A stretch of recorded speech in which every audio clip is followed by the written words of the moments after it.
platform driver change. Copy, copy, copy, so.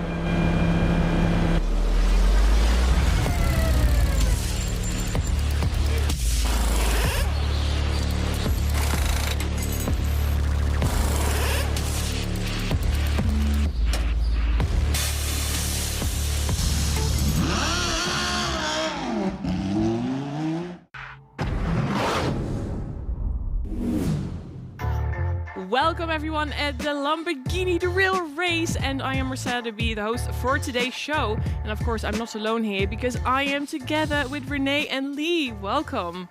I'm so happy you guys are here. Thank you very much. Yeah, it's been a fantastic season overall that we've managed to cover it throughout the 9 races so far. Yep. Today, it's going to be a special one. Yeah, and it was almost a race to get here because it took you 5 hours yeah. and it took me 9 hours to get here. You're just slow, is that what you want to say? Yeah, again. Were you so much quicker? No, not really. So I am super excited for today. We're going to see a lot of hopefully exciting races. And yeah, I think, so before we get things started, I think we're going to look first to a video from Stefan Winkelmann, of course, the CEO of Lamborghini. Pushing the boundaries has been within the DNA of Lamborghini from the very first day. And we all agree that competition helps every company and every individual to never rest and always keep pushing. Of course, this is also true for racing competitions, be it out on the track or in a simulator. In fact, sim racing has experienced a huge growth over the last years, even accelerated during this last year of travel restrictions and other limitations due to COVID. Lamborghini is happy to be a supporter and an important driver of this trend. We share the passion of the sim racing community. With the real race, we are now increasing the competition to 3 regions. This is a great development, underlining Lamborghini's commitment and providing even more racers a chance to engage with our brand. On the company's journey, the development of digital solutions is crucial. Making racing accessible for everyone is close to our heart. In the end, we all in this incredible car universe are in it for the love of cars and the passion for performance. We'd like to wish the best luck to the drivers. We are all looking forward to seeing who will win the championship and become Lamborghini official sim driver in 2022. And now, I invite you to play, to compete, to be entertained by Lamborghini.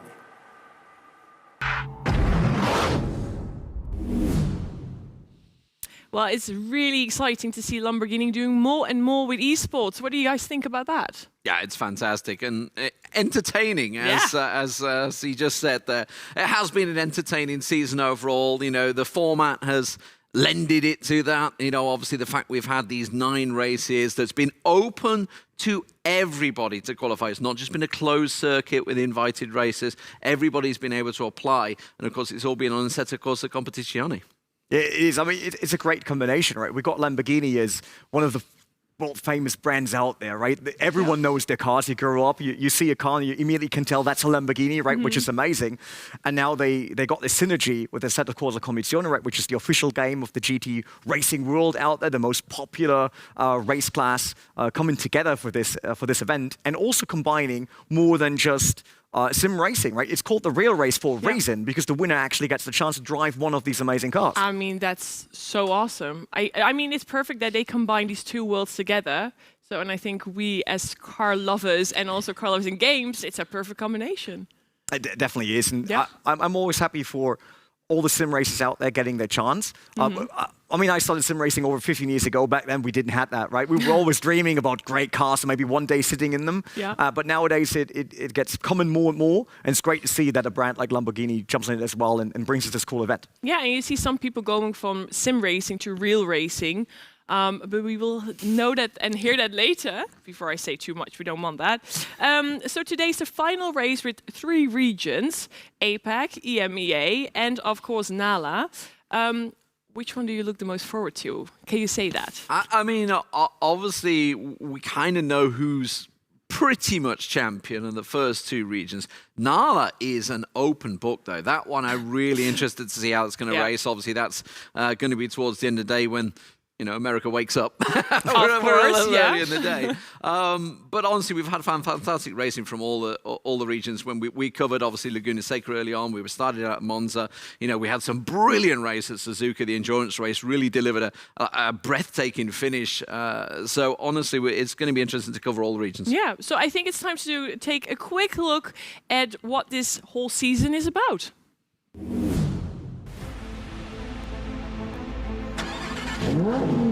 500 horsepower pushing me into my seat, reaching 250 kilometers an hour in a few seconds, while braking just as quick. Driving on some of the most famous tracks in the world.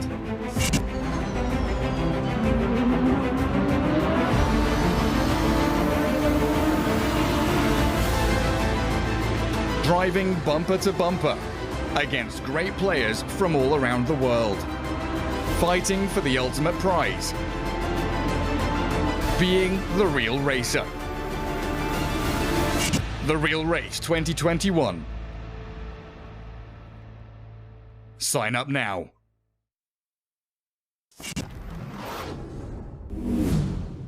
So we have seen 9 tracks so far, and my question is, how do we got there? Well, I mean, as I said, we have had some brilliant races throughout. We've had some not so great races on a few tracks. In fairness, we had some where it was an obvious winner. But even when, you know, we've had an obvious winner in some of the regions, we've had some fantastic racing, like the packs down there. The rest of the grid always delivers. Like, even if we know the winner, the cool thing about the Lamborghini The Real Race is that we had like fights for 9th and 10th. We had people coming from all the way back because they spun earlier. And it was a great comeback run through the grid. So no matter what happens today, even if the start looks like, oh, that might not be entertaining, don't worry. It will definitely be entertaining in the end. Because we always get great racing with the drivers we have. The pit stops will always liven things up, that's for sure. Yeah.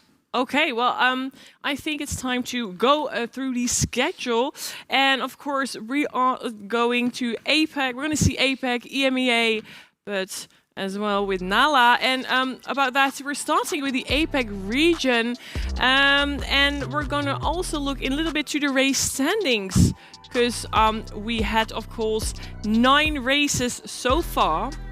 And 3 of them were endurance races. And as we can easily see later on, is that someone already had a really great race. Yeah, I've been obviously following the APAC region because it tended to follow a lead, before when we did the EMEA throughout the season. So I've always been sneaking in. The admins have been sneakily streaming it in the Discord. So I've always been sort of in there watching and joining those guys. But obviously we started things off at Monza. We had some cracking racing at Monza, no doubt about it. Then we covered them for the endurance race at Suzuka. Yeah. And as I say, that gave some really entertaining races. Ogrodnikov, you know, going off on the final high-speed corner, spinning off, and O'Hara going through and taking the lead. Oh, it was heartache after 2 hours to just lose it on the final corner. That's really bad. Yeah, we're going to take a quick look at the race standings right now. But before we were looking at the schedule, of course. So, as you can see, is it really surprising for you? Not really. I mean, O'Hara, obviously, Gary Huang won at Monza, so we didn't get to see him in Monza, actually. It was later during the season. He's just built up, and he's been winning and winning and winning, and that's why we see him quite clear at the top of the table, almost 100 points clear of his teammate, Terry Rayton. Terry Rayton himself obviously has done great work, but honestly, you know, I'm looking at a lot of names in there. Andika Ramamalana, obviously, we saw throughout multiple sim racing tournaments. You know, Ogrodnikov, as I mentioned, and Mironenko, all putting in some fantastic races. Yeah, so the thing is, it's not really going to be a big surprise who will win this. Maybe. We never know. But yeah, and, it's racing. Everything can happen. No, Enver O'Hara had a great season. And obviously, he kind of got gifted the Suzuka win. And we talked about that when Ogrodnikov no, don't want to say he threw it away because it was a contact in third to last corner that we saw there. But it just shows that there are people that could also win, but O'Hara was just so consistent and making sure that he always brings the points home no matter what. And there are other fast drivers in there, so the gap is not really telling the entire story of the APAC region, but it's just one driver that can consistently score no matter the track we're visiting, and that's just great, and he deserves the position. Yeah, because if you see the position 1, 2, 3 right now, is that a surprise for you, or did you thought maybe someone else would do better? To be honest, I would have said Ogorotnikov would be second. That's what I thought. And then Terry Rayton is a favorite to us because we both like Gary Payton, the ex-NBA player, right? So that's a similarity with the name. Yeah. And I really thought Ogorotnikov, after seeing him in Suzuka, he will have that season where he challenges O'Hara, but didn't really work out. I don't think Terry Rayton's a nice guy, so he's come through. Congrats to him for getting second place. It's not confirmed yet. There's quite a lot of points up for grabs today. It's more than normal. I should point out 39 points per sprint race, which is quite a lot. So you're looking at grabbing close to 78 points if you can win both races. But unfortunately, that's not enough for Terry to surpass his teammate Andrew O'Hara. But it is enough that he can possibly lose second place to Ogorotnikov. Yeah, because like we're looking at Igor right now, and is he? What kind of driver is he? Aggressive. I was like, that's probably describing him the best. He's a driver that is willing to take risk, and I think that's good. As a racing driver, you should be able to take risks. It's also about risk assessment. That might not be his biggest strength. But we're talking about racing where you have to decide in a millisecond. If you go for a gap, if you really dive in that deep, and no matter how good a level, we see that with all the other sim racing competitions out there will be mistakes. But if you're willing to take the risk, I would say Ogorotnikov is one of the guys that mostly comes out on top with taking the risk. Well, we're going to see it very, very soon. I think it's time to have a look at today's track.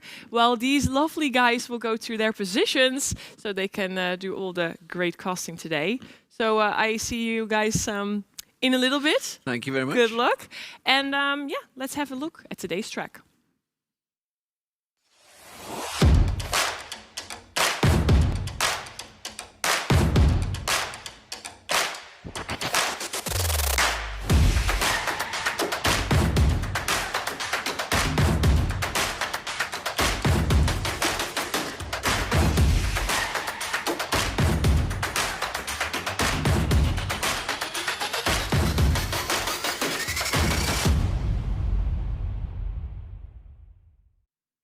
So as you can see, we're driving on Misano in Rimini, Italy. The length is 4.2 kilometers and there are 16 turns. So I'm quite excited. I'm gonna have a little chill while I'm gonna watch these race.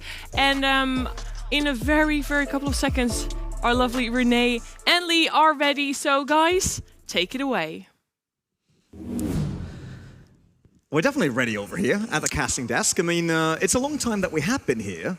We did the first ever race. We're together. We're not on, not online anymore. I mean, we're normally about an hour apart, so it's not that we're that far apart. But you'll normally, sit in trackside, obviously, as you do. That's what you do all day, right? At the Nürburgring, you just sit trackside. That's really bad now. Everyone will be like, oh, that guy, how does he make money sitting trackside all day long? No, I live close to track, that's true. But what's cool is we're coming back into the studio, right? We happen here for the season opener, Monza. We're once again in Italy because we're visiting Misano. Mostly probably known for all the races in the motorsport world, not motorsport, in the motorbike world, right? They're doing a lot of motorbike racing at Misano, but it's also a great GT racetrack. Very fluent, and a lot of banking that you have to use in a braking zone to set up the car. And I have to say, I have to point that out, Lee. Keep in mind, Assetto Corsa Competizione just got updated to 118, right? Which brings 400 hertz frequency in terms of force feedback.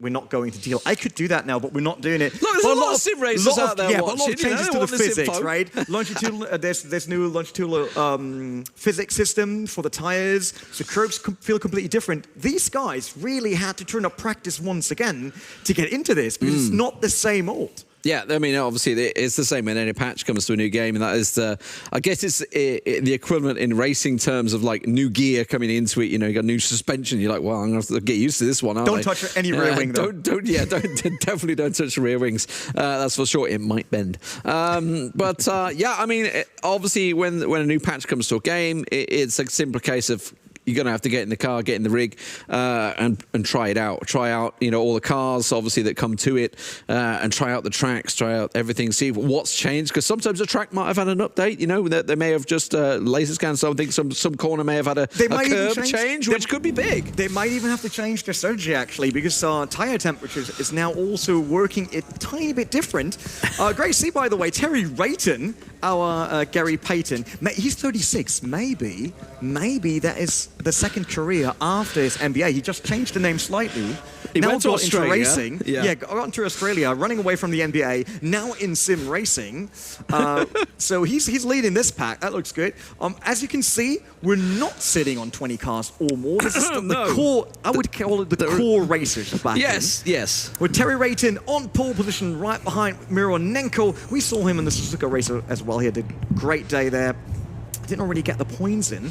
Lovely cars once again. We're on the Lamborghini Huracán GT3, so not the Super Trofeo. It is the, I don't want to say proper because Super Trofeo is amazing, but it's the GT3 class. Young on third, and then Garnham on fourth in the, I don't want to call, how do you call that green there? Normally, I would say Royal Racing Green. It's more olive than that. Isn't it British Racing Green? British but it doesn't Racing fit Green. then. It's a Lamborghini. No. Yeah. It's not Lotus. Yeah, I would say more olive. We'll go with olive. All right, that's fine. That's fine. All right, they coming up the start finish straight. Obviously, they have to wait for the green line to start. Green light, Flag. not line, to get into our first race of today here in the APAC region. Off we go. Terry Rayton has a great start there. Mironenko still right beside him. Seems like he had the better start, but can't make it away the outside. Paul Young coming up and diving in alongside Mironenko, putting a bit of pressure down on the first corner there, but it is going to be tight. There's a lot of overtaking points throughout this corner, but now we're coming into the first gear corner. Hard on the brakes, take it as wide as you can to get on the power as quickly as it can. A quick right left-hander, and then you're flat out. You have to take the exit so strong there because you're going to be flat out down into the next corner, and then you're hard on the brakes, overtaking chances, as I say. Yeah, the problem here on Misano definitely is that you want to be close because it's a very flowing track. You need to be quick. Momentum is key here. But you see the dirty air affecting Mironenko, right? Like Terry Rayton has the perfect track in front of him right now. He doesn't have to watch out for any braking points for the drivers, nor any dirty air. But that was a mistake. A bit too deep into the turn. Oh, that wasn't. That was on Mironenko and Paul Young, Young. Yeah, Paul Young. Not Rayton. He's on the green car. Obviously, my mistake here. But look at Terry Rayton, nearly a second off the gap already while we're in the first lap, and we've still got 43 minutes. Someone has to stop it, otherwise Terry will be off in the distance. Yeah, and with only, 5 cars on the grid, we're going to see a send-in maneuver from Young. Has he dived too deep? That's the question, because Mironenko will have a better exit here, and it's going to be a left-hander as they do manage to take position. So Mironenko losing out there just seems a little unsettled here in the first lap. Just gets himself settled up here, and off they go again. Reach about 4th or 5th down towards the end of this straight. You can't quite reach 6th gear, and then you're hard on the brakes once again into the 2 corners.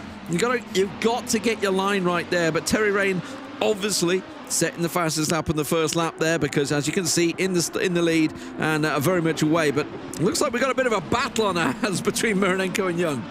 Yeah, definitely. These two are still going at each other, but I think the problem for Mironenko is the lack of Paul. You see that here, right?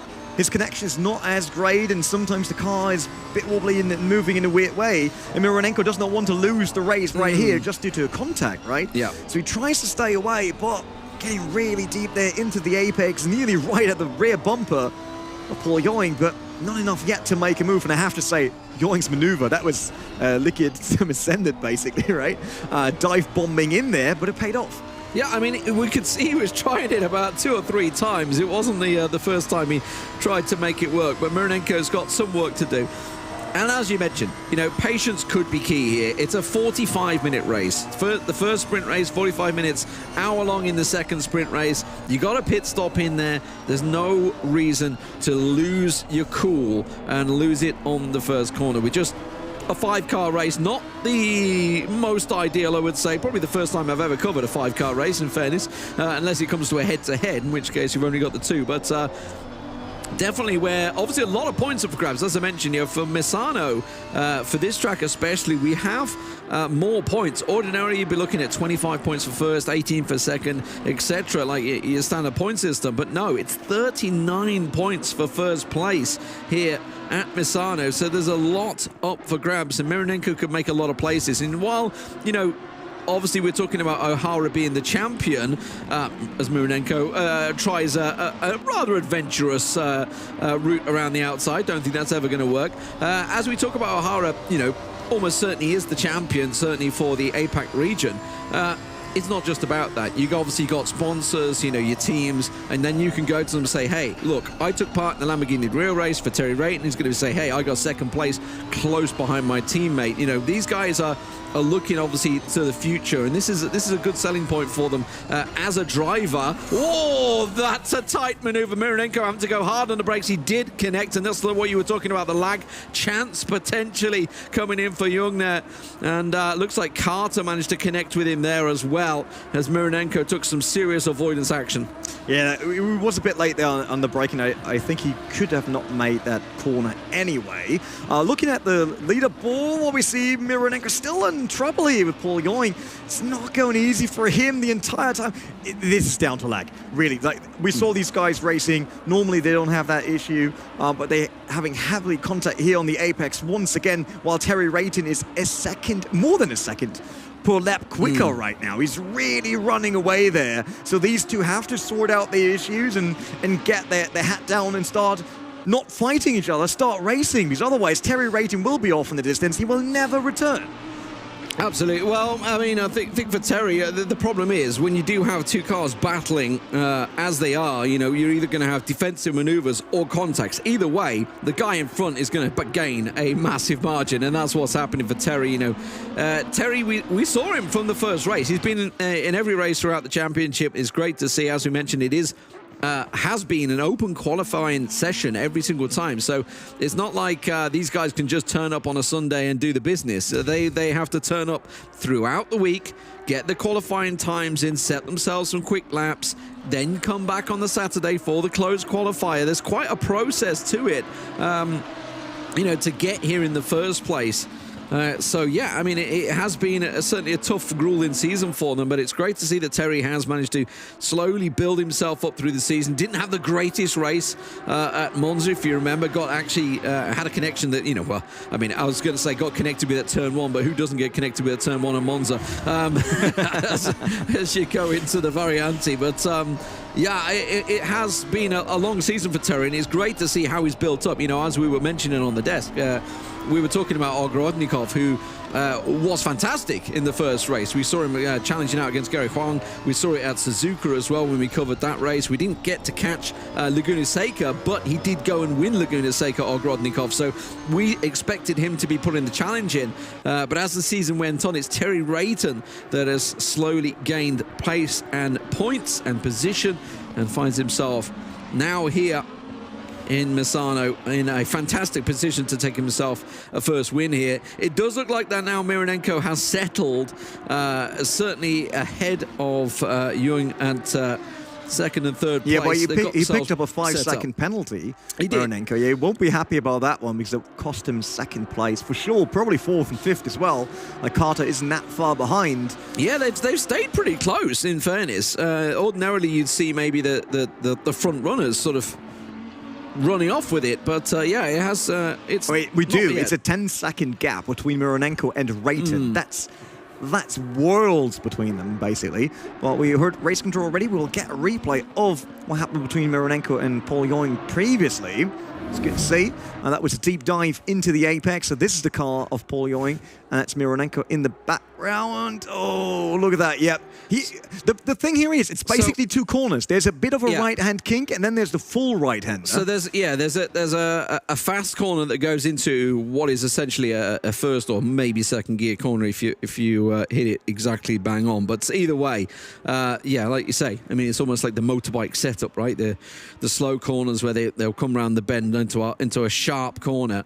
and that's when obviously the elbows got out. As you mentioned, a certain amount of lag would play a part in this, especially with it across the oceanic region. Like some of these guys are sitting in Australia, China, Hong Kong, all Singapore, wherever you may be, over in the Philippines or Thailand or something like that. These races, it's a big region. Let's not put it that way. I don't think anyone from the APAC region will be too unfamiliar with what I'm talking about there. They've all had to suffer it. Maybe one day in a wonderful world we will have zero ping racing, worldwide. Wouldn't that be a dream? But at the moment that is not the case. And unfortunately, it's Tristan Carter paying the price for it, because he picked up the damage in that incident that we saw previously in the replay. So he's trailing already nearly 8.5 seconds between him and Garnham. So I fear that this race is probably over for him, because the gap will be so big once they come in for the pits. He's probably out for this one, which is really sad, right? As you said, these guys are preparing hard for the races, and in sim racing, you put a lot of time and effort into it, right? It's not saying that Counter-Strike players don't practice that much. They do, they do, but like for a single race in sim racing, since you need the setup that fits, right? You need to figure out what conditions will the race day have. What about ambient temperature, track temperature, tire pressures? All of that needs to be aligned to do that. And the cool thing about the race we have today is the temperatures are similar to what Misano has in real life today. Besides, Misano is a bit rainy, and we thought, hey, that's the grand final studio show, right? We'll look cooler without rain. No, I want the rain. So if I were to have a rain button, believe me, I would hit it hard. Hit the sprinklers, loosen up the track a little. All the rain races we had were incredible to watch. But on the other hand, as a real racing driver, I love when the track is dry, because then I can really launch it. But still, it's just really, really good to see, and it's so sad for Carter now that he can't prove that he is quick, that he belongs into this race just due to the damage he picked up. And let's be real, that doesn't happen in other esports. You never get damage based on someone else's mistake. No, exactly. It doesn't happen. Yeah, if you're doing as you mentioned, a round in another game, in Counter-Strike, League of Legends, whatever it might be, you make a mistake, it costs you, and then you reset and you go again. You can't do that in racing. Especially, obviously we're only in a 45-minute sprint race, thankfully, which actually in racing terms is a pretty short race. Obviously, if you start going to endurance races, you take a bit of damage from anything, really. I mean, especially with endurance races, because you generally got, obviously, in Lamborghini, we'd only have the Lamborghinis in there, but maybe if you've got other classes of vehicles in there, suddenly you've got these slower cars that, going around there. Think of the LMP2s that are smashing around tracks, and obviously, have all sorts of issues. So there's all sorts of things that can get involved in racing, and right now, for poor old Tristan Carter, may just be a little bit of damage. Paul Ewing, though, certainly was experienced lag early on. It seems like it's cleared up. I'm not going to lie. It does seem like his car's doing better. He himself, we're not seeing him ghosting around a little bit. Adrian Garnham, we haven't really mentioned him. Obviously, sitting in 4th place. You can see that olive green car we were discussing earlier on. Up behind him, certainly keeping him in check. But what I would say is there is a gap forming now with Mironenko. He has pulled himself a 4-second lead over Paul Ewing, and Adrian Garnham, I tell you what, there's a podium position right in front of them that maybe he'd be thinking about. Still 30 minutes to go in this race, plenty of time, just keep him in check. Maybe look to see whether Ewing picked up some damage, maybe. As you mentioned, they did collide with each other, so maybe having a longer pit stop. Yeah, he's hanging in there. It's just roughly a second off Paul Ewing, and I think that's good enough to see if he could attack a bit later. That's obviously a huge difference between Rayton and Mironenko. Mironenko, no chance to see Terry Rayton nor attack him, or even think about it, especially with the 5-second penalty, so that would up it to 18 and a bit of a gap between him and Rayton. So Terry Rayton, his biggest enemy on this race probably is either the pit stop in the strategy, very unlikely though, and himself. Because he's doing great right now. His pace is incredible. His last lap was 1 minute 33. He crossed the line just, so it's a 1:34 this time. But 1:33, no one so far in the grid was capable of doing that. The quickest other time from this grid is Sergei Mironenko on a 1:34.7. compared to the 133.8 of Terry Rayton. So he's doing really well. Obviously, he can practice with Andrew O'Hara. I think that helps. O'Hara dominating this region, obviously. So it pays off, and just for Rayton, won himself an endurance race as well over the weekend. So it's been a long weekend for Rayton as it is. This is a replay of the start. You can see obviously it's a rolling start going to the green light. I tell you what, Ogorodnikov, I tell you he is sorry, not Ogorodnikov, Mironenko. Very close to being ahead of Rayton at the start there. That was pretty much on the line, which is why it was so surprising that Ewing must have had a really good start, sort of a roll-up effectively to get behind him as Rayton and Mironenko sort of fought for that corner. Yeah, it's like the flying start's always problematic, right? Sometimes you're in a great position and you're so far ahead, and sometimes, especially if the car in front of you is not really closing the gap, right? All of a sudden you're down by another half a second, and maybe even down a position, right? I hate that in real life. I was there. I saw over it. It's like, oh great, the guy in front of me leaves a huge gap. I dropped 2 positions already before starting the race, and luckily with only 5 here, it's not that devastating.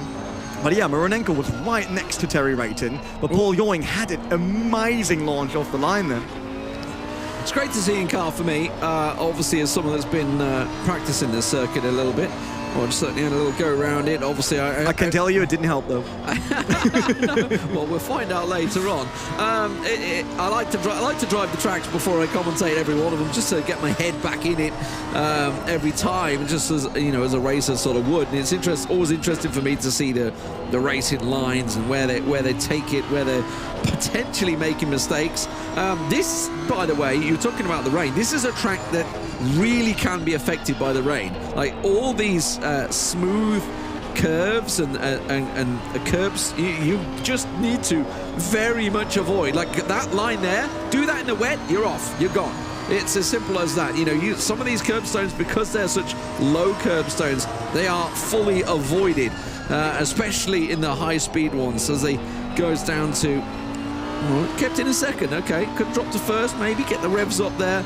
High up into 4th. Then this is the corner we were talking about. It sort of banks out and then goes into a sharp first gear and then hard on the pace. And then you're flat out. This is where you need a best exit because it is 2 full-speed corners coming up. You've got to be flat out, hit the apex perfectly. It's exactly what it's going to do. Rides it nicely. And then you kind of almost cruise on the second one round there because you're hard on the brakes. Down into 3rd. I was about to say he's taking it a little hairy, and that's exactly what he's shown. You needed to be hard on the brakes there down to 3rd, and I was wondering when he kept it flat at 6th gear around the corner. It's like, whoa, he's keeping his foot in a bit more, but maybe he's a bit more daring than I am. Yeah. The problem here is the car is already leaning to the outside, then you're braking, obviously you're shifting all the weight of the car to the front tires, the rear gets very light and then loose, right? That's what happened here because the car is already leaning, so it will definitely slip into the outside direction, and that killed his approach here. It's very unfortunate for him, and that's roughly 7 seconds that he lost there with a spin. Luckily, he did not hit anything, so there's probably no damage unless he picked it up from the curb there. But Adrian Garnham will not be happy about that. Carter, though, after the damage and the incident, is still far off. So there's nothing to worry about that. He will probably not drop down to 5th. While the gap between Rayton and Mironenko is up to 16 seconds. And that's without the 5-second penalty. Yeah, that's massive. But the gap main one here for Mironenko is 5 seconds ahead of Ewing now. So that 5-second penalty that he's going to get is already covered off because he's got his foot down. Now, I do wonder, as you mentioned, whether Ewing is maybe carrying damage. He did get caught in the side. It wasn't like a full frontal hit or anything, so it's not going to affect him too badly in terms of aerodynamics or anything like that. But Mironenko doing a fantastic job of sort of keeping himself going and trying to chase down Rayton. But as you say, Rayton is gone very much. Best lap so far, a 1:33.845. These guys are so much faster than I am. But that's why they're in the Lamborghini The Real Race and you're standing here, right? Exactly, yeah. That's not how this works, Lee. We're not joining. I mean, we've got Rick here. I would love to join this race, but on the other hand, I would probably just see them from the back, far away, probably, with the missing practice. But yeah, it's just, I think everything comes together for this race, also for Garnham, when he was launching it into that corner there where he lost it. It is the 118 patch, we talked about that. It's a lot harder now. We roughly tend to think it's half a second slower than the previous patch on ideal conditions. So between 0.2 and 0.5 kind of. Some tracks, depending on the conditions, if it's really cold, for example, since it's now calculated differently how they do the tire temperatures and how the tires actually warm up, they're not heating up that massively anymore from the brakes as they did previously, and then you can lose up to 2 seconds. That would be crazy. But if we look at the gaps that we currently have and who maybe has dialed in the most with the new patch, Tristan Carter is actually gaining on Garnham. We talked about that. Garnham definitely no damage on his car, maybe has overheated the tires, but he's dropping, and Carter might see a chance here to actually win a position even after the disastrous first quarter of the race for him.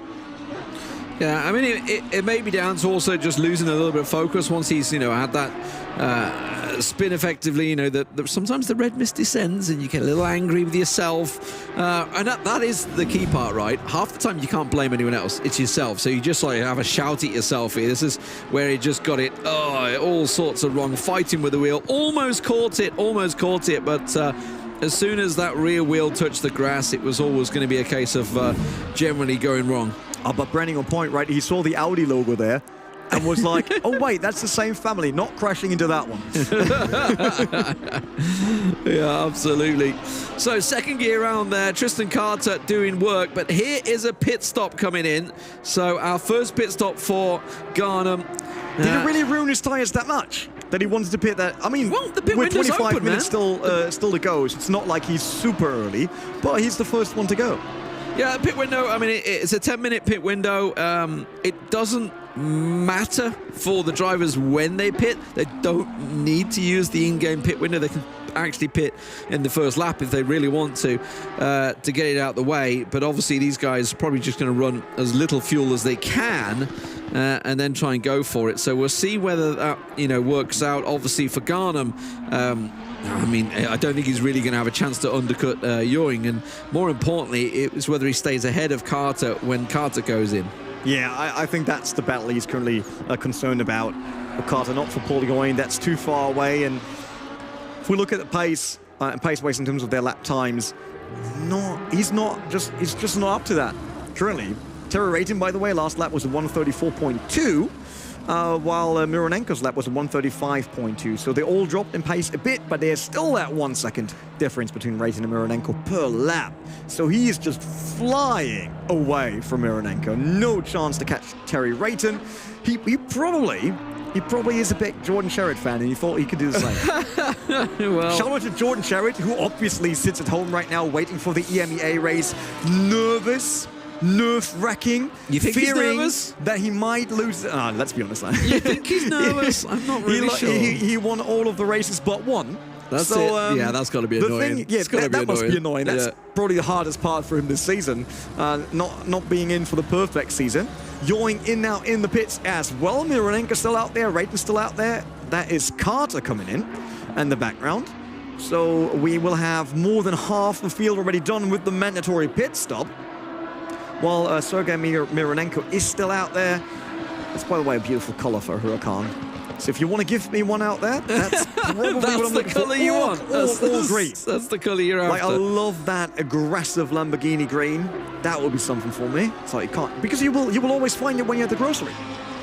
Like with that green, you look at the parking lot, easy to find. What if you park next to a field? Does it blend in? No, I would be more afraid of parking next to a van because it's so high that you can't see the car anymore. Yeah, it's hidden, can't see where it is. Garnham just coming out the pits. Rayton actually just going in as well. So everybody else sort of in the pits now. Mironenko the only one yet to stop as Garnham now manages to get past everyone. Is he going to get past? Who's that coming out? Was that, I assume that was Carter coming out. Yes, it was. So Tristan Carter, he will manage to get past. It is relatively slow, but I tell you what, that is pretty tight. They were not that close when he went in the pits, that's for sure. And now they got a race. It's 22 minutes left in this first sprint race between these two guys to settle it. who is going to be 4th and 5th, and can they chase down Paul Ewing? Yes, it's kind of interesting how close they got all of a sudden. Garnham already did his pit stop. Rayton and Mironenko now coming in, so we're all done after they leave the pits. They all got their mandatory out of the way. And Tristan Carter, now after, as we talked about, the awful start that he had, now has a clear target with Garnham.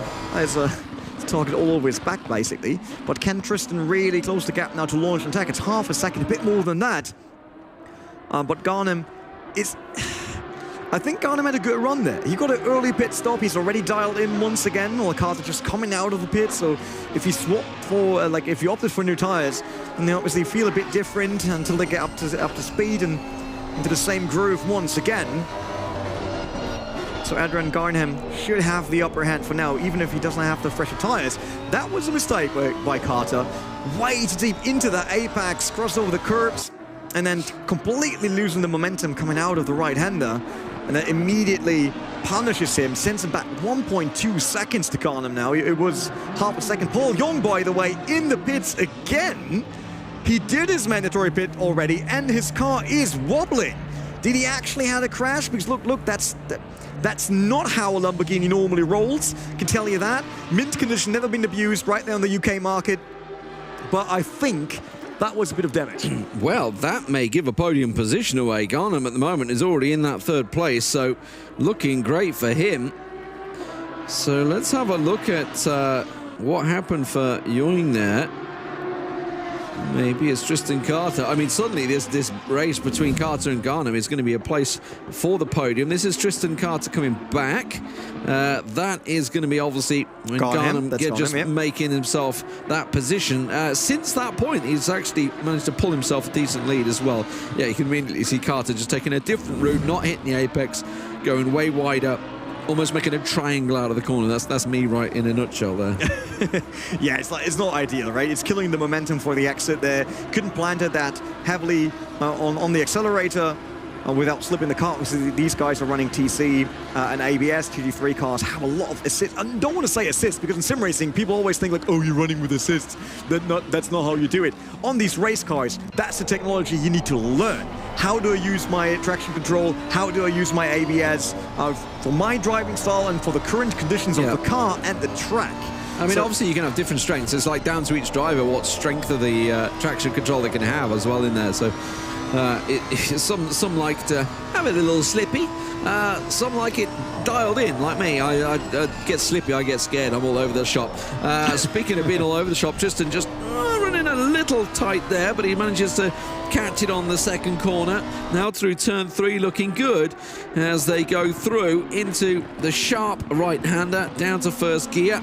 Hard on it. This time he manages to take it much better and manages to hit the apex, and he's actually, I don't know, my eyes deceive me, certainly keeping closer to Garnham.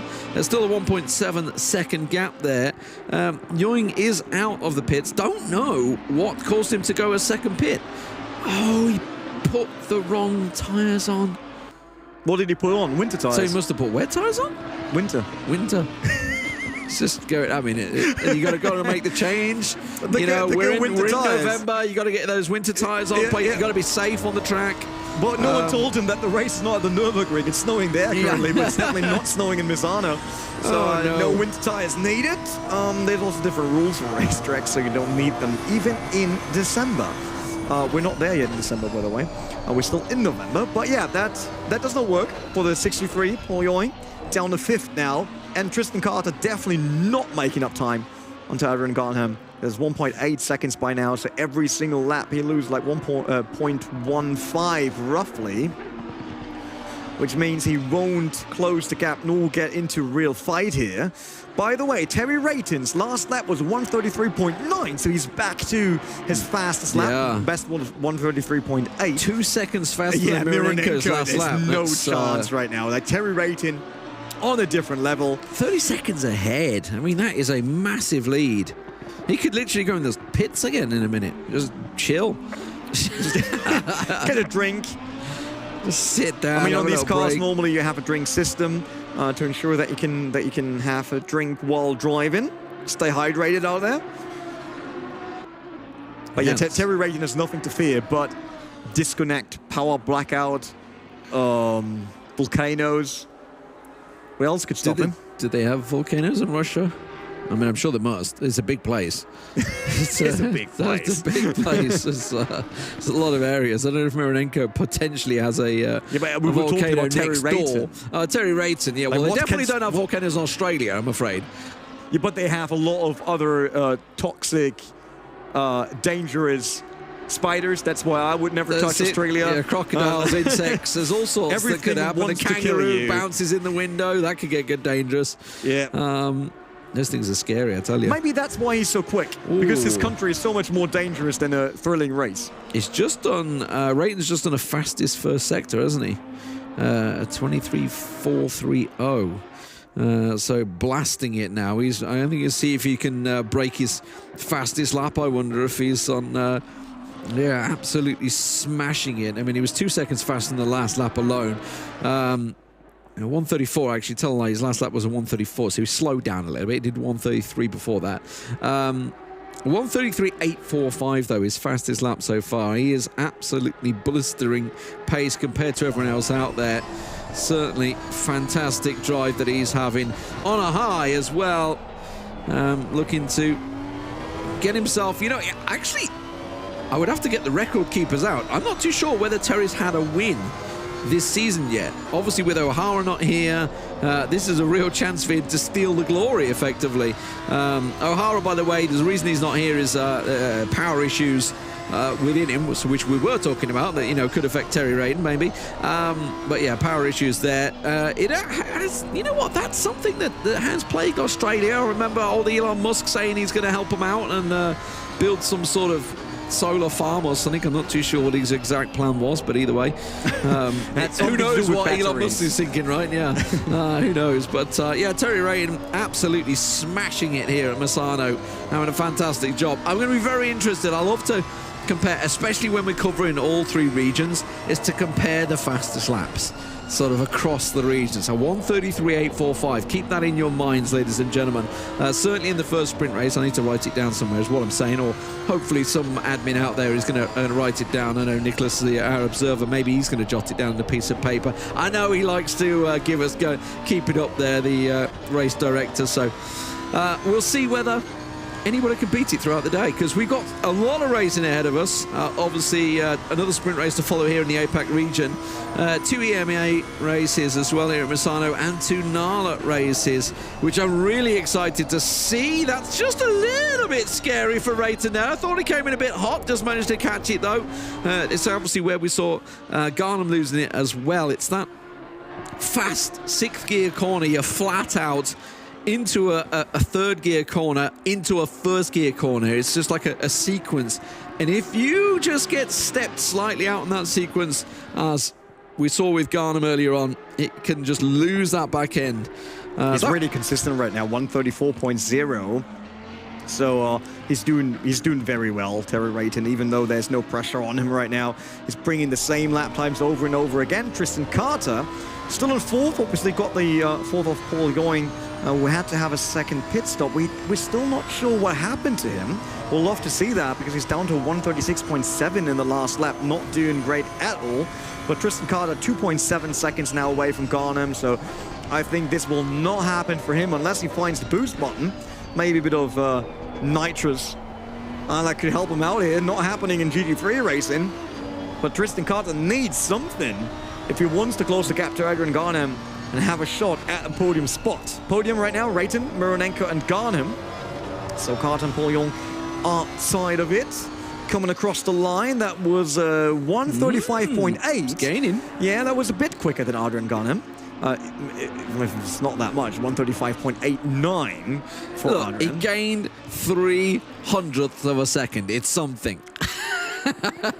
Every little counts. Yeah, but if 12 you're minutes to down go, by it might 2.2, it's like 12 seconds to go. Might take a little bit more than that, but Yep. you know what? They're still lapping consistently.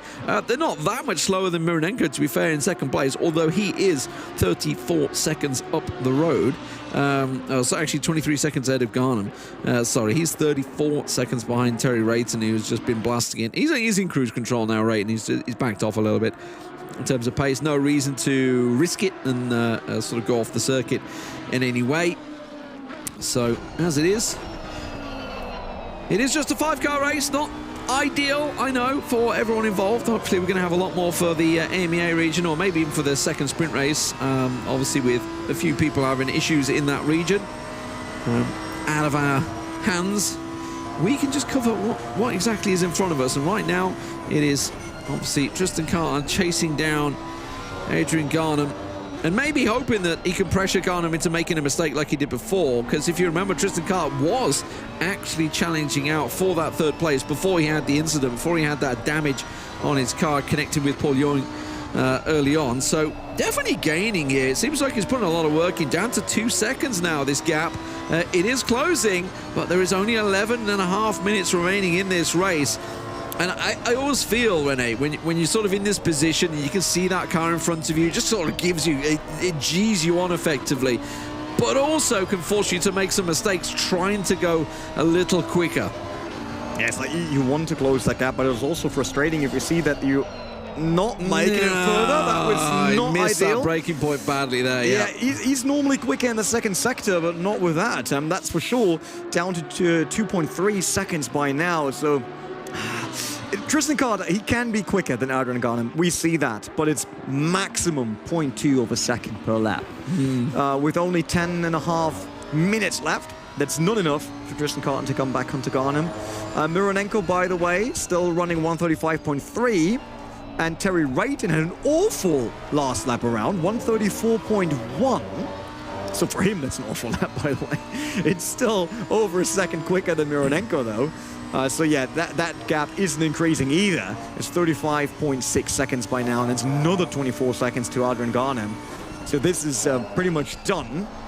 But Terry Rayton, at least he won't get bored on the track because he already lapped Paul Ewing. So there was a car, which is by the way why I love multi-class racing, because there's obviously always something to do. Something to do, yeah. You're either first, it rarely happens in my cases nowadays with sim racing, but if you're even last or whatever, there's always something to do. You either get overtaken or you lap someone or whatsoever.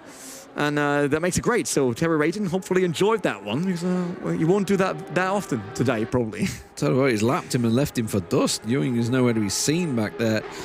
Terry Rayton absolutely smashing it here in the first race, setting himself up nicely for 39 points that he'll collect, and that's going to take him, well, I think he was about 260 something, wasn't he, before the start of this. So that's going to take him very close to that 300-point margin. You know, by the end of the day, he's actually going to be, I think, within 30 points of O'Hara if he keeps this up. Down the field, Mironenko definitely putting a lot of work in as well, looking to get his lion's share of the points as well, and maybe get himself a little higher. I don't know. I think he can catch Ogorodnikov in 3rd, if I'm not mistaken. I'd have to get the old calculator out and do a bit of maths, because on-air maths is always a dangerous thing. That's for sure. But yeah, Mironenko, we saw him, you know, all the way back in the first race, didn't we? Doing some great work at Monza. I think he was 3rd in Monza, if I'm not mistaken. Yeah, I mean, Monza was a hard start for everyone, right? Like, that turn one's always something special, especially if you start the season there. The drivers, they don't know yet everyone's skill level, not skill level, but everyone's rhythm and how they actually will fight through that season. So turn one is a hard thing to master. But he did well back then. I'm also sure that he actually got onto the podium. Sergei Mironenko, currently 135.2 the last time around. Well, his quickest is a 134.7, which is also a second off Terry Rayton. While we got Garnham against Carter, 2.8 seconds. So with 8 minutes to go, Carter really has to step it up now. He could, yeah, as soon as Garnham does a mistake, and that's probably what Carter's building on right now, it's like, show himself in the rearview mirror, maybe put a few fast laps behind each other, so Garnham is thinking, oh, I need to be aware, need to make sure that my laps are still flawless. And if he then does a mistake, then then Carter will be back, Tristan Carter, immediately, and maybe steal that podium from Garnham. Just points-wise, Mironenko, 166 points at the start of today. So almost certainly will surpass Ogrodnikov's 194 points. So it looks like Mironenko should be able to get himself third in the championship for the APAC region if he can perform. Obviously, he's doing well in the second place here. He obviously needs to do well in the next race as well to get himself those points in the first place. But Garnham, I'll tell you what, when he went off the track, caught it, missed it, caught it again, and then finally managed to spin it round but lost 7 seconds in the process. You know, probably didn't expect to see himself back in third place in the podium here. Paul Young's going to be absolutely kicking himself. And bearing in mind, the positions they're in right now will carry forward into the start of the next race. So Young's going to be starting out in fifth. We saw him have a fantastic start at the beginning of the race, almost challenging and taking over Mironenko eventually in the second lap. But he has a lot of work to do. You can see it's a pretty bruised and battered down the side there. That Lamborghini took a bit of punishment. It does seem that Young's lag issues have subsided. They are behind him, so hopefully he can keep it going here. But that is Mironenko, who he challenged for second place, about to lap him. Will he get there in time? 6 seconds? I'm not too sure. 6 minutes, sorry, whether he'll be able to catch him. But yeah, Young's car definitely not happy. There's no doubt about it. It's just a tough start to the day, and you don't want to end up like this. Paul Young had a good start. We saw him going side by side with Mironenko, so he was up to the pace of the top runners. But yeah, whatever happened, I wonder if he really threw the car away and smashed it into the wall, because there must be a reason that he had to go to the pits. You're not. Oh, Race Control was saying they couldn't find any impact with the wall. Yeah, but he was in the pits already.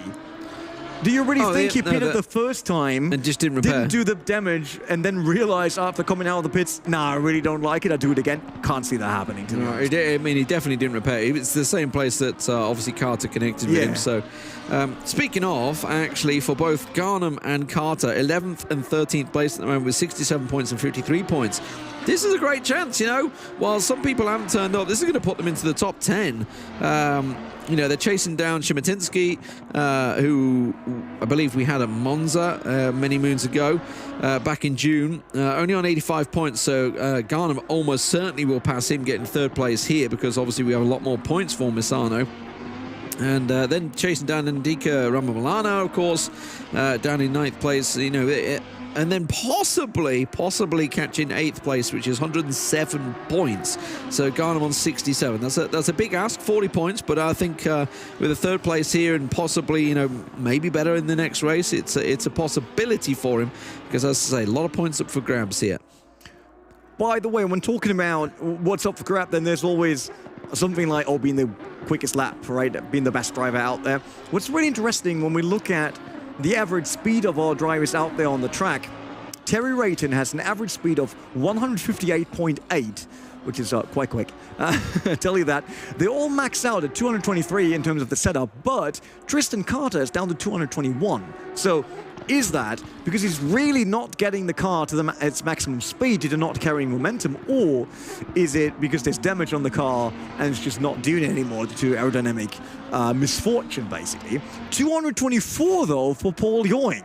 So I wonder how he found that one more kph compared to anyone else, because Rayton 223, Mironenko 223, Garnham 223, but Paul Ewing 224. So if you're looking for the fastest Lambo out there, if you want to buy a race car used, Paul Ewing definitely has it in terms of straight line speed. Paul Ewing, who has been lapped, yeah, is in the fastest car. Yeah, straight line speed. I mean, that's obviously down to is sort of what wing setting they maybe have, trying to, what sort of setup options they've got in terms of suspension, etc. If I'm not mistaken, you want a pretty stiff suspension around here. I'm not the setup guru, though. I'm sure there's plenty out there but you need a pretty stiff suspension, a lot of high-speed corners as well as low-speed corners, sort of to try and set yourself up. Speaking of one, that's Ewing obviously coming in third gear, then you're hard on it around the corner, and away down to first, and then back on the power full out. The exit to there it means so much in terms of time when you come out of these low speed first gear corners, then you get into a big fat long straight it can cost you a lot. But as he goes over the line here, Ewing, as I say, got a bit of damage. It's costing him in time, no doubt about it. A 1:36, not the greatest lap, when his fastest lap's been a 1:35.3. So in terms of fastest times, he is the third fastest out there when his car was in good shape. Yeah, so you obviously have to maintain that. And with the contact we had today in the first Misano race, and we see a lot of Misano races today. Yep. There's another one coming up for the APAC region. As he said, 2 for EMEA and then 2 for NALA a bit later today. And we will learn a lot, that's for sure. Like the differences between the regions, how they drive. We know that the NALA region, looking at their leaderboard and basically looking at the championship standings, they don't know yet who's winning.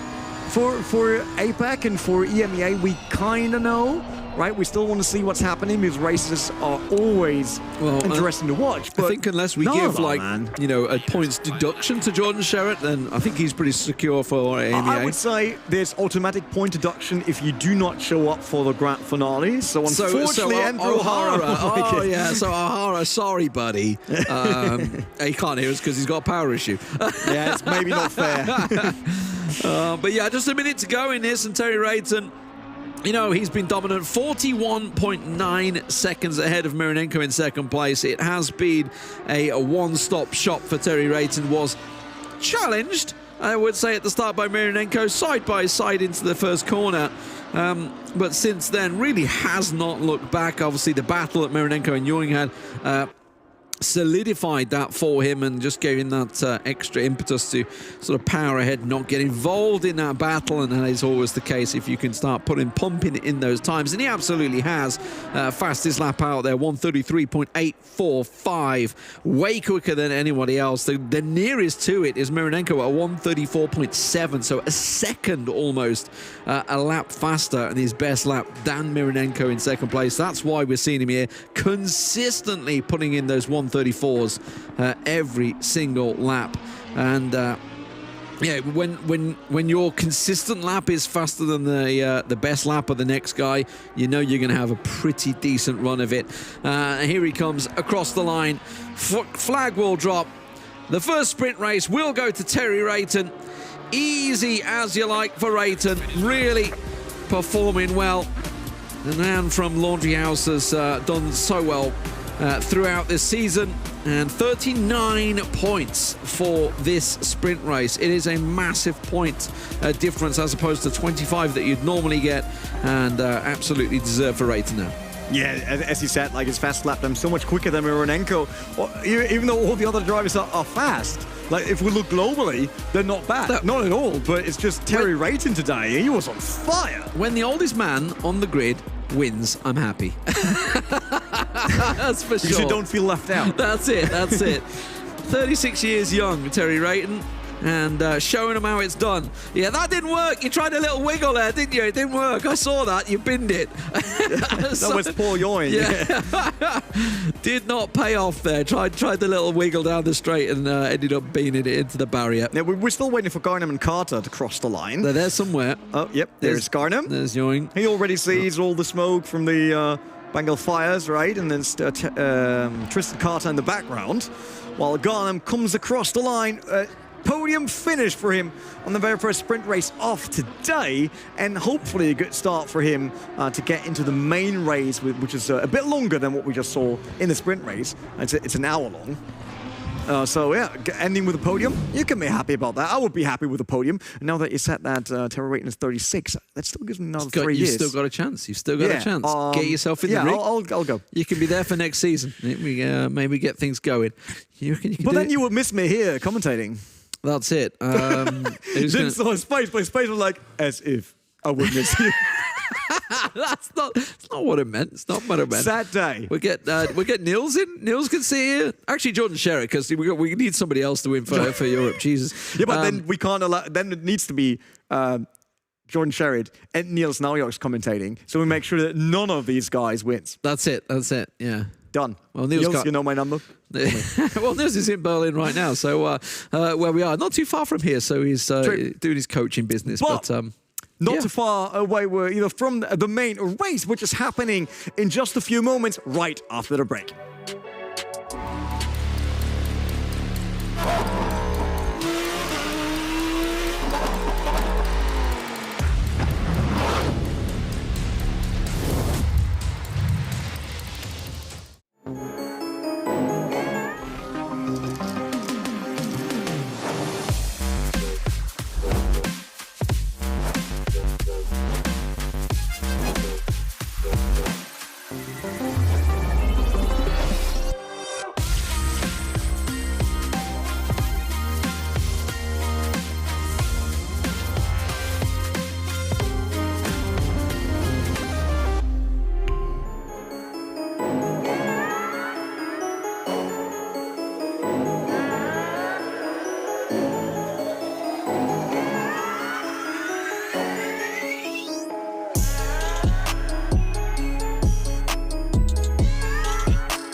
welcome back to Lamborghini The Real Race, the grand finale now here in November, live from the Berlin studio, actually, with obviously Lee. We got funky Smith. music. We don't normally get funky music. We don't normally get like a little funky music intro there. And me, Renee, and we're bringing you all the action from Misano, actually. You missed the first sprint race of the APAC region, but don't worry. There's the main race, there's the EMEA region, there's the NALA region, so plenty of racing action to watch on a Sunday.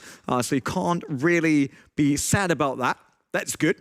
But let's talk about what we just saw in the APAC region. We had Terry Rayton basically Dominate.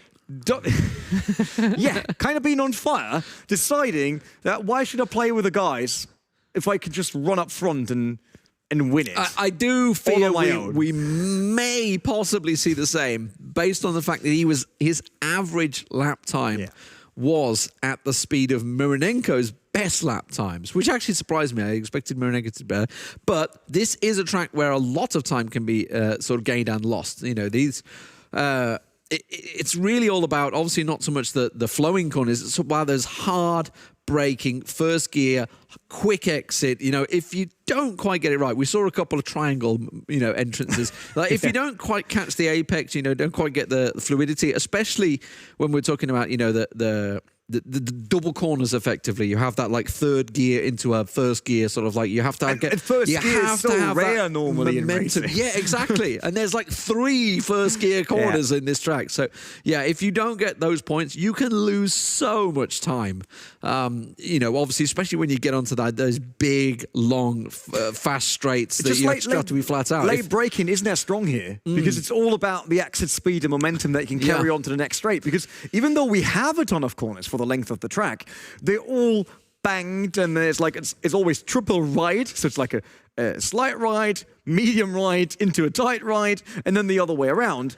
You have to carry the speed, and it doesn't really matter if you brake later. We saw that there were a few drivers that tried to brake a lot later than the others, but it never paid off because you can't get the speed out of the corner. Yeah, it costs you. You end up missing your apex. You go run wide. You, as you mentioned, you don't have the momentum then to sort of come out. If anything, you're better off braking early to make sure you hit the perfect point so you can get that proper traction out of there. Sort of, your trial braking's not really going to work as much as you want here because you got to be sort of on the exit.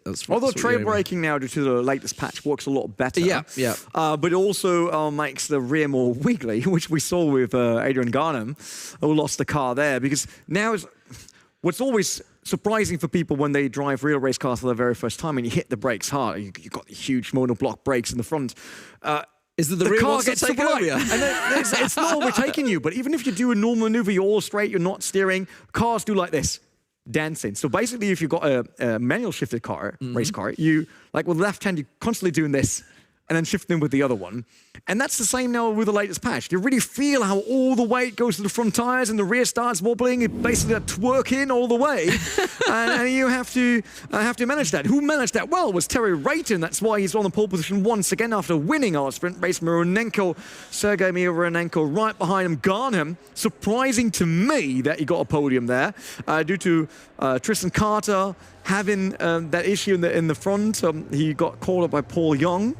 Right, got some damage there. That's why he dropped back. And Paul Yoing did something else that brought him into the pits for a second time. Yeah, and threw him all the way back to the end of the field. Yeah, that's what's, I would say, going to make this, certainly the start, very interesting here. The fact that Yoing was the 3rd fastest on the grid, was consistently putting faster laps in there, giving us a little light display here as well. I love it, like a little flash of the lights. Working. Working out well. It is, of course, a rolling start, so they start just before the final corner and they go into the sort of exit here. Very interested to see how this one works out. If you remember last time, Mironenko was very tight on Terry Rayton at the start there, and Terry Rayton just sitting back. Now, Mironenko has to be behind Rayton here.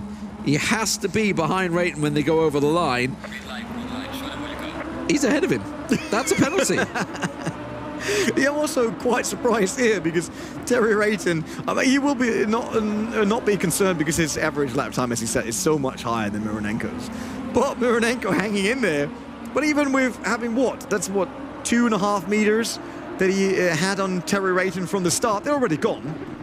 And Rayton is leading. Oh, in the back, Tristan dive. Carter diving deep, and that brings Paul Young into the fight as well, as Garnham had to open the door on the inside, and Paul Young tries to go around the outside now, but Garnham's still right beside. Can he actually get the run down the first stretch? While Tristan Carter trying to close the gap to Mironenko, but this looks like Garnham has it under braking here right next to Yoing, and Paul Yoing has to step back on this one, switch back, and off we go again.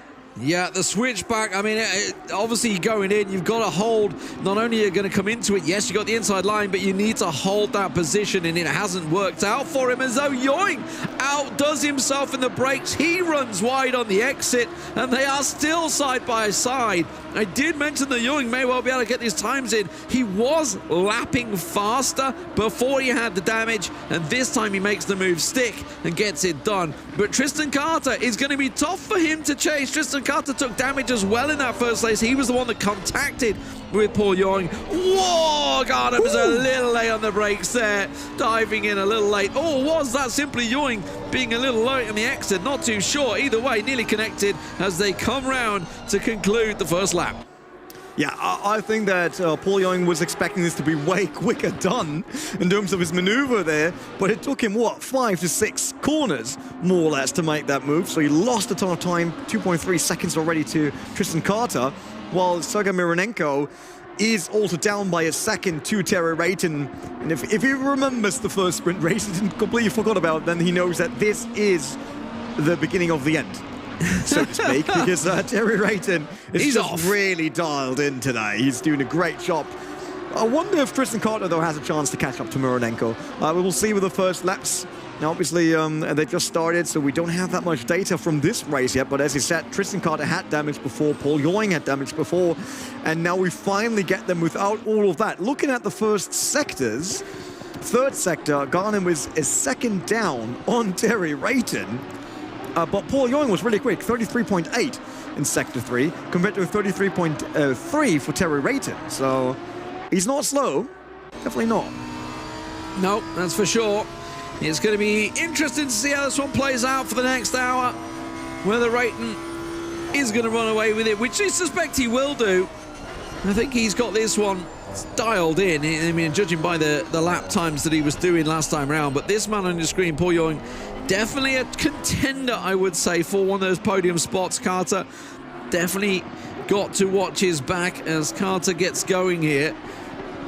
I'm still intrigued by whether Mironenko is going to take a penalty as well, which is why I'm saying for one of those spots, because you know, if last I checked in the rule book, second place shouldn't be ahead of first place when they start the race.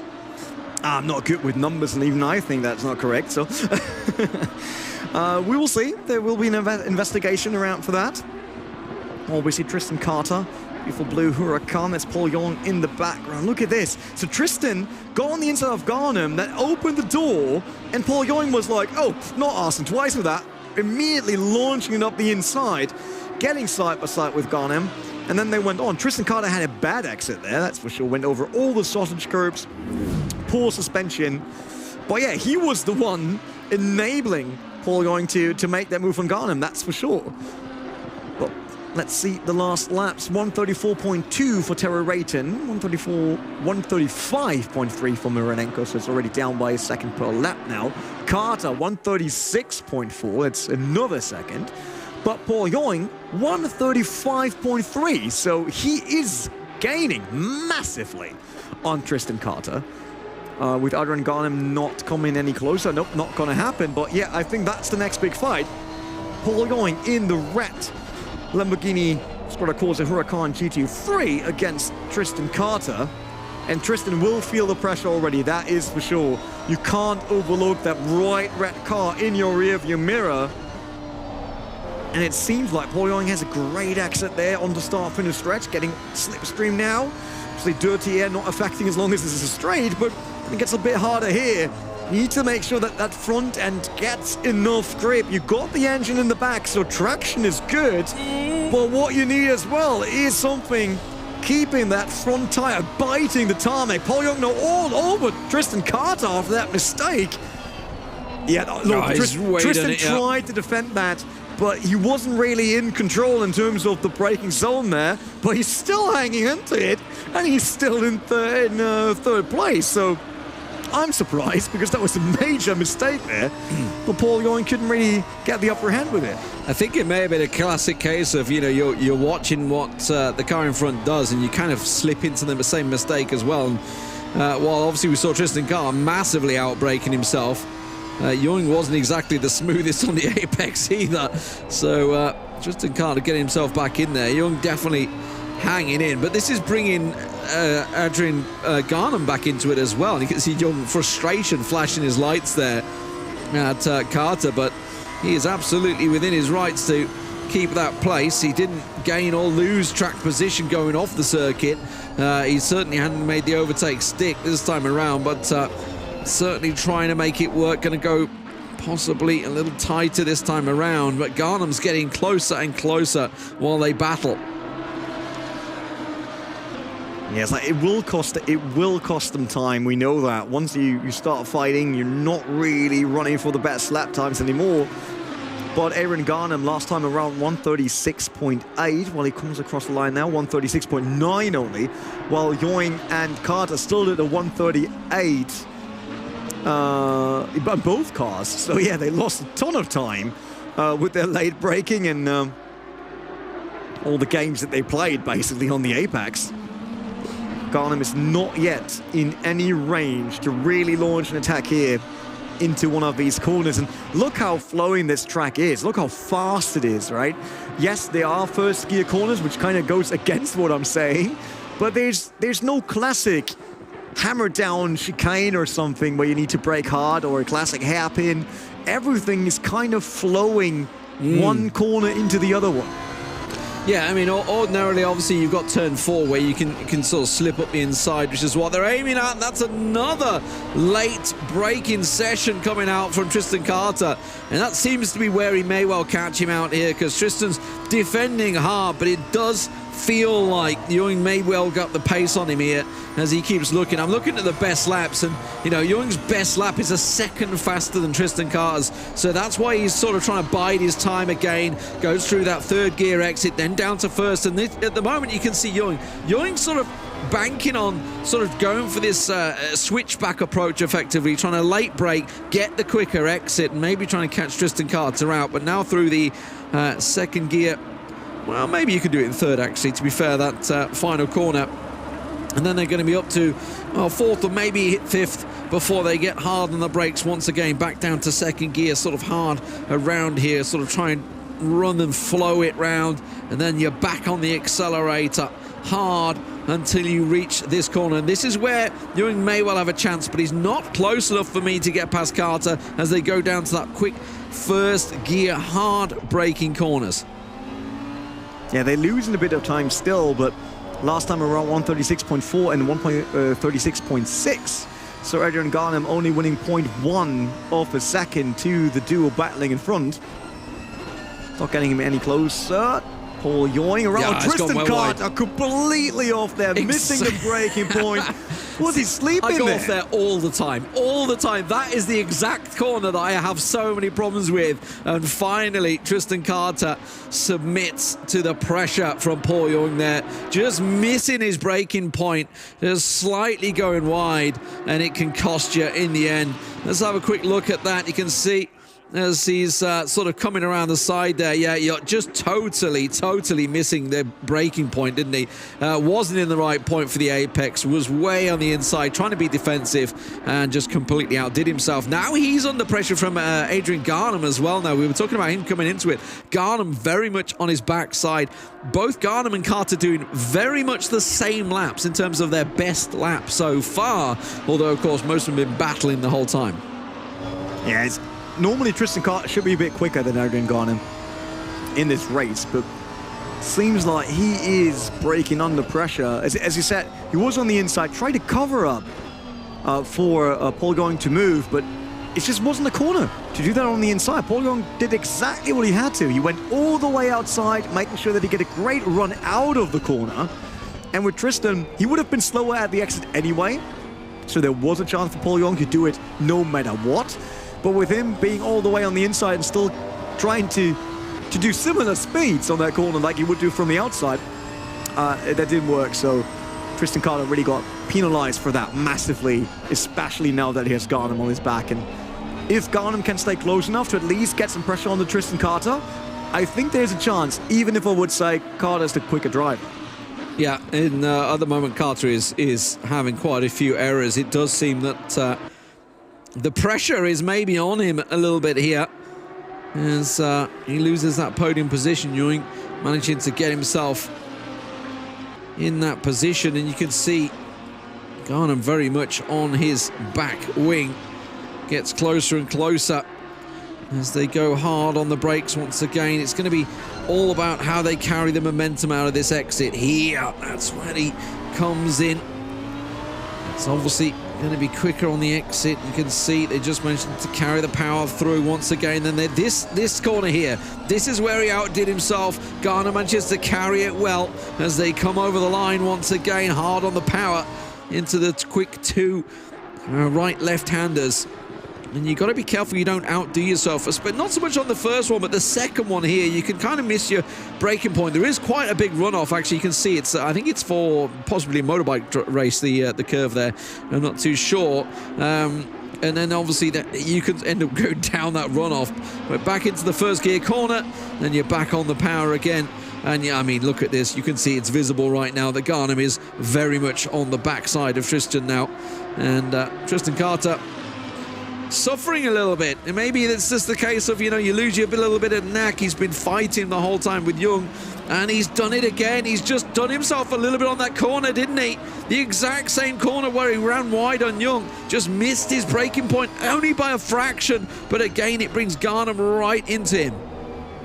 Yes, we also see that the gap between Ewing and Carter is already up to 3 seconds, so Carter can't hold on to Paul Ewing after that big battle that we saw at the start of the race, which was great to watch. But no, all of a sudden he has again to look in the rearview mirror the entire time. Every single corner he has to check it, and it seems like that's too much for him right now. Oh, and Garnham losing it again. The rear stepping out there, catching the car multiple times.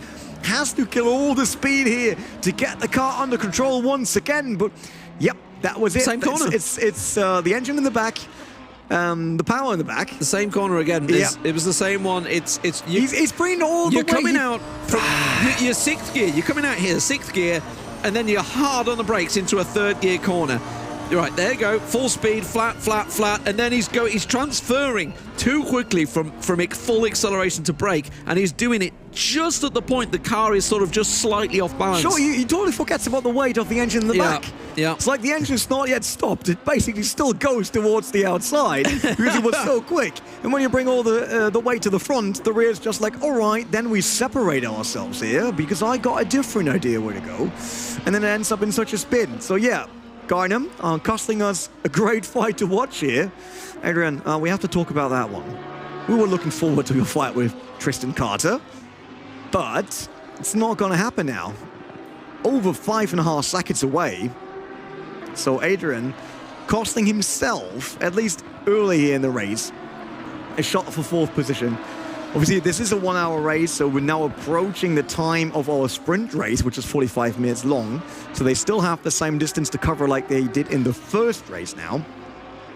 And that is a long time. They will have pit stops around the halfway point normally. And we know Garnham did a good one there, right? He was pitting very early. He got onto Paul going.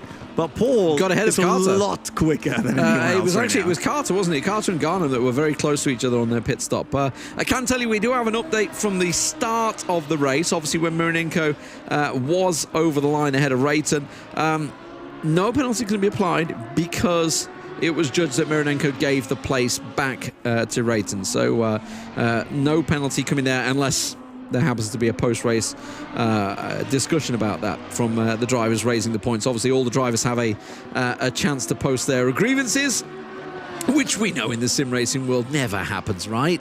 Right? No, nobody complains in the sim racing world. Never. I never saw any penalties being handed out either Never. in sim racing. Yeah. No, we're nice guys there. You know, it's like we admit our mistakes and then we sort it out without race. Oh, no, I'm just joking, obviously.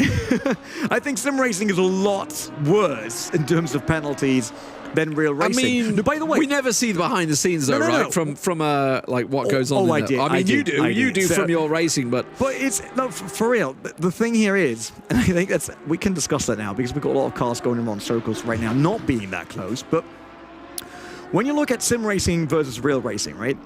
The sim racing community, and I'm part of this since basically its existence. The sim racing term wasn't even around back then. well, the rigs started to appear. Yeah, it was always about if you touch someone else's car and you were someone that you were considered to be good, then you did it on purpose. Because a pro is on point, right? Which is interesting because if He we look never at the makes a biggest, mistake. Yeah, if we look at the biggest racing championships in the world out there in the real world, they do mistakes all over the place. We may have had cars parked Yes. on top of each other Yes. at Monza. You know, I can't imagine how that happened. So first of all, racing is a millisecond decision, and it's always a decision on the edge, right? If you're really running course for it the is, top position, Split second. you're always on the edge there. So mistakes happen, and if people wouldn't go for a risk, then it would be really boring racing to watch. So that's one thing. And that led to sim racing, in my opinion, to be way harsher than real life. It's like as soon as someone happens, it's like, oh, that must be a penalty. That was on purpose. And it's like, man, that would be a racing incident for everyone out there, because it's totally fine to lean onto someone's car in the corner, especially if it's not an open wheeler. And I just wonder if one day. What will happen? Will real racing adapt to what we think is acceptable in sim racing? Or obviously sim racing always has the fear of people doing too much, right? Because you won't get hurt. It's not like you pay 150,000 euros afterwards for the damages you did in sim racing either. So I understand that we need to be harsh on penalties to ensure that people behave correctly on the track. Yeah. But not when it's about an actual fight. Because I had a race. People were like, oh, you actually overtook on an oval into the corner on the entry. And they were like, that's not okay. You have to do it on a straight, because on the entry, you're basically forcing someone offline, and that's dangerous, especially if the car in front of you is a beginner, and that's unacceptable. And I was sitting there like, wait, what? What? Then we What? should just do qualification. Yeah, let's do qualification, then call it a day, right? That's it. We don't need a race. So it's always a balancing act. Interpretation of the rules. Yes. Yeah. And I mean, I'm obviously a big fan of old touring car racing, which was way harsher than everything we have nowadays, right? You're coming from Great Britain. You obviously know BTCC and everything that happens rubbing there. is racing. Yes. Is the phrase. I know we have to be balanced, but sometimes I think in sim racing we're a bit too harsh, especially in the big pro events. There's multiple ways you can look at it, because obviously speed can be a factor, right? If it's very different if touring cars are sort of bumping up against each other in slower corners, slower speeds. Obviously when we're talking Lamborghinis, you're hitting 200 mile an hour or 300 kilometers an hour at some points maybe, and just absolutely blasting it. Well, obviously we don't want to see him contacting at that speed, because then it's going to be very dangerous. So yeah, there's so many different things that come into it. I mean, hell, Formula One has had plenty of incidents this year that have brought context into it. Never heard about that. Yet the drivers themselves, are massive advocates of saying, "Let us race." As simple as that. But there has to be a line at some point, and so far I would say that line has been tested quite heavily this season. Certainly in that series, and obviously that being adjudged to be one of the pinnacles of racing, a lot of the other racing scenes will look at it and say, look, it's acceptable there. Why is it not acceptable here? It is always a very dangerous precedent, when we see these incidents. Yeah, definitely. But again, as you mentioned, it really can be down to the situation. So often it's not just there is never a one case fits all for certain racing. And obviously sim racing falls heavily into that category. But which is why we always need human marshals, right? Exactly. I know that we always ask developers to get us games and racing titles that have all of this automated and a proper penalty system. But let's be real, for an AI, a crash can look absolutely the same in terms of the straight facts, speed, angle, and all that stuff. Yeah. But on the actual racetrack or different racetracks, it can be completely different situations for a normal marshal. Yeah. Because they could come out differently of the corner. It could be the way they steer it into the corner, right? It could be someone losing the rear and then tapping onto someone. I mean, especially when you're talking about an AI maybe trying to do it. And obviously, don't get me wrong, like in the perfect world, we can all jump in a sim rig and the AI will be able to figure out the penalties and suddenly racing will clear up and there'll be no incidents and, you know, it'll be the dream world that everybody thinks exists. Well, you know, you could have a car that just loses its back end, like we saw Garnham doing. Somebody has to take avoiding action. They connect into another car and suddenly they get given a penalty. You're like, well, hang on a minute, I was avoiding that car. Well, sorry, there's a computer doing it. Yeah, so which is why obviously we have you know, admins that are always the unsung heroes, in fairness. You know, the marshals, race control, unsung heroes, because everybody loves to complain at them and nobody thanks them for the job they do. It is a very thankless task in the background.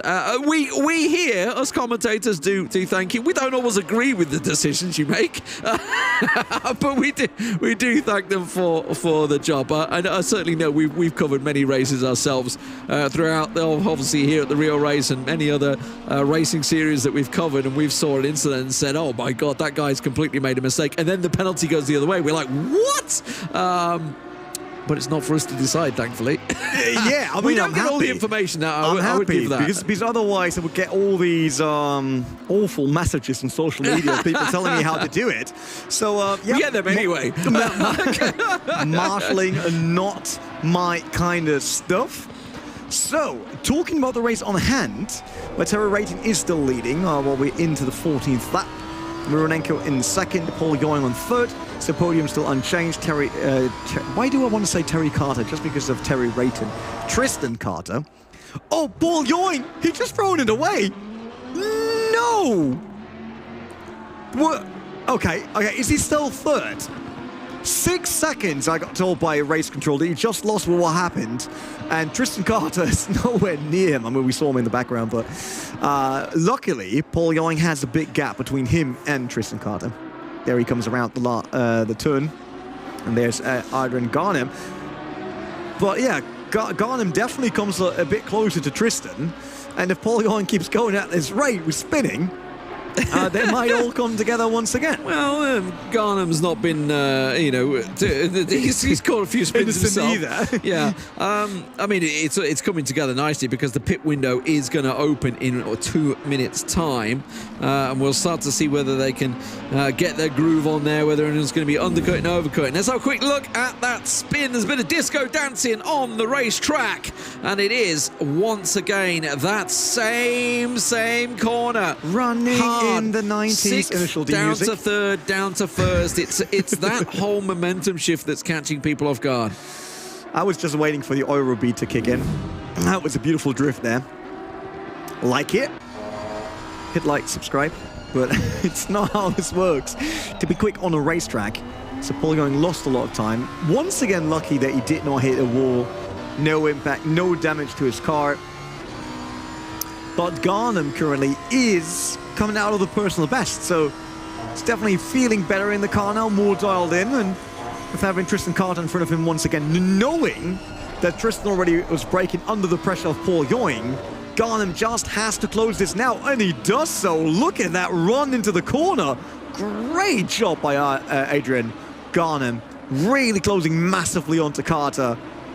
And as I said, we're getting close to the pit window, 35 and a bit minutes to go, so we're not yet halfway through, but we're very, very close, which means they will soon come in. The early birds will do it now. Adrian Garnham going a bit more to the outside to really carry the speeder out the right king, and he is closing to Tristan Carter. You can see him clearly now. You obviously, with that flowing track, you have to be sure where you want to make that move, or you wait for someone to really dive deep. But I think Garnham right now has been a ton quicker than Tristan Carter. You can clearly see that each and every corner is getting closer, losing a bit there on the exit when he has to go through the fast kings due to the dirty air. But I would say there is a proper chance for Garnham to make a move. Oh, it may be coming up sooner than we think. I was thinking maybe in the pit window, but the way Tristan is going, Garnham is once again looking for a chance here. Now, obviously, he was in a similar situation before. Does run a little wide this time around. Didn't sort of take the apex at all there. Lost a bit of time onto Tristan. But as I say, he's been in this same situation before. Lost that back end on this exact setup. Oh, and he's done it again! Oh my word, I thought I was watching a replay for a moment. The exact same place. Too fast, this time right at the back of Carter. Imbalance. He must be afraid by now by that corner. He must be afraid. I mean, it gets in your mind, right? It does get in your mind. Like, once you start making a mistake in that corner, and immediately says, right, okay. I mean, that's a good call now. Yeah. Go into the pits, calm down, relax again, Don't focus. put the wrong tyres on. Don't leave the winter tyres alone. Don't touch them. Get some nice slicks on it. It's beautiful weather out there. We got 14 degrees on the track. No, track is 18 degrees, 14 degrees ambient temperature. So it's not even winter code land yet in Misano. But yeah, Tristan Carter got lucky there because he would have had a lot of pressure by Adrian Garnham. And then he sees Garnham going off the same way once again. Look at this. He comes around the right-hander, so everything's up front, and then he hits the brakes, and he's just feeling it. He's steering in too early. Yeah. I think it's because he's behind someone. So normally, when you see the car in front of you turning in, you kind of tend to do the same. Yeah. And then you're always too early. And he's in the pits, yeah. If he does that there, he's so early that the car is not balanced out yet due to the hard braking zone, and he's just losing the rear and stamping off he goes. the brake from 6th to 3rd, and he's just needs to gently apply it if he's in that same situation. As you say, keep it straight a little bit, then you can start the turn as the brakes are applied. A man that's not really been making mistakes is Terry Rayton. He has been smashing it once again. Dominating all the way through, really. It really has Garnham been picking up a stop-and-go penalty. Oh, no. Speeding in the pits. That's a 30. Stop-go 30. That is speeding in the pit lane. Not his day. Not his track, let's say. Misano, definitely not his track. Oh, that must be devastating for Adrian Garnham. Really sorry for him. He's catching the slide well. I mean, he didn't smash the car. It was a good start already. We'll see if Tristan Carter can obey the speed rules in the pits. Coming in. Stopping very far up front. Number 7, Paul Ewing now. He already had that spin. But other than that, he's doing very well. As we hit the halfway mark, it is very much as you were. Rayton to Mironenko to Carter at the moment, who obviously is in that pits, and Ewing. It's going to be all about this pit stop between Ewing and Carter, but I do feel that Ewing maybe has enough of a gap at the moment to get himself that 3rd back. We'll see as and when the pit window goes through. Rayton really dominating. Let's have a look at why Garnham got that stop-go penalty. I can tell you straight away, when it's a stop-go 30, it's speeding in the pits, absolutely. He forgot to turn on the limiter. No, he went to 51. Yep. He went down to it, and then... Oh, and then again. Oh, and he's just totally missed the limiter. Yeah, he's having a mare. He's having a mare. He's absolutely... There, he's found the bottom now. No, he didn't. He didn't. That's why he dropped again. Oh, dear. He can't get the speed limiter on. Is it? Oh yeah, it's like, is he coming in again? Obviously, because he got stop and go 30 seconds. Stop go, yeah. Yep, that hurts now. You're sitting there in the car. You're considering, what did you do? You're considering your life choices at that point. I've got to be honest. It's and it feels bad. I can tell you that. I once had a race. Storytelling time today. We got plenty of time for it. I had a race. I was out there. It was my first in that series, and I got told by the pit crew I was working with that they will show me an arrow. And the arrow, when I pass the pits, tells me what to do in the next lap, right?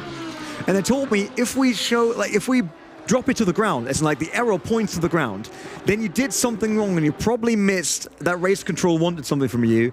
So come in because you screwed up basically, and someone has to talk to you. So I come around And normally, the arrow up is for just a sprint lap, right? Try to be as quick as possible Try and be quick, in terms of strategy. So come around, I see that first race in the series, and I'm like, oh my god, did I miss down arrow like a yellow or code 60 is a Nordschleife? Obviously, we've got code 60. So did I miss something? Really, I rolled the next lap because I was so afraid. I was like, what did I do, right? What did I didn't have comms that day, so I couldn't ask them.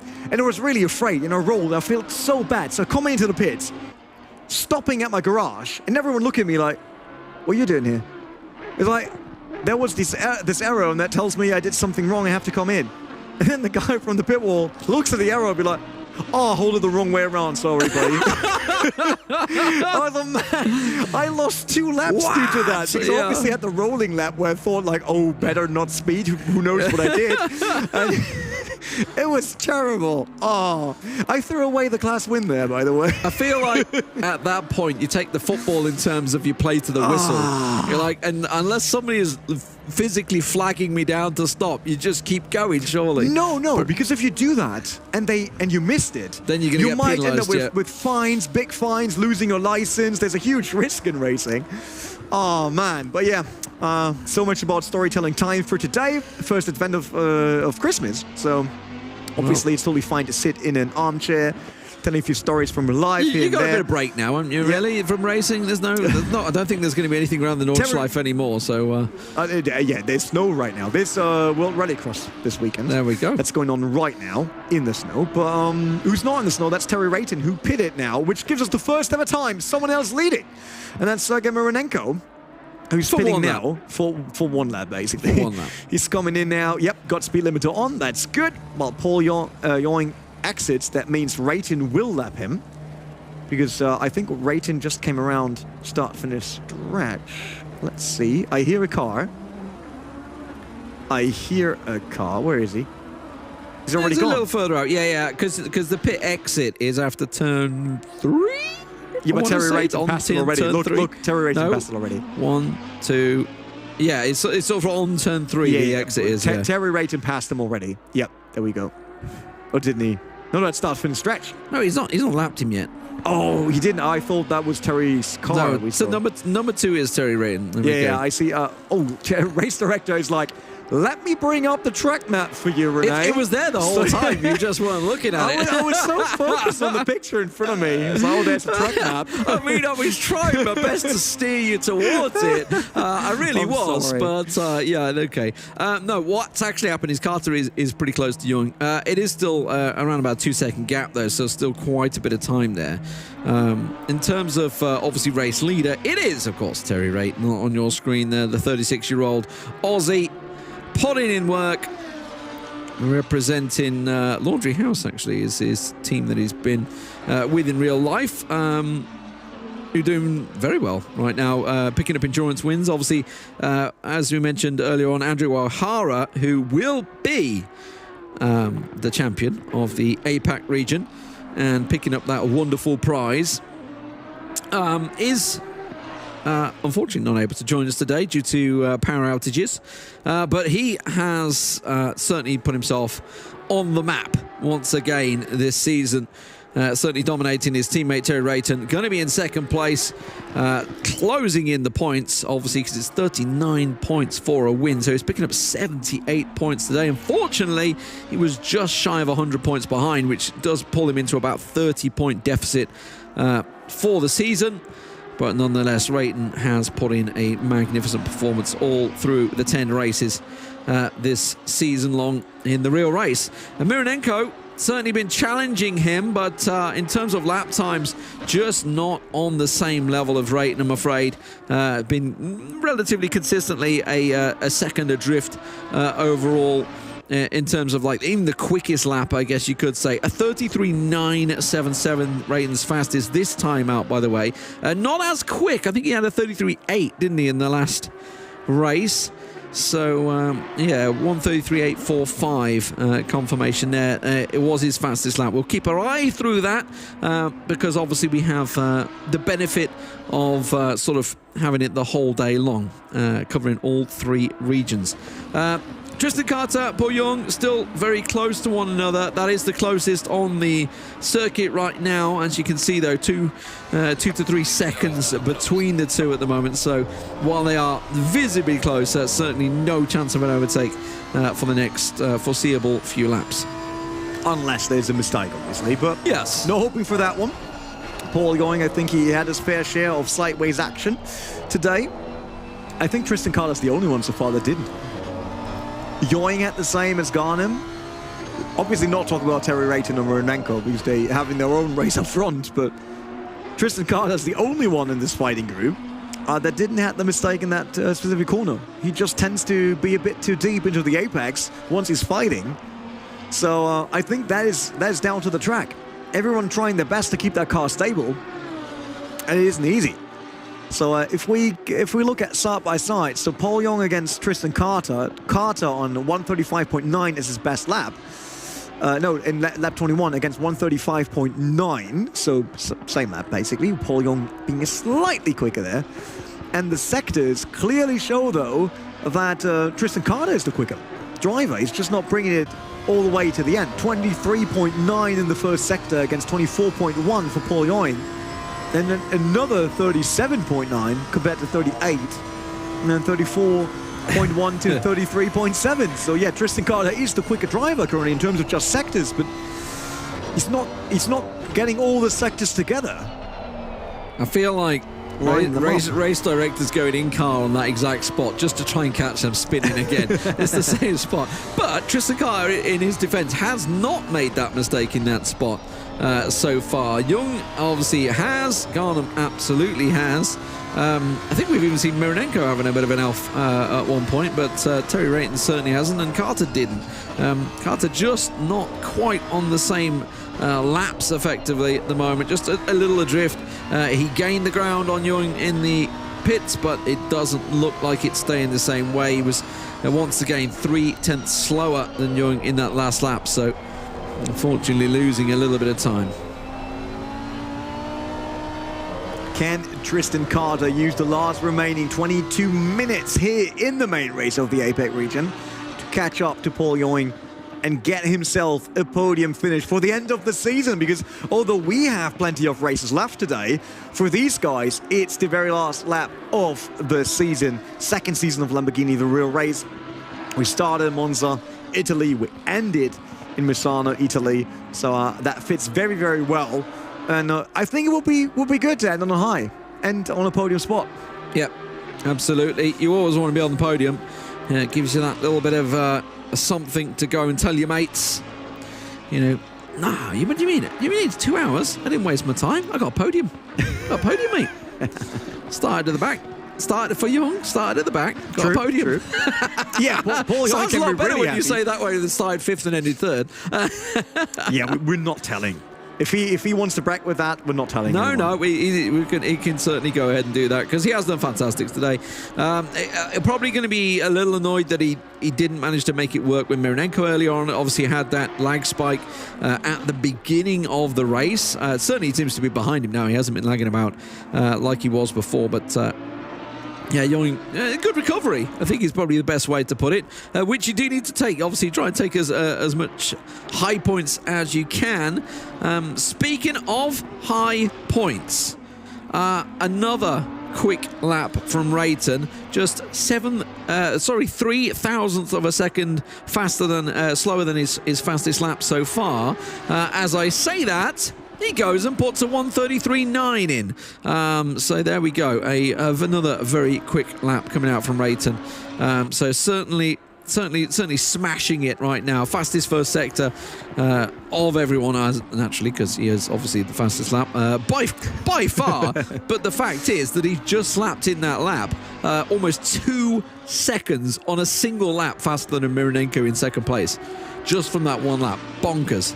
Yeah, he's definitely a good man to watch in terms of if you want to learn how to race a Misano. Currently done best in this race to watch Terry Rayton. He's really making sure that the gap through Andrew O'Hara, the champion of the APAC region, let's be real here, and that the gap is melting a bit. Not enough though for him to get first, but at least a good last race. Terry Rayton coming across that stretch once again, 4th up to 5th.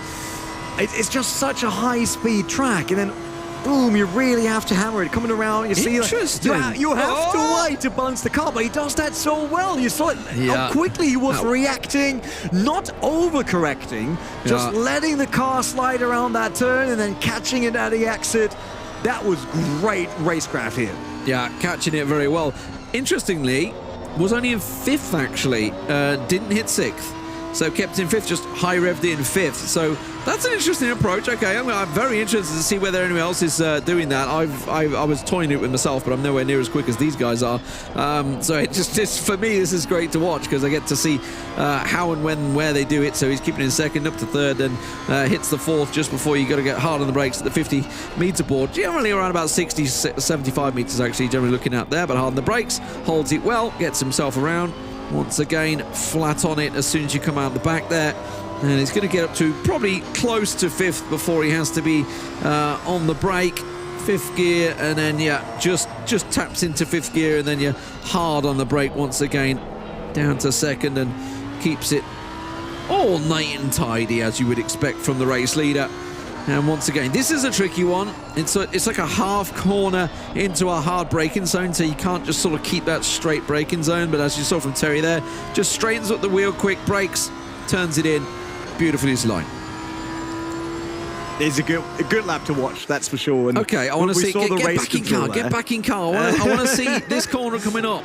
I want to see whether he's going to be on it. Oh, we missed it. We missed it. No, he's losing it. We missed it. No, it's gone. You missed it. You missed your chance. You missed your chance. That's all I'm saying. I wanted to see what gear, whether it was just a case of he was a little slower in the last lap and kept in 5th. Welcome to Lee Smith blaming the director live on our broadcast. Hey, this is because I normally could do it myself. So if I want to see something, I'm normally I'll just press this button. And then auto director will take me to... we handled cameras on our own. Like I did the first half of the season, you did the second half of the season. Yeah. Or 3 races, as you pointed out. Yeah, it's not half 3 races doesn't count as a half. Yeah. Yeah. So I'm the I get the award for observer of the season. Is that right? Yeah, I did most races. Yeah, well, we'll see about that. I think I'm going to give the award to the man that's been programming our observer tool. Because that does a lot of it for us. That's true. But I never used automated mode. I'm not as lazy as you are. Anybody that's tried to observe in Assetto Corsa Competizione will realise that maybe there's an external tool required. And ACC TV has been working wonders for us. I'm just going to throw it out there because those guys deserve a bit of applause. It's helped me a lot out there. 17 minutes gone. In this race. Paul Young, he is gaining, but is it going to be enough? I mean, we've got 17 minutes to go. He is, 28? I think I just saw it a minute ago. 28 seconds behind on Mironenko. I think it's a little too much to ask. Yeah, just a little. To me, it looks very unlikely that he can do this. But half a second a lap, though. That's quite a lot. If he keeps it up, there's at least a slim chance for it to work. Thing is, we're 26 laps in. Yeah, half a second's not going to do it. No. 41 seconds behind. Not a chance. now I see the actual gap. Not a hope. Go Power Ranger. Well, I mean, let's face it, they've all made mistakes. Carter's down to 7.8 seconds now. He was within 2 seconds. I didn't saw Terry Rayton doing a proper mistake that cost him time, nor did I see Sergei Mironenko doing one yet. Mironenko had a little outing in the first sprint race, not this one. Not this one, okay. No, not this one. He's been a bit more consistent, and he's keeping his laps sort of within a 134 as well. As I say, that goes over the line, 135.4. So a little bit slower, but he's under no pressure, let's put it that way. He's just sort of coasting it around now. Yeah, doing a great job there, even though we're not talking much about him, obviously. Yeah. It's either Terry Rayton up front. Often the case if someone's sort of off on their own, we just don't tend to talk about them much because there's not a lot to say, other than the fact that, great job, mate, you're going to get second. You got a stamp, smiley, good job. Tristan Carter So far, always the one to watch when we look out for another fight. But Garnham is behind them. Paul Young is still too far away. I feel like it's a name that belongs in like a pop group, a boy band or something. Tristan Carter, yeah. It's he might be in the next iteration of the Backstreet Boys. That's it, exactly. Well, isn't that? It's Aaron, isn't it? Aaron Carter. Yeah, there you go. But didn't Aaron Carter also have a brother? I think they've got a few of them. Don't know whether it was Tristan. Is that Tristan Carter? Oh no, man! Just imagine chat now saying that's correct. Just pulling it out. I will be dying. But anyway, he would not be in the APAC region, that's for sure. Oh, he could have moved. Maybe. But yeah, no, honestly, he had his chances. So did Garnham, to be fair, until he made a few mistakes that was just caught him off guard, didn't it? Just caught him off guard. Wasn't to be for him. So Garnham losing a couple of places in that one. Just 14 minutes to go in this race. If you just joined us, well, welcome to start with to Lamborghini The Real Race. We do, of course, have multiple regions this season. Obviously, we're covering APAC here, EMEA to follow shortly, and then, of course, NALA to close out the evening in what is a very tight championship, actually, over in the NALA region. That's going to be between Hendrickson and Moreira, both within 20 points of each other. And when there's 39 points up for grabs for the winner, that is still wide open to speculation. Yeah, it's definitely a race to watch today, and I love that we have the sprint race and the main race, so there will be a big story to tell, I'm absolutely sure. It won't be an easy championship win in the NALA region. Different maybe when we head over to EMEA, which is up next, where Jordan Sherrod won everything but one race. Yep. So he's not getting the perfect season. The one man that stopped him winning. Not really Bonacorsi's fault, in fairness. It's true that. Benjamin Bauman. It was Benjamin Bauman. Benjamin Bauman getting the award for killing Jordan Sherrod and keeping him away from winning at least once this season. Look, if you're going to stop him winning, you got to torpedo him. That's the way to do it. But he took a penalty. Lost a couple of places in that one, did Benjamin. I wonder if he's around today, Benjamin Bauman. I hope so. Hope so. Yeah, I like his third racing in the style. championship. Yeah, he's been doing good work.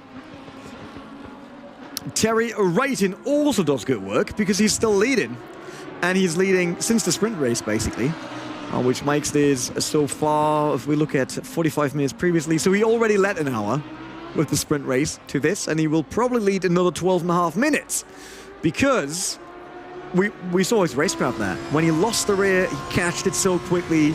He did not lose a lot of time because he did not let the car slide too much, and he also didn't overcorrect, so he was not eating the speed that he built. Once again, it's just so good to watch. Like these this micro reactions on the steering wheel we see, making sure the car stays stable without losing that speed and letting it slide if it slides, and just catching it just at the right moment. Here as well, look at that. He lets the rear come around so he doesn't have to steer that much. And then it straightens out automatically, basically, coming out of the turn.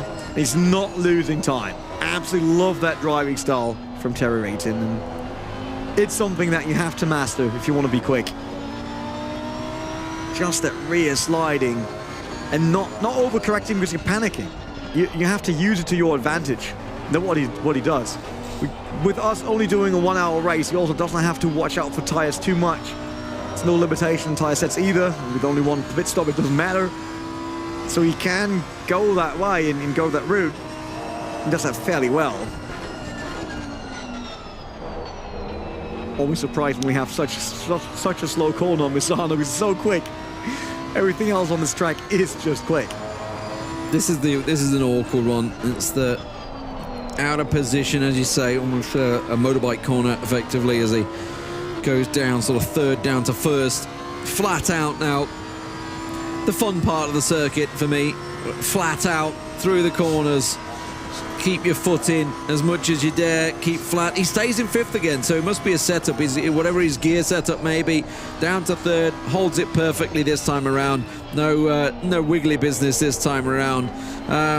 But yeah, keeps himself in 5th. So everybody else has been popping it into 6th there. So he keeps himself in 5th, just high revving it. Interesting.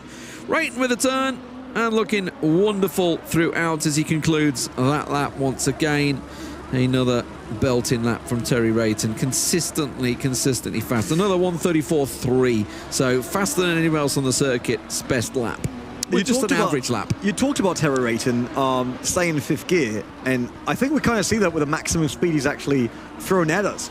248 kph for him, and 252 for Moronenko, 51 for Ewing, 50 for Carter, and 52 for Garnham.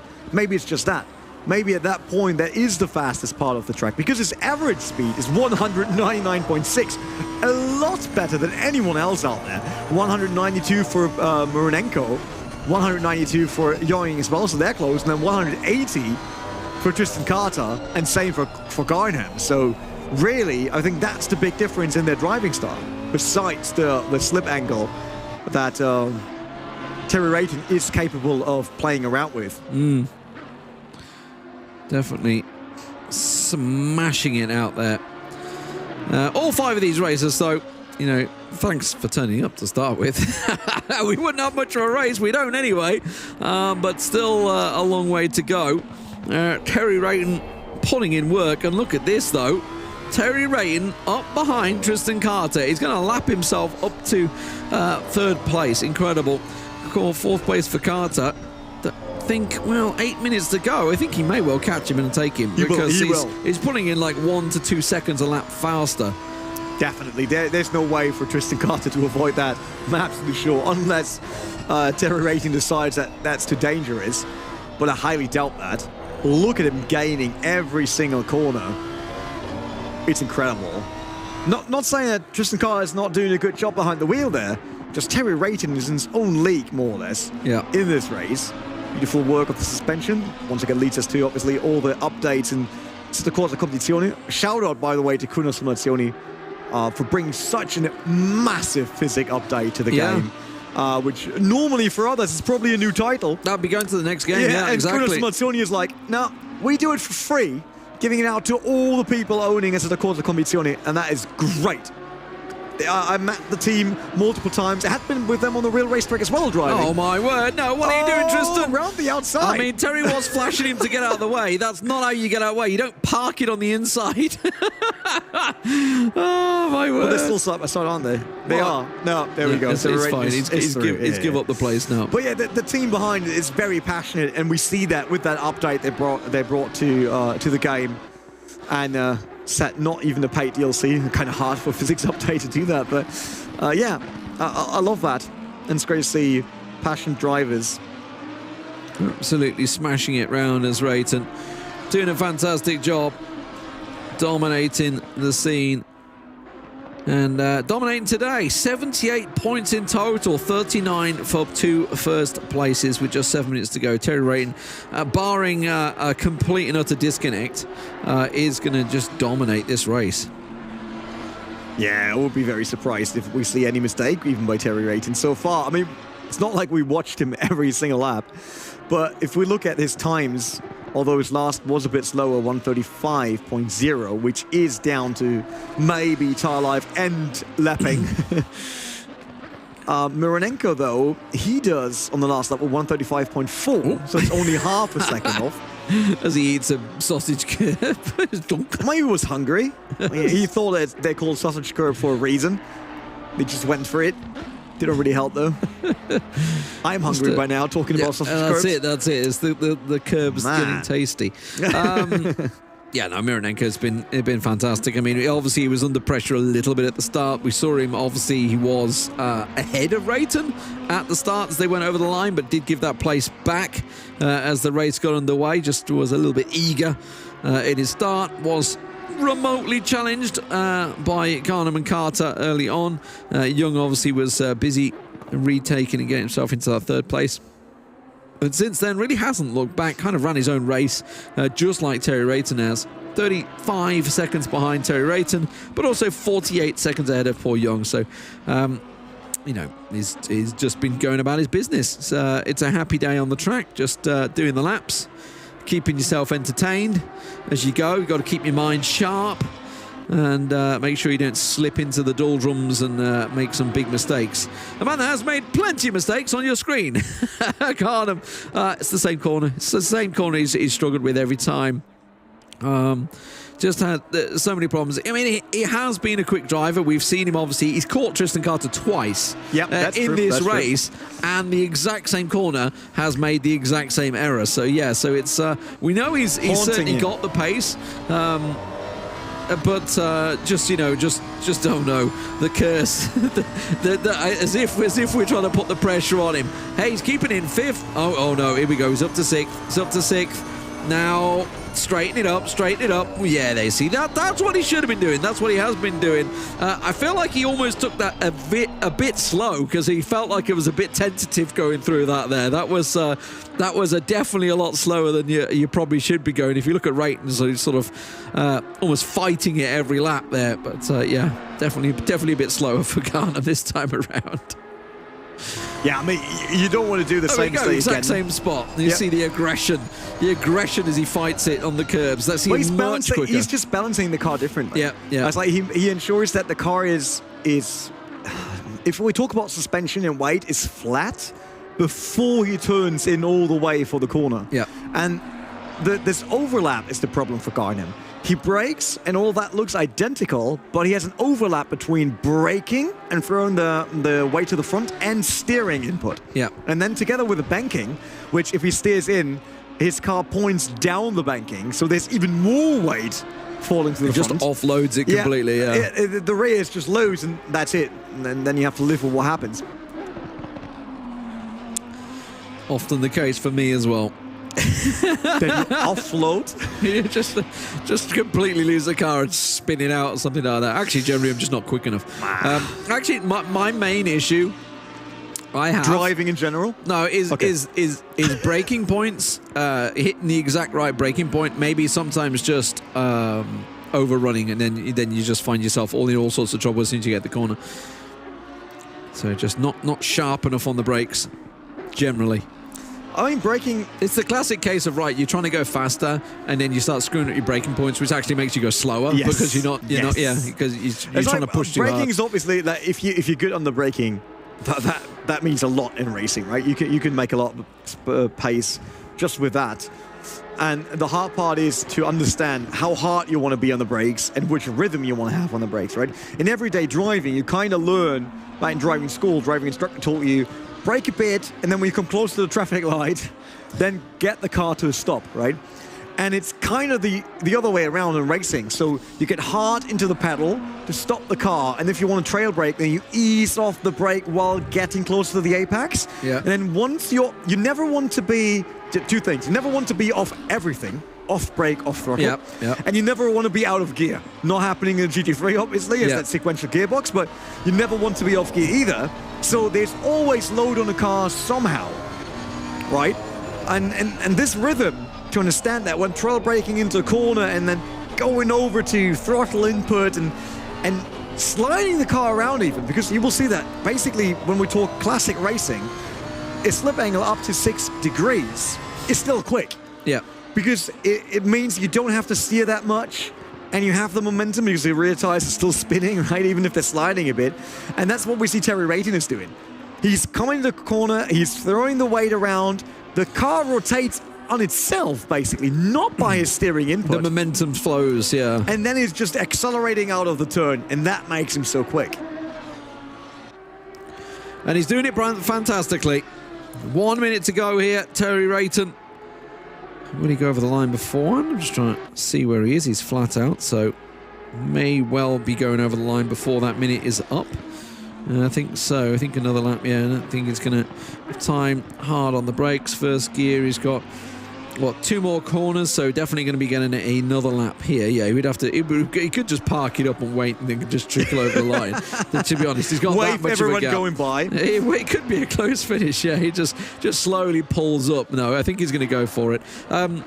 Interestingly enough, that said, we have had issues in the past of people not sort of getting the right pace. I'm thinking of EMEA region when we've seen cars running out of fuel. Oh, yeah. Based on, say, Jordan Sherritt's pace in the EMEA region, and it's caught people off guard saying, I hadn't balanced for another lap. I'd calculated it based off my lap speed, average lap speed, how many laps we're going to need, and then somebody, you know, at the front of the pack goes quicker than you expected, and suddenly they go, I kind of ran out of fuel, and they have to back out. We'll keep our eye on that. Don't think it's going to be the case this time around. I think Rayton's just going to carry on and conclude the final lap. There you can see the timer hits 0, which means we are into our final lap.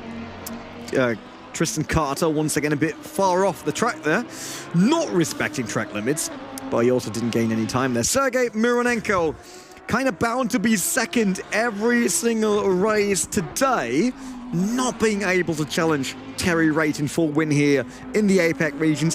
That's our first region we visit. We will go to EMEA afterwards, then we head over to Nala. So there's still plenty of racing to come throughout the entire Sunday.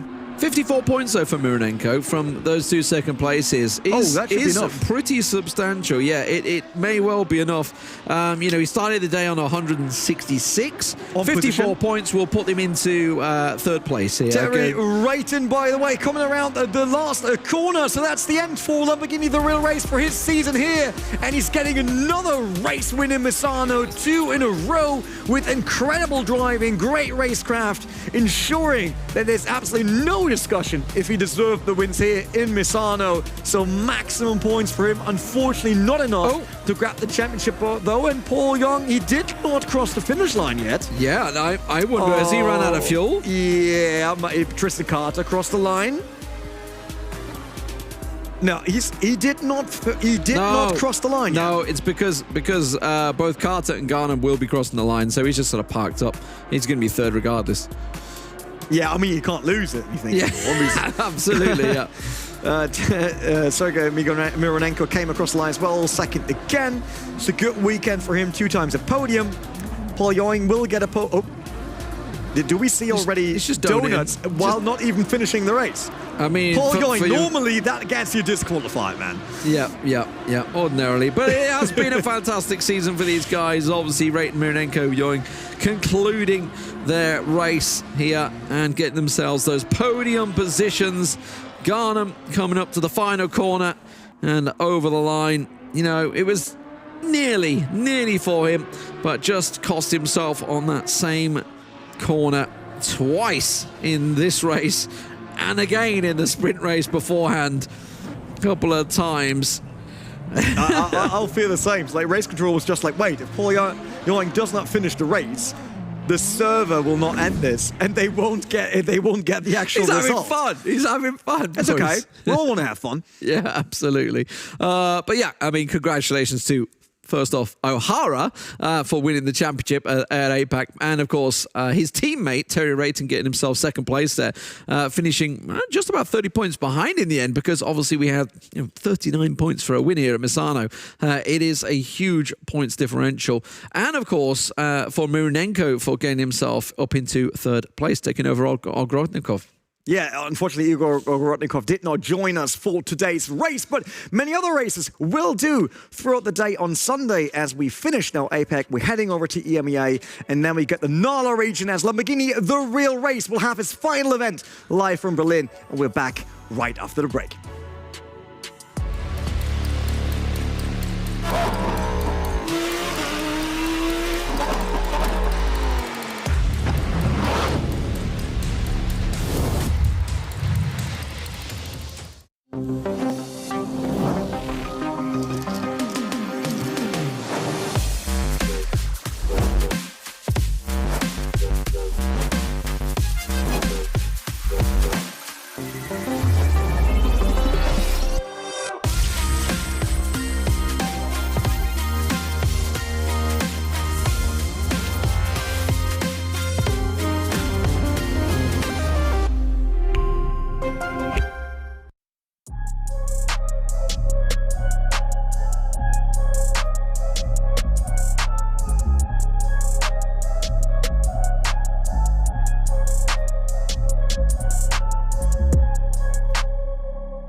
Welcome back, everyone. We just had 2 great races, although there were not many people racing. How was that for you guys? I don't think I've done a 5-car race before. I gotta be honest. We did. Really? Did we? We Well, did with 1v1 in a different championship. well, we've done 1v1s, but that's a head-to-head. That's a whole something different, thing. it's a bit different. Yeah. So we're of course going to look soon to the first race and the second, do some highlighting. I'm really curious what you guys have to say. But quickly, was it surprising? I have to say, I was surprised by how dominant Terry Rayton was, because we always talked about Andre O'Hara, right? And it was like, oh yeah, Terry is his teammate, but he's only in second. But here at Misano, which is a tricky track, especially on the new update, I love that he was doing the same lap times over and over again, very constant and calm and collected, which is important, right? And we saw the difference to other drivers. Like this time it was really obvious, right? We saw other drivers being quick, but they were struggling with the same corner over again because it's really tricky. And then we saw the huge difference to how Terry Rayton slides the car around and how he handles it. And it was a great showcase, I think, for people out there to understand what's the difference between someone that's winning those high-class races and someone that can qualify for it, but it's not just there yet to be on the podium. Yeah, with the first race, they directly got all their own space very quickly. And yeah, so that's a bit like you want them to fight a bit more at that moment. I think we had a bit more fight, I would say, in the 45-minute sprint race than we did the second one. The 45-minute sprint race here, I mean, it started off, you could see that obviously Rayton was challenged at the start. You know, Young had a little peek up the inside there. Mironenko obviously had to fight with him there. And then unfortunately there was contact, which is always a worry. You know, that was Tristan Carter catching him at the side. Both of them then obviously were carrying damage throughout that. And unfortunately, the sort of that damage continued. You could see the side panels on Young's car there just taking way too much. Young, unfortunately, was suffering a little bit from lag, which can happen, obviously, when you got races coming from all over the globe, as it were. That's Adrian Grant. I mean, that's easy to spot. He has those remarkable slides. I feel really bad because are we going to call that his spot for the rest of the year? we don't want to blame him, right? He's done a Granum. He's doing great in these races, but it was kind of his a nightmare corner. He was trying to get it back on track, but it was just not working anymore. And then he picked up the stop and go penalty, 30 seconds as well for speeding in pits. Could not find the speed limiter, which is not that easy. Everyone who's never did it is like, oh, you just click the button in speed limiter, right? But you want to be as quick as possible, and you want to be down at the line in terms of your slowest speed, right? So you brake until 59, click the limiter, and then 60 done. And that's harder to do than it sounds like. Yeah. Always. It's always easier to say than do, right? Yeah, but the problem is you will floor it then to sit on the limiter. Yeah. And if you've not got it right, off you go. And suddenly you're like, oh no, that's it. That's not double taps. I saw a lot of sim racers doing that. Yeah, double tap. They tap once, it's on, and then they accelerate, and then all of a sudden they tap it off again. Just because they were like, they double and they want to be sure when they accelerate that it was on. So they click it again and then it's off. Oh, that's bad. That's bad. I saw that in a few championships. And was there like any highlight in race 1? I mean, obviously, the fact that certainly fastest lap, we're going to keep our eyes throughout. We've got all regions. Terry Rayton obviously setting his fastest lap at 1:33.845, if memory serves me correctly. We've got to see if that carries on through. So that's a highlight we're going to keep our eye on. That's one. The other one, I think, is Rayton starting against Mironenko, because Mironenko always was up front during the start, for whatever reason, while Terry Rayton was the pole setter. And Terry always managed in the first 2 corners to be up front and then building a gap immediately. So being that ice cold, kind of, to not worry. It's like, oh, he started in front of me. Really, I don't care. I know what I can do. I know my pace. And showing that off here in the grand finale, I think that's great. And race 2. We're going to talk a little bit about that as well. Of course, the rolling start, you see already in the back, there's a little bit of like fighting here and there. It took quite a while that they were like trying to get in front of each other. Yeah, I mean, the toughest one for this was obviously that Young was starting in 5th. So he had to work his way through past Tristan and Adrian there. So it was a bit of work for him to get past. Obviously, they were all sort of caught in the fight, which gave obviously Rayton and Mironenko a chance to get forward. That was Tristan sort of getting ahead, and then look at Young just squeezing up the inside. You love to see it. They were side by side for quite a few corners as well after that, and Young finally gets himself ahead. I think that's like turn 9, 10, I think, of it, somewhere around there. But here and they're then still sort of flat trying, out. really. Yeah. I mean, they're flat out now, and then he stays ahead, and then Young slowly sort of raveled in Tristan, and then Tristan, it obviously up to that point, I think he was behind him for about 3 to 4 laps, and clearly you could see a lot of the problems. Yeah, there we go. Oh, come on them. Well, he got back to it, so that is really good. We now call it the Adrian flick. The Like Adrian the flick, Scandinavian, like the Scandinavian flick in rallying. Everything has their own names today. Yeah, look at, look at that. Yeah. There's Paul Ewing doing the same You're mistake. doing the Adrian flick. There we go. Yeah. But he catched it quite well. Yeah. We saw that.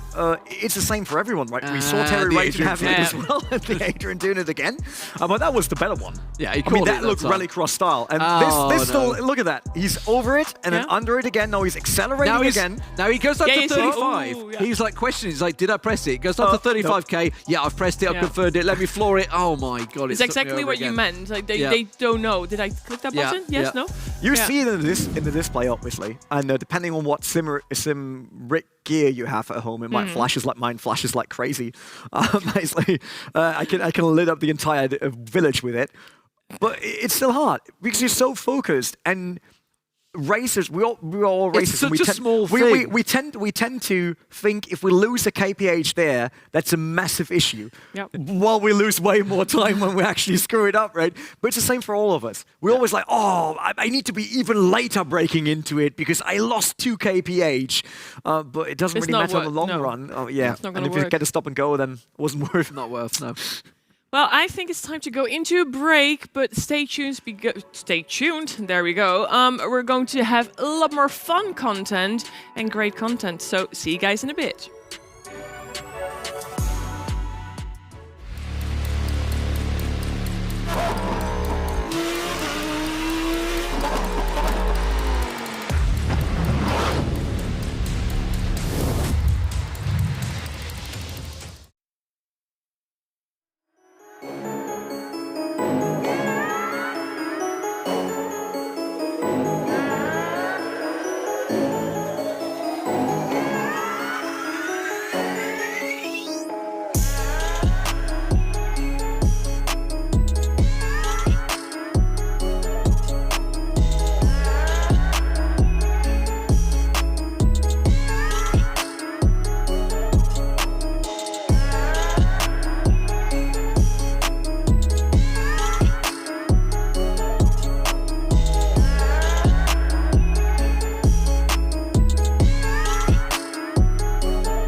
welcome back, everyone.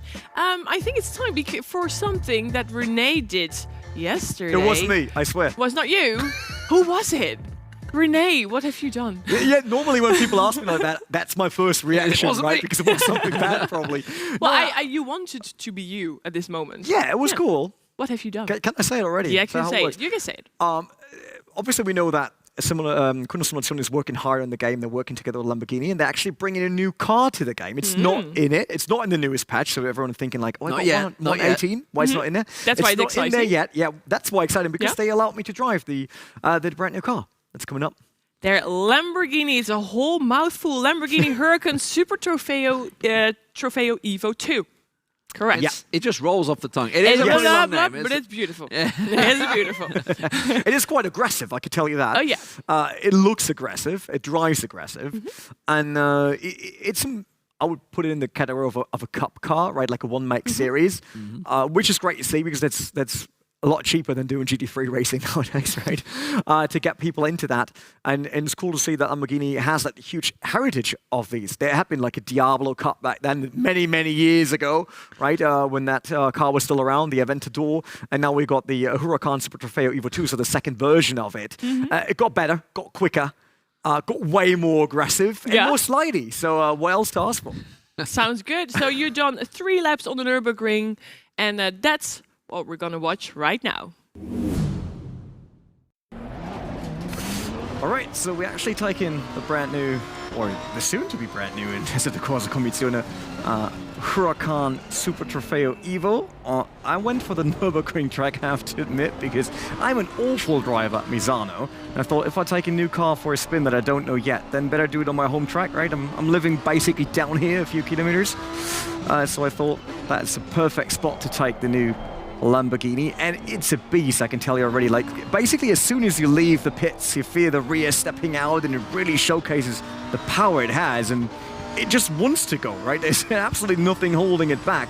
And even though it has TC and an ABS control, it is a handful to actually manage to get it around the track. So these laps, they look horrible, I can tell you that. Not great at all. So I'm struggling with the car. My first laps here as well, and it's similar to when you try out a race car on your own in real life, right? So you try to find the limits and try to find what it's good at, and it's definitely good at getting the rear to wiggle, can tell you that. So if you like dancing rears on midship engine cars, then the Huracán Super Trofeo EVO 2 is exactly what we're looking for. And Michael Schumacher, not that easy to get up the hill there. You got aero and you got grip, but it's obviously not what the GT3 race car is. So we're so used nowadays to all these systems there and to all the aerodynamic grip that we get. It's a lot harder to step down to these cars, but they're so fun to drive because you have to work way harder to get the car going around the course, especially through chicanes. I already tried it on the previous version. And we see that here, it's the last chicane at Nürburgring GP, so normally just you fly through here, but you have to be really precise, and it is a challenge, that's for sure, but that's why we love racing, right? I mean, it's so much cooler if you actually have to work behind the wheel to get the car going. We're now running with TC5 and ABS 4 even, so that is quite a high setting, but even there, the rear loves to come around and basically say hi to you down into turn 1 now.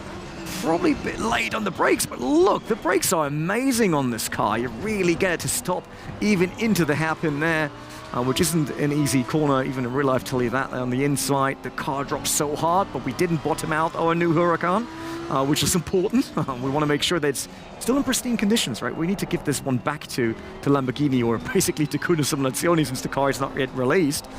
So better leave it in one piece, but it's really a cool thing. I think that often gets overlooked, the Super Trofeo and ACC. It's a cool car, but mostly people are racing GT3s, maybe GT4, right? But this is where it's at. It's like it's a proper cup car. And you really have to work for a win, and you have to work for a quick lap time. I like the brakes, I have to say. It is really stable on the braking. It's not like you have huge problems, even with the other ABS settings, to run into any issues. So braking for all the power I got the right stopping power as well, so not really concerned there. It's just like this cool mixture between power and not enough aero to be on autopilot through all the corners. There is grip, there's plenty of mechanical grip as well on this car. But it's just, it kind of gives you a sense of security, and then it tells like, oh, by the way, I'm still a beast. No matter how good you feel, how confident you are, I'm still a handful to drive. And you need to keep that in mind when racing the new Huracán Super Trofeo EVO 2.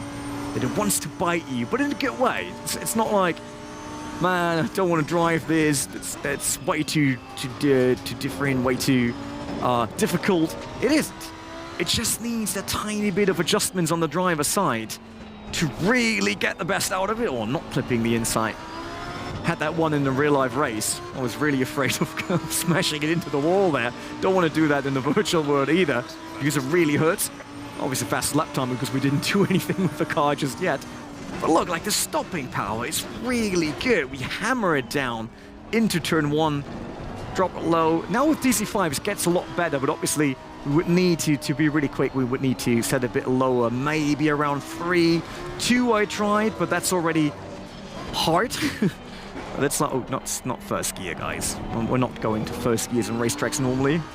So there's a few exceptions here and there. Track limits, we know from GT racing, the real world, track limits are not that important, right? So no one saw that. FIA not watching us. Oh, getting it into the corner again. Look how it grips on the inside there. That's really good. I totally missed the breaking point for the next one, as I enjoyed the struggle there so much. It challenges you, and it demands a driver that is always ready to adjust and ready to manipulate the steering and the throttle to really make it through, which means it's not getting boring. It's really not autopilot. It's not, some of the GT3s kind of feel like that, right? We're also used to that nowadays and just racing it and flooring and stopping hard, but the Super Trofeo EVO 2 is just a tiny bit more challenging.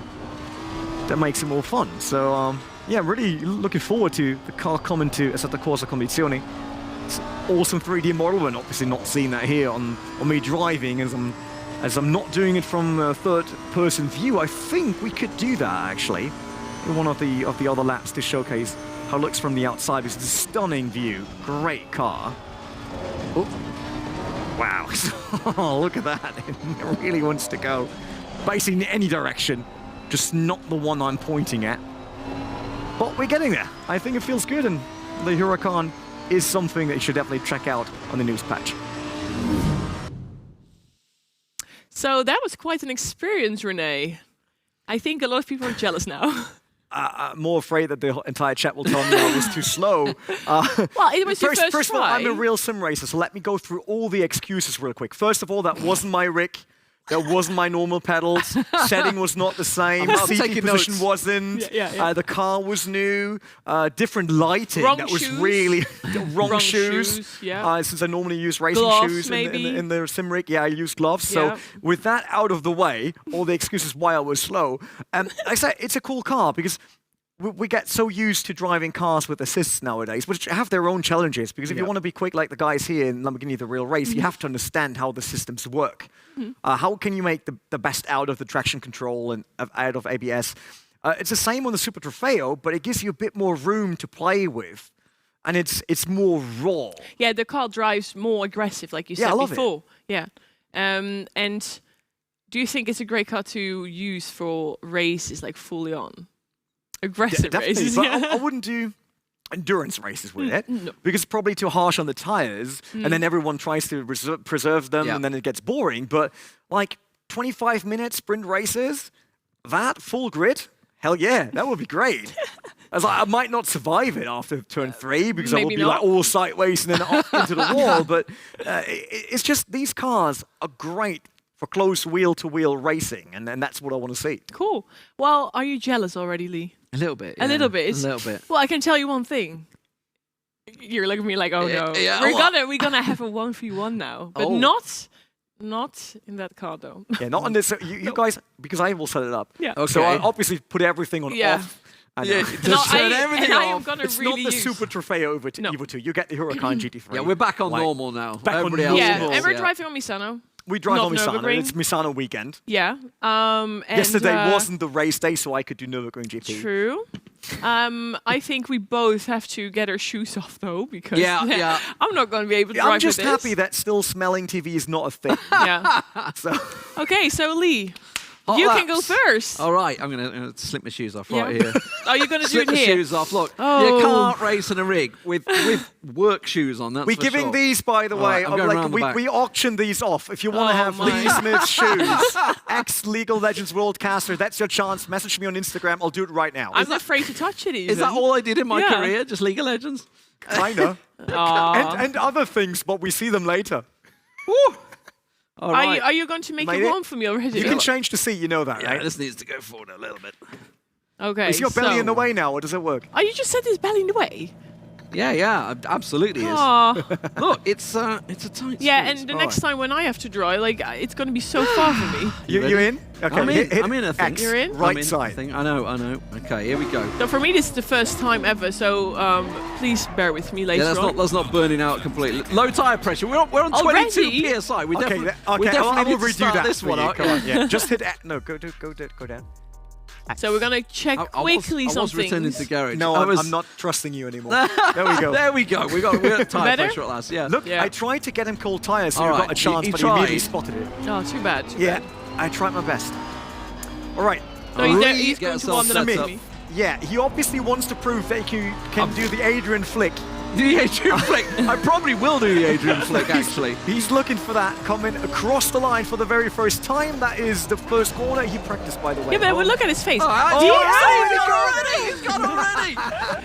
The thing is, he's As soon as really... I looked across, that was it. You did me. You And did me this is straight away. exactly why Lamborghini said we do it on the sim rig and not on the real car, because they saw you driving previously. I was just testing out the motorbike runoff area. Okay, sure. sure. Yeah, right. Okay, let's. Well, it's the first time for me on Misano, We're going off the even. gear here. Right. Yeah, okay. no, who cares about You, track limits? No one does. Have you changed this wheel setting since yesterday? If this is No. happening to him already, how is it going to be for me? It's all right. Right. To be okay, let's honest, get it right in. since he has a bit of experience, he will push too much.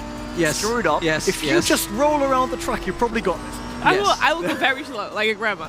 The thing is, I only have like some experience feel in like real life, you've, but not with sim racing yet. No, it's so- because I don't have my trainers on like yesterday. Yeah, it's like you know that the brake is the one in the middle, not far left, right? yeah. Maybe this is a good start. After today, I'm gonna do more sim racing. Go into sim racing. Yeah. Get yourself a rig.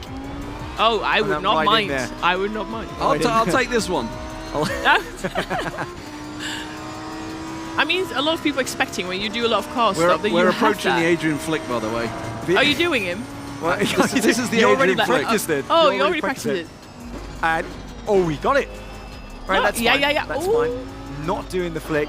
Oh, I've gone too slow. I've gone Yeah, too slow. your lap time is already red. So, Yeah. and overshooting yeah. it as Wow, well. what are you doing? But I told you I get that one And this completely guy wrong. is Got allowed 3 to laps, right? commentate. This guy talks about it and he doesn't know what he's on about. Can you commentate while you're driving? Right, okay, no, I've got a focus face now. 'cause I'm onto the, I onto know the what's Proper lap happening. now, Lee. Proper lap. proper lap. Lamborghini is looking for new drivers next season, maybe, for the Don't look this way. Fantastic World Challenge. Oh no. That's your chance. Whoa! That back end. You got him was- back though.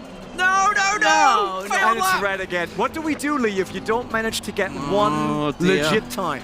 Failed lap. Yeah, you failed it again, so But this is all if practice. I see this, it gets me like nervous already. Well, maybe not, but maybe I do. I have to He say, is Misano is so- probably my worst track. I hate this on track. ACC. Just saying. Oh, and off he goes. No. Boom. Just Light saying, damage, that light front, damage. That front bumper is like what? 20,000? It's fine. It barely touched. Nobody Barely knows. touched. It would just iron out. It would just pull it out. just a little king. Just like my shirt before the show, that didn't iron out either. So, So basically what we're saying is my third lap I need to be really careful on. yes, you only have 3. And to be honest, now I would put my money on Marcella. Have you seen how I'm gonna drive? Oh, my socks fun in my thing- skirt, everything. He's the one that does the sim racing at home. True. But his girlfriend is the one racing in everyday traffic. We one day went to a park, you know, Yeah. like theme park. Yeah. And we she's both gonna thought, kill you for this. Yeah, we both thought we will die on the way there. No. So we should have her here do the laps. Well, she would be a lot quicker The than me. thing is, every time when I do any sim racing at all, people say like, if you drive like this in real life, I never drive with you. So that makes sense. In real life, it's okay. This, no. But hey, we can try. We will all meet will up next try. year on the track and do it in real life. Yeah. I mean, I want We will it. do that. Yeah. We'll do that. Get everyone behind the wheel. Lee's now really cautious. Look at him. This is not even my first lap. I got it. This lap's already screwed. Right. Okay, yeah, here that's we your go. second. So let's see your last I chance. always screw up the start bit. Oh. That's my problem. It's this first bit I always mess up on. Now. Oh, you can do it, Lee. You can do it. Cross it. Please, like, focus. I'm feeling pressure, boys. Yeah, we're not watching at all. No. And people are not watching with Really? you. Basically reading a magazine right now. Yeah. You already All get on your your shoes own. off. Is it because there are no cats around you like at home? That's Should it. we make Get meow a or something? A cat jump on my lap right now. I Yeah. won't do that now to you, but Okay, it's a cautious lap. It's a he's cautious lap. still on a legit lap. Look at that. Yeah, He's it's a still- cautious Oh, one, though. nice. You want to take it slow. It's a delicate lap. I'm not Okay. gonna lie. Maybe this one would be good though. Oh, Feeling like Bottas now under pressure. Hamilton's just smashed it, and he's just like, I get about 7th. It'll be fine. Renee was like Hamilton that way. Yeah, well, I did the other track on purpose, so I don't have to compare myself I'm in to third. you guys. True that. Got the gear completely wrong there. Just saying. Yeah, This is such a delicate lap. I'm not gonna lie. I'm going so You're slow. rolling it. man. This is You're going to be like a basi- you're 147 basically- or something like that. You're basically cruising with your Huracán Spider to the ice cream. This is looking like This a is when it's a 146. daily car. Yeah. Yeah. He's dailying his Lamborghini. I am Miss Huracan. Daisy right now. I'm driving it. Oh. There we go. Okay, we're going to go for it. Go no, for it, no, man. we're staying Go. in 5th Go. because we're doing a Terry Rayton. And you. Oh, He, that was he good. showed me how it works. Yeah, Terry Rayton to the rescue. Well, he's slowly feeling a bit more. I nearly went off. Not gonna lie, that was a got delicate. this now. This is like a 146. It's terrible. What was the fastest level of the race? 1:30. 133, I think. I've already passed that. I'm on 140 now. This is dreadful. Yeah, you're definitely not making it onto the grid. Of Yeah, Lamborghini it's The not Real going to be Race. a. Okay, I am Okay, you got already. this. What was it? 145.447. Is this your? Awful. Are you done or not? Yeah, he's done. Oh three my laps. God, That's okay. three laps. That's 3. This is going to be super Absolutely. sexy. You've got sim Absolutely racing dreadful. socks on. There are sim racing socks no, out I there in have the not market. sim racing socks on. Oh, you need to have them. I have socks on because otherwise it's too cold. Absolutely dreadful. Oh, You can do this. we need that's to- a charming moment on the socks right here now. They look You wanna great get the other though, side? Marcella. I know. The socks are awesome. Go get on the other side. Unless you want to go over Okay. this gigantic. Camera, please don't film me like this. Where's the mouse? Where's the mouse? Like Mouse? you can't go Mouse. as There it a is. ladylike into this with a skirt No, on. it's like the same in lowered real cars. life, yeah. yeah. Oh no, I can't reach that. But you are a bit taller, man. Can you reach them at all? You should be able to just press X when you're ready. Axe. And then X against right thumb. X is there. Right thumb. Yeah. Oh no. Lee now being the coach, like he's all in now. I did- like, I It mean, feels so you know me, I weird. just did a lap. I did but 3 laps. I managed to do Whoa. one no, hot lap. No. Confirm. Confirm. That's Left, it. left. Go to left. Go to left first. How? This one? No, that one. Ah, there we go. Yeah, there we go. There and you go. X. You got this. You got this. I got this. I need to test some stuff. Wait. I quite like it. And then go to the D-pad again. The what? So Yeah. yeah, the it. arrow basically that you use to, Oh, to this flip one? around. Yeah, and go to yeah, that's it. Oh, And X. continue. Continue. Oh, I was not looking. And off we go. I have to So- shift first. That would be nice. Since people weren't around while we were in the I'm gonna break, try some. I will stuff. quickly tell people what to expect from Marcella's lap, I would say. So she just admitted. Oh my that God, I also, haven't done although this she, at all. She has a sports car. She has no clue how gearing or shifting works No, too late every time. because she's always running on automatic. Yeah, but only tell them that I'm only. Oh no! I have to shift back. Oh my God! Look, she managed the corner, you didn't. Oh no! I can't. So She's still in. That ghost, by the way, is Demon. Take him. Take him down. Take him. the thing is, I only. Oh no! That's the quick. That's way too quick. Break. Oh dear. Oh my God! I'm so happy this is not real life. It will be real bad. Lamborghini is just sending invoices out after this. Can't All the imagine. damage is done to the brand. I and the can't car. imagine. This is the thing. Your I have start to. was good, Marcella. My Like the start was shifting was good. good. Like we basically did a crash course in shifting The during the only- break. The only moment when I use the shift is that I want to make noise in a tunnel. Don't say that. In Germany, that's forbidden by now. Really? already. Yeah, because it's unnecessary Oh no, noise. I do it again. I do it again. Really? Well, it is, but it's really nice because noise is nice. Noise is nice. Yeah, but that's not what they think. So. Yeah, but in Germany you can at least drive fast, so that is interesting. That's true. So that is still your first lap, Marcella. So Yeah, try to remember the track. Oh no, I'm shifting. But this is the whole thing. Like I am a woman, I can do more things, but it's not going like that. I'm really warm at the moment. Just launch it into the corner. No, these next two corners are flat out. Flat out. That's what he always says. It's not true. Go for it. Go flat out. Flat out. Oh, flat out. Okay. I wasn't lying. I'm not lying here. So this one as well. Yes, Okay. and then brake just then after do the it. flick. And then brake now down to third. That's it. Third gear corner, and then brake down to first on the next one at 50. There, brake. Down to. Oh my God, that corner is so much more. Did you see that counter steering though? She's Yeah, really yeah. good at counter steering. Oh, I mean, That's impressive. Don't. I know it sounds weird, but from just steering more, the car sometimes does not steer more. That's No, called I found out. understeer. I found out. Yeah. that's it. Oh no, I had to wait. So that's it. Okay, Accelerate. go for it. I don't want to see my face at the moment because it's Brake at 60. There. Now down to second. That's it. See, I have no experience. That's with it. Next Just follow next corner Lee. second as well. this. Oh, that's first. Shoo. That's Just fine. follow Lee. That's it. You're on me. Now flat out. Keep going flat. As you get the board, you get a hard brake just before 50. Hard brake down to first. Oh no. No, it's locked. It's locked. It's locked. Niels Naujoks now sits at home, wondering since when Lee Smith is allowed to coach anyone in sim racing. I Hey, we told can get you him guys before. If he wants to come in and teach us, he's welcome to. I've seen him here teaching Bart He knows where the studio is, so he can just quickly step on. This exact same rig, I've seen James Baldwin trying to learn how to do this as well, so it's all good. But the rest looks fine. It's just that one corner. It's a bit tricky. I'm making a lot of noises. I'm just trying to help her with the gears. Right, where are we at? Okay. Yeah, so around there. Hard start to slowly Ooh, brake. I'm braking too. That's a bit aggressive. Look at the counter. Look at the counter. I know, she nailed it. Nailed the corner. Power slide. Yeah, you're a Look, natural you're still talent. just behind me. I'm not that far ahead. Natural talent. No, Looks I'm not pretty telling well. at all. How about going to drifting championship, Marcella? Does exist. That's it. You can be flat out on that Oh. one. Yeah, go, This go, one's go. fast, and then you start to brake just after it. Now Brake, no, straight and brake, brake. brake, Down to brake. third. That's it. That's fine. That's fine.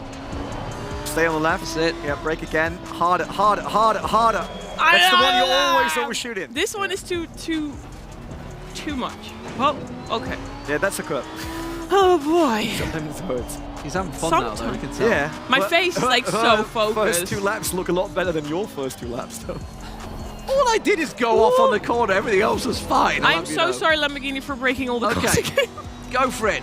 Final laps. You got this. And a new suspension arm will be needed after this one, but that's fine. Okay, brake. Down to second. Oh, I forget to stare. Oh my lord. That's Oh, I'm so sorry. it's not eligible now, the lap time, so we need to give her another one. No. Just go for it. She just tried the motorcycle runoff like I did. She There was I in am. front of you. There you go. I mean, she did cut the Ah, track. that doesn't matter. No one asked for details. Ah. No. So the chat will be having a lot of fun right now. By the way, did you now realize that in ACC, those ghosts, they change colors to let you know how When they're braking. how the throttle input is? Yeah. That's Really? pretty cool. I think that's a very smart idea. Yeah, it's So I great. know he's now. Yeah, you see me braking there. It wasn't my idea though, which is a bit sad. Oh yo. Power slides the you gotta corner go, you gotta go, you again. gotta Oh. Gotta keep your foot in on the accelerator as well. Yeah. That's it. Could have been all the way around. Who knew that the Lamborghini Huracán was a drift car? Yeah, now we know. Now we know. It's not just the No! Adrian Flake. Oh, I thought that was the entry to Adrian Yeah, Flake. yeah, she, that was- she that went was- already for it. I'm No, just, not the Adrian yeah, I'm Flake. just, Yeah, you know, just practicing. forget for about it. Right, flat out. Go for it. Come on. I am doing it. This one you can do flat. Just keep your foot in all the way. That's it. Keep Oh, going she lifted. flat. Oh. By the way, Marcelo, if we ever go to a real track, that's the worst thing you can do. Oh, lift lift. on those corners. Yeah, never lift. Oh no, again that this one part. you did need to lift. I have it so. To brake. Brake. But lifting in such a corner basically throws the weight to the front I'm- again and loses the Yeah, rear. I know. I had once done it before, but that's in real life, and it feels easier than this. this is a crazier car. It's a GT3 race car. Yeah, I your have shopping cart. never done it with a Lamborghini, so hey. Now we know why. In real life it goes better for me. We could all claim that. We're not much more better for me. All right, she's got this. She's got this. Go No, on. don't say that. Don't say that. Still eligible. Still No. And that's it. Okay. I And she think it's was in done. front of you, though. I think it's First I done. corner. mean, she did the first corner. What? That's Yeah, great. quicker than you. Yeah, it's because I took it so But delicately to make sure I got a tie. Yeah, I fear that one will go towards Lee. Although I have to say, I saw Lee first of all practicing Misano, and I saw I was him on the Nürburgring yesterday. You were driving at home, Misano. Yeah. Don't tell No, me. So, and you were streaming it at one point. too bad, as well. guys. I could just get out of here. So I think Masala improved way more That's than it. you did. It's a first, okay? It's a first. I need to get out of this again Yeah, on a delicately, charming way. delicately. It's all right. It's a camera. Okay, camera's over camera, it. There we go. don't show Oh, me, no. please. Oh dear, dear. Oh, dear. So yes, Woo. that means. Oh, no, it was obviously- on me. Obviously, I am taking this as a championship. No, I mean. Okay. But it goes to show how far off the time I was compared to the guys who are obviously in the real race. And they were 1:33. It was like 12 seconds a lap. I'm losing on Terry Rayton. I'm gonna end this part on my socks, telling that you won. So that's a first. I need a break. I think you guys too, after seeing my great way of driving. So I see you guys in a bit. Don't go anywhere. See you soon.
at the commentary desk, actually, with me, and we all know now that none of us nor Marcella will win Lamborghini The Real Race. That is out of the way and done, so we don't have to worry about that at all anymore. But we're ready for the EMEA region, which is the one region that we covered the most this season, and the one region that we renamed in honor of Jordan Sherritt. So it's the Jordan Sherritt region by now. No problem at all. But looking at the grid that we have today and the championship standings, we will figure out that this will be a great race. Not due to the standings, not saying that, because we know Jordan Sherritt got this. No other way. But everyone else is in today. And that's amazing because these guys put up great racing.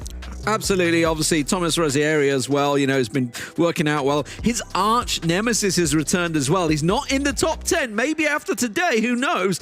But the only other man that won a race in Europe, or EMEA, I should say, is Bonacorsi. He's back. He's back in there. So, as we mentioned, though, you know, a lot more points, 39 points up for grabs for a win. So, you know, a chance to someone certainly to gain on the top 10 spaces there, because obviously Jordan Sherritt, 400 plus points, way ahead of anyone in the world in terms of points and possibly times, because we already see times are coming in. Yeah, we've got the leaderboard in front of us, obviously, so we know that Jordan Sherritt is on point once again. But yeah, you said it, Bonacorsi is back. Tommy Ruggieri is in there, who's like putting up great racing. Benjamin Bauman is in there. I said Bonacorsi was the arch nemesis, but it's Benjamin Bauman. Benjamin, listen to me. Listen to me, Benjamin. We want Jordan Sherritt to start at the back. So do your best, because then we will have this entire race, which is a big comeback again. That's great to watch. I mean, he's Swiss, he's neutral, so, you know, he's allowed to get away with it. But let's obviously look at some of the amazing drivers we have today. Obviously, Jordan Sherritt, you know, has been by and far the guy to beat. You know, he was obviously there last year, got himself third place last year. This year, he has dominated everyone. And I'm talking about him now because, well, we won't really talk about much when the race is going. This is always up front, just leaving us in the dust. Yeah, but honestly, we've seen so much from across the whole field. It's great to see so many returning names like Gabo Sarosi, obviously always involved in there. I can see Domenico Christian, obviously Barbieri, Bauman, as you said, Bonacorsi, Kurchuk. All these guys have been here throughout the season. I thank you guys for obviously they've had a, you know, it's a long trip. As I was talking about during the APAC region, it's the fact that they have the qualifying, which is throughout the week, which goes into the closed qualifier. And to be here at Misano, it is a long journey for them to sort of get there. 4.26 kilometers, and of course 16 turns with some very hard turns. Obviously, you can make the Adrian flick just here if you were to prefer it. He's going to be absolutely hating us. But we now know if you spin in the first corner, it's doing a lead.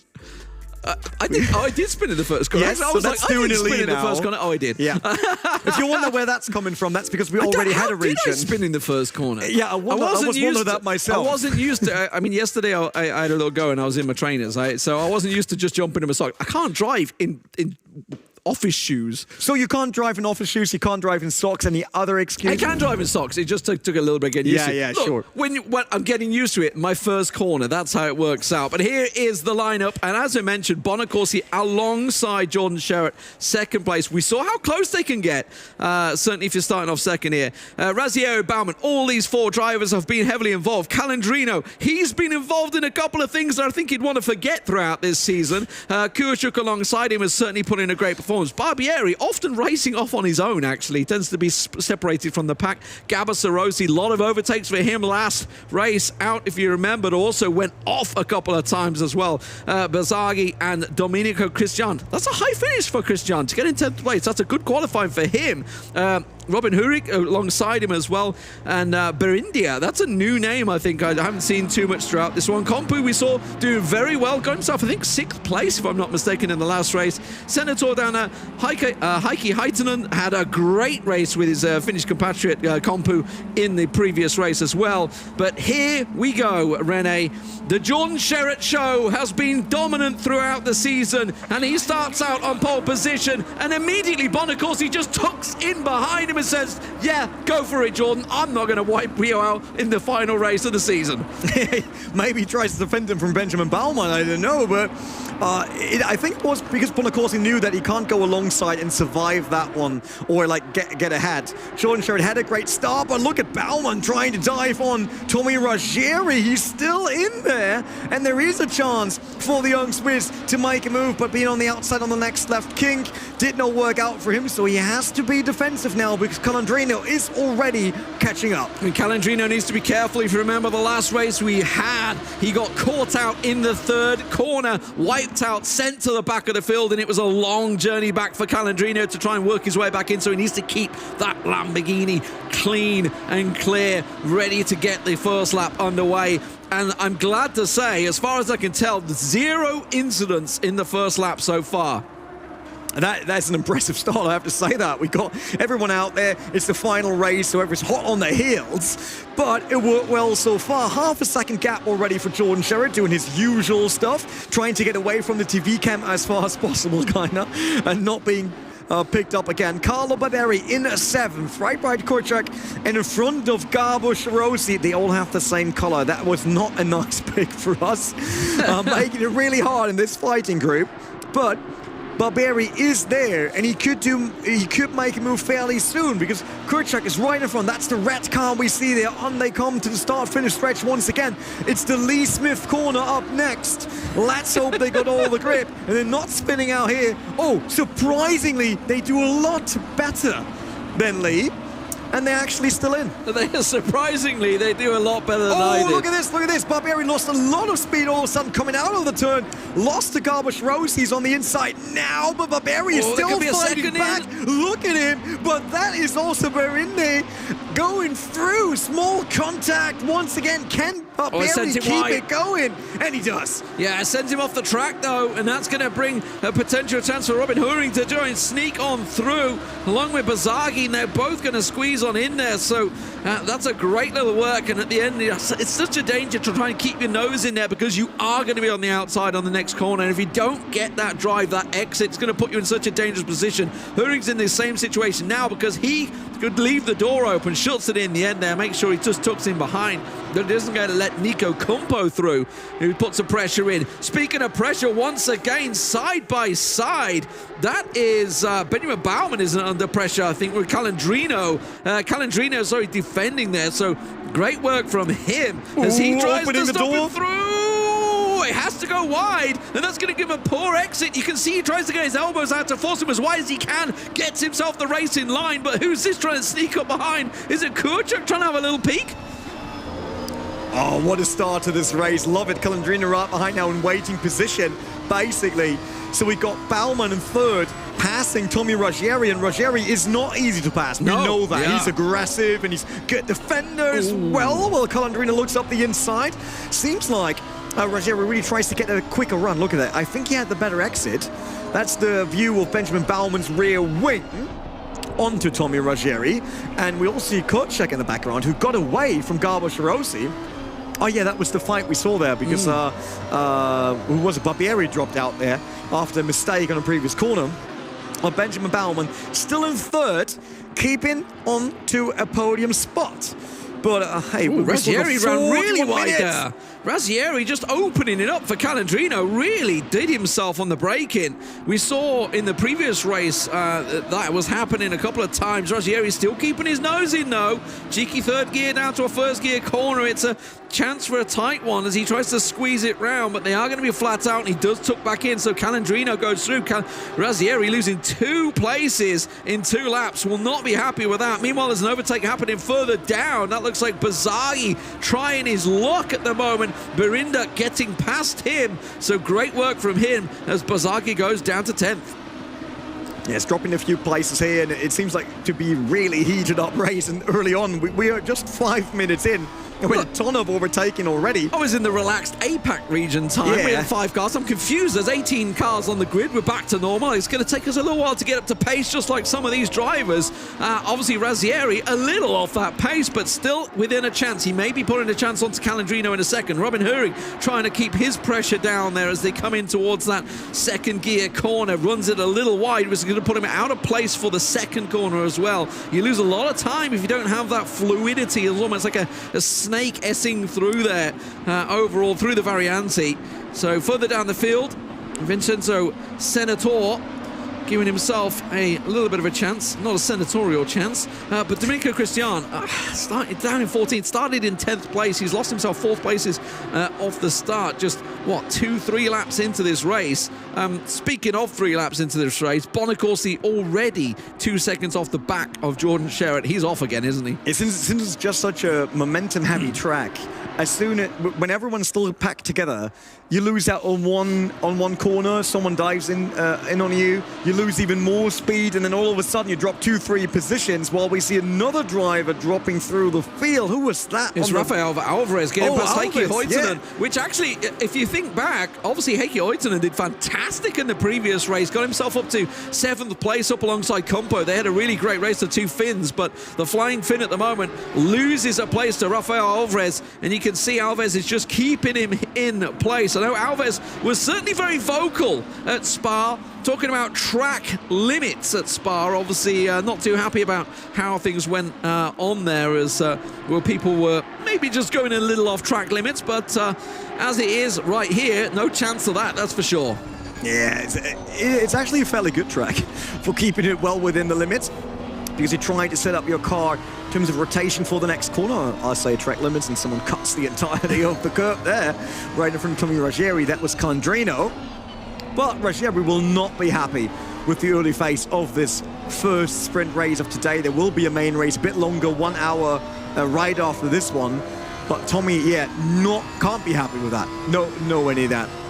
So it's Sherritt, Bonacorsi, the only other driver in this Jordan Sherritt region in EMEA that won a race so far. Benjamin Baumann was the guy making it happen for Bonacorsi with a diving deep. And there's a car off track. Who is that? There's green red. He's coming back on. Wow, okay. FIA was already having their hands in front of their eyes, trying to not watch this, as Heikki Hoitonen is still fighting against that's Alves normally on the red and yellow car. So in front, is that Damasco Christian in the black and green car there? Quite sure yet. No, Christian's on a blue car. Okay, it's not him. What's a Bazaghi then? Yeah, Bazaghi is on black and green car. So in terms of championship points, I'm looking at Baumann and Razzieri. Obviously, that's a big one that could change place. Currently, as they're standing, obviously we know from Jordan Sherritt's point of view, yes, he's going to be miles ahead in 39 points. This is Nico Compo under pressure. The Finn not so flying, it seems, as Senatore tries to have a little peek around the outside. He's going to be on the inside of the next corner if he doesn't reposition his car. He actually put himself well out of position and lost the place to Domenico Cristian. So while he had a chance, he lost that place just by putting him right out of position. I've got to be honest, those first 2 corners, not really a great spot to try and make the overtake, because you have to be, if you go off the racing line, you just lose so much time. And definitely, he was already on the outside line, which obviously changes the braking point. He did not modulate that correctly to make that. So he gave away the chance for basically crossover maneuver here for the following car. And all of a sudden, you drop down. Senatore behind Christian, and then Berinda as the last car behind. It's interesting to see all the different lines that we have here. Rafael Alves now onto Heikki Hoitonen. Can he actually go up? We saw Alves well within the top 10 on previous races, and then on other races he was far off pace. So it's definitely down to how much time they have to put into practice. Not easy to even qualify for these events. Wasn't even harder to be on pace. Wasn't Berinde much higher earlier on? Is it? did I miss the offing he had? Maybe I missed it. I'm sure I'm sure he was running high. No, he's only lost one. It's Bazagi, sorry. Bazagi that lost 5 places. So he was up there. So Barinde, I'm sure Barinde had a really good start. I'm sure he was. Maybe it's my mistake. Who knows? At the moment, though, what I was still wanting to talk about was the top 5. You know, Sherritt Bonacorsi obviously running away with it. That is 39 and 27 points. Now, if Benjamin Baumann can maybe make some grounds, he's 2.5 seconds off Bonacorsi right now, so maybe probably won't. But in terms of championship points, bearing in mind, obviously, we're ignoring Jordan Sherritt at the top of the table. Baumann and Razzieri are fighting for that second place. And that, at the moment, is a real contention because 24 points for Baumann in 3rd place would be a thing, whereas Razzieri, now down in 5th, unusual for him, he's normally running a 2nd, only 15 points for him. He does have a decent lead, though, over Baumann. He's on 186 points at the moment, Baumann on 140, so 46 points required for Baumann to get up there. But with the points being not quite doubled, but certainly like 3/4 higher than they ordinarily would, there is a chance if Razzieri makes a mistake that Baumann may surpass him and get that 2nd place in the championship. Yeah, the fight is on between them. It will be for the entire evening. Well, we got a replay of Damascus Christian. No, that's the replay we're looking for. That should have been Bazagi. That's Bazagi, yeah. Yeah. So he had a... Going off track and then coming on again. How did he go I must have completely...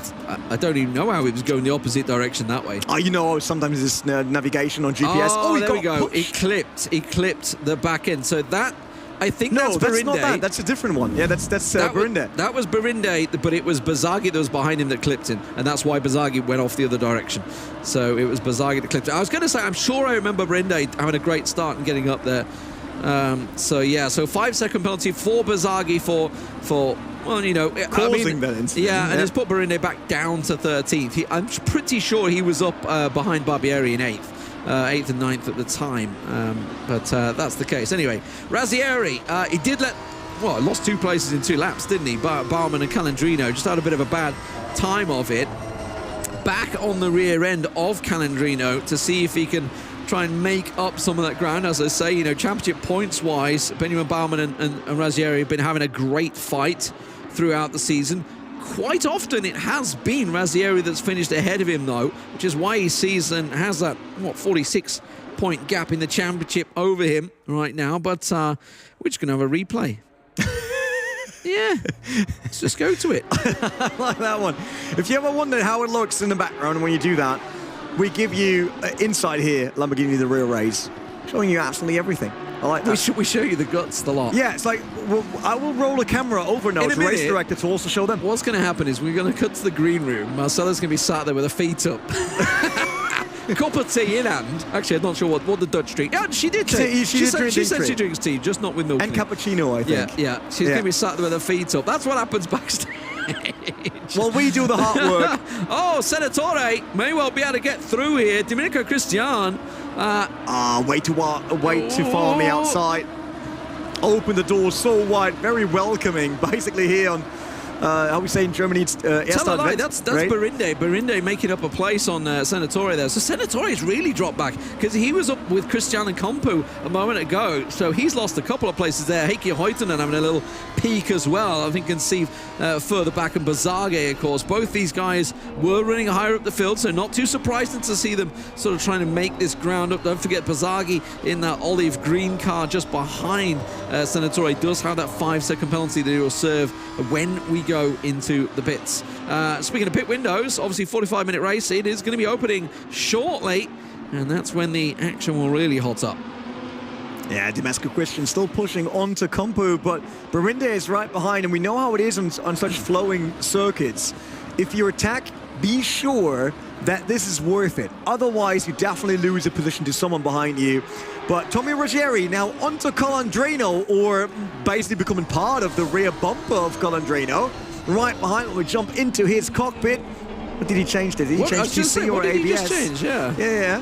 Something. ABS on 3, TC on 3. I love that, by the way. I love the fact that you actually physically see it in game as the guy changes, because it helps us as commentators to see physically that somebody has just changed a setting there. And as you say, was it traction control maybe coming into there? Maybe he was feeling a little offset by being in the dirty air of the car. Either way, Senatore now under pressure, or putting the pressure, onto Burinde there. That's 12th, 13th, and of course further back is Bizzarri just behind him. So Senatore in 12th at the moment.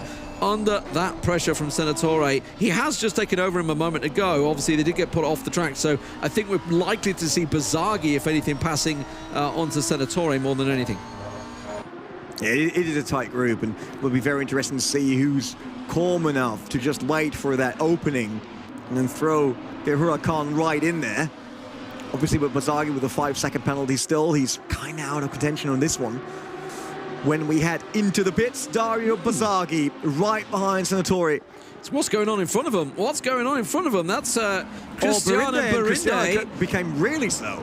Yeah, Burinde trying to get actually up the inside of Domenico Cristiano, I think it is there. Yeah, he's going to be on the outside in the next corner, though, so that's not going to work out. It may put him completely out of track position. And I was about to say, is there going to be a bit of a nosedive there from Senatore? And it is really, I mean, yes, the door was slightly open, but really in terms of braking, he was completely off it.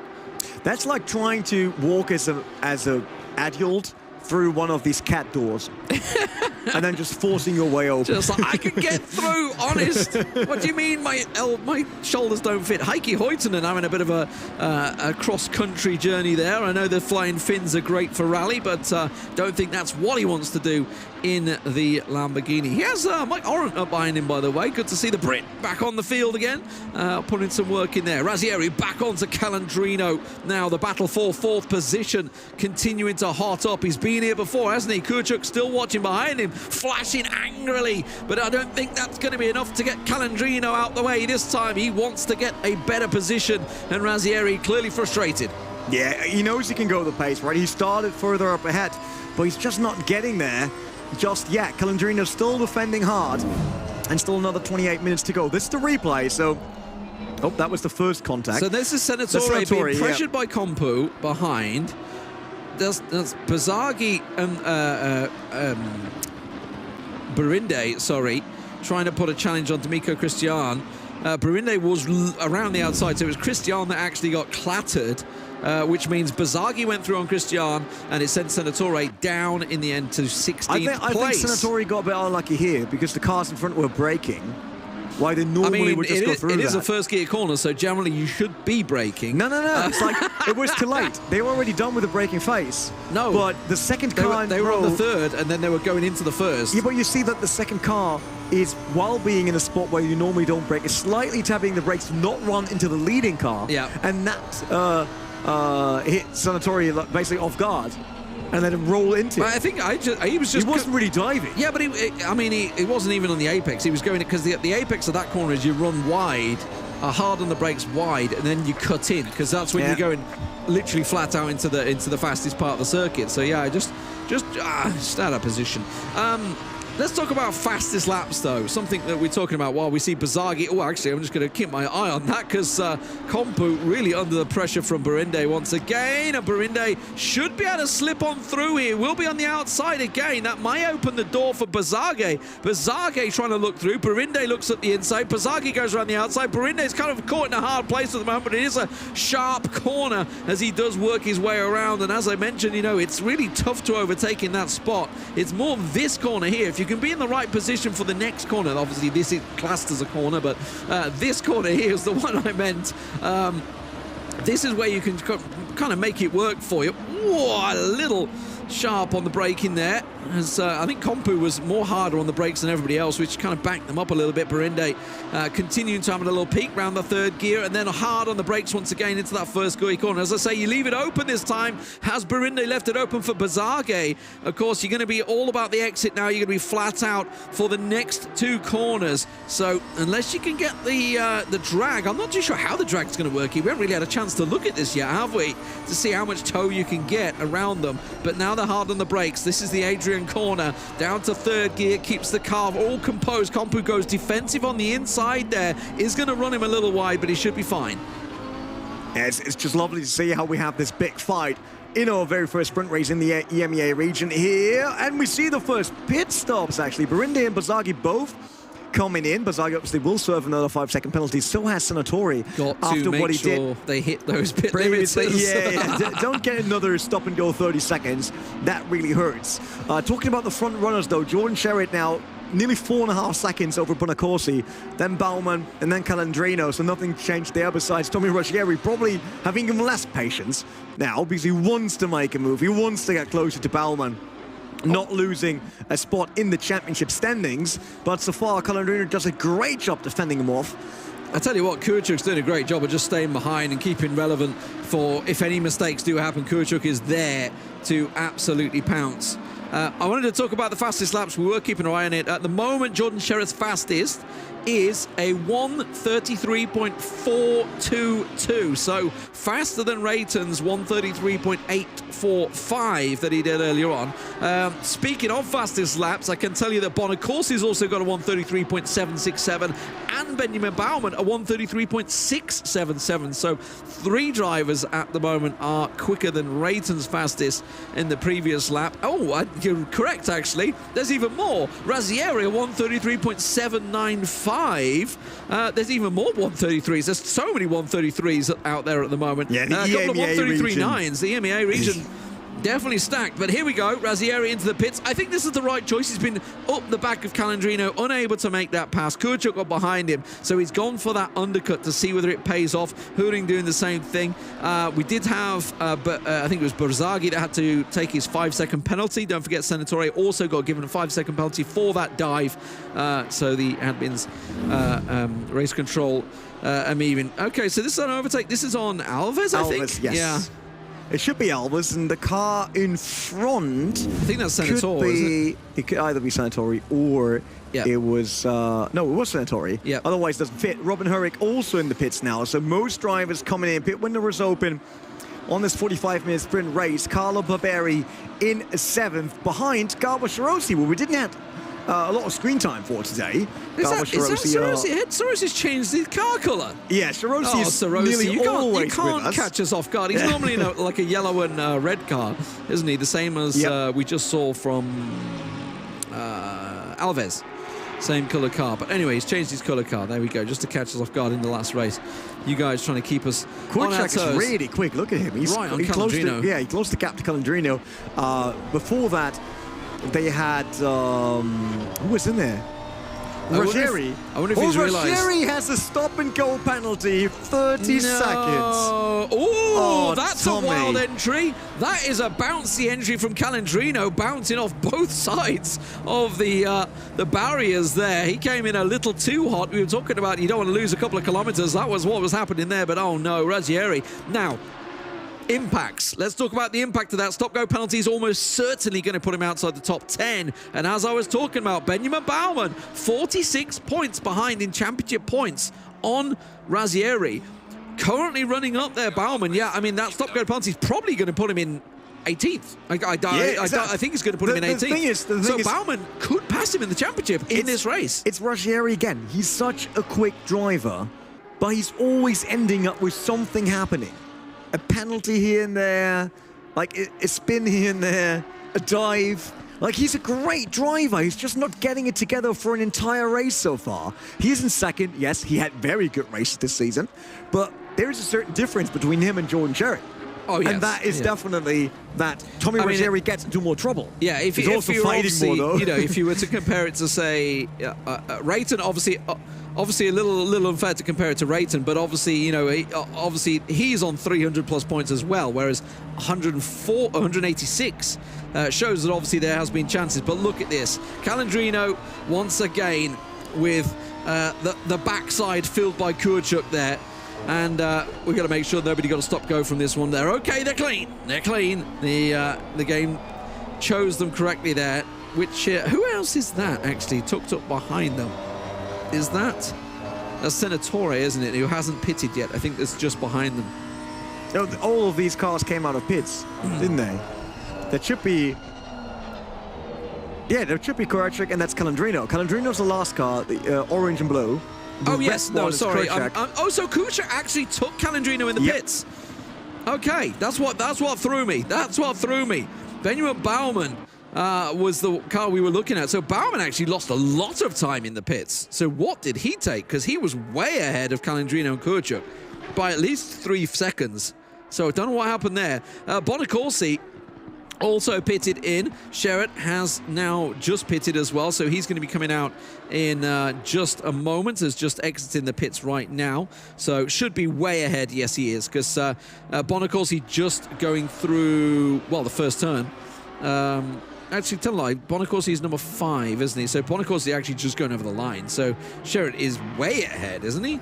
Yeah, it's definitely enough for him to control the race once again. He lost the lead to Hurtinen, but Hurtinen didn't stop yet. So this is number 68, currently the leading car, at least for now. But he will have to come in very, very soon. Heikki Hurtinen, we had him in many races, so definitely one of the drivers that qualified on a lot of tracks for Lamborghini The Real Race. Doing a great job there, showed us some amazing fights. Remember that one. So, what are you laughing about? Terry Rayton says, hey, I love Gary Payton too. There we go. Now I'm off to shoot some hoops. Thank you very much for dropping by, Terry. Oh, love it. I think he just covers up that he is Gary Payton. he really is. He's just, he's got his sim ring afterwards. He's claiming to be this 36-year-old Aussie. he stopped playing in the EMEA, went for sim racing, and is competitive there again. All right, Carlo Barberi in 9th behind Garbo Sharosi, but Barberi also on a stop and go with 30 seconds. So it seems like his pit stop did not went that well.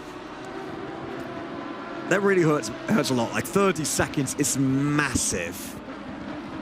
I was like, it's crazy. So actually, I'm interested by that pit entry, because I think you were on about 60. I'm pretty sure I noticed it was 50. Yes. So it is 55. It's 55. I was going to say, I'm sure I was looking at 50, but 55. Senatore, once again, up behind Mike Oren, the Brit, the one and only Brit, who's actually just run wide there a little bit. That's the 3rd gear corner. You're allowed to. He's just sort of catching the car down to 1st once again. Senatore's kind of been involved in quite a lot today, hasn't he? Already. We are only halfway through this first track as well, so definitely one to watch. It seems, I think erratic is the word I'm going to use. Very quick, it seems, in terms of pace, certainly able to do it, but just not quite able to keep it consistent and sort of in there when the drive-throughs. Oh my God, there's another drive-through. Yeah, so look. So that's 3 drive-through penalties. Stop goes. Barbieri as well as I actually can't even pronounce that one because it's destroyed me in terms of pronunciation. I can't see it on the opposite screen either. But either way, number 18 got a stop-go penalty. Number 22 on 18th. Yes, that's great. No, it's like there's a lot of stop-and-go penalties today, and it was changed in the patch that makes it a bit harder for everyone. But we also see great racing on the new patch, right? We see close wheel-to-wheel banging, more or less. And Bazagi is one of these drivers providing that to us. He's right behind Kumpu. That's the number 23 car right at front. And then a bit further down, that's Heikki Hurtinen, the driver that was leading before pitting. Dropped down to 11th. So Kumpu the Finn trying to keep Bazagi at bay for the top 10. What I wanted to talk about, obviously we've been talking about Razzieri being caught perhaps by Baumann. He's 46 points adrift. Let's not forget they start in the same positions they finish. So Razzieri needs to get his skates on. He's just had his stop-go penalty. It puts him 32 seconds behind Alves. That is a lot to make up in 60 minutes. I don't think that's doable. I think he's starting in 16th, which, I mean, you get 3 points for 16th. So he's already lost out on, what, 21 points of the 86. So he needs to have another bad race, I think, for Baumann to catch him.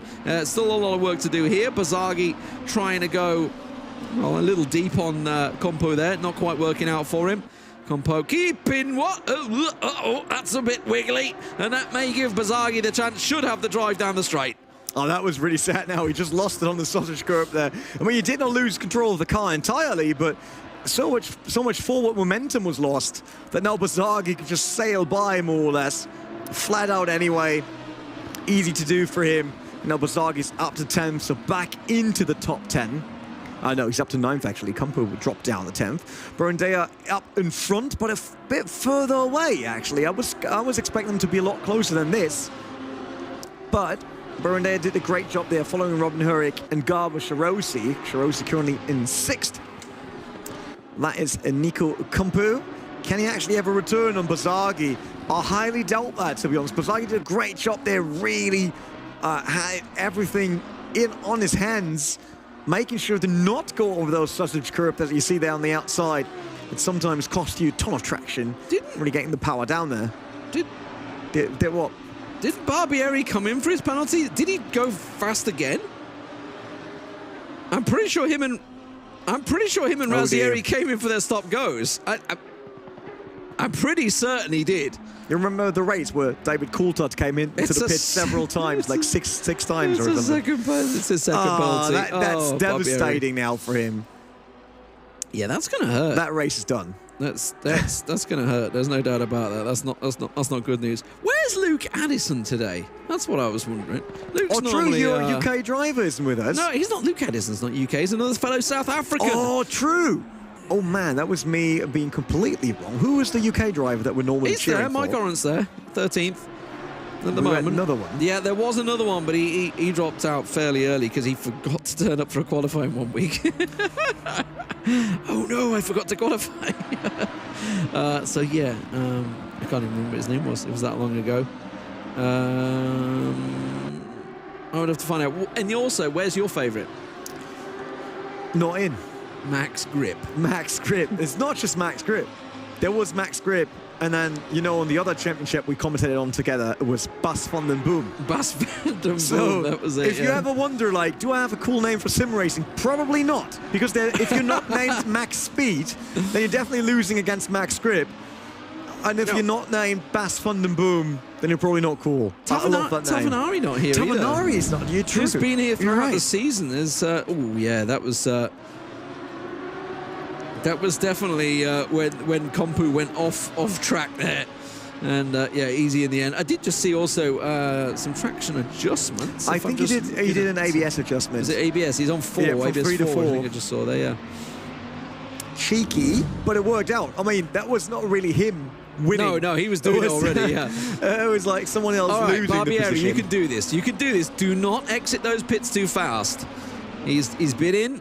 The penalty has been served. And now he's going to be on the way out, and hopefully didn't get anything else. So, yeah.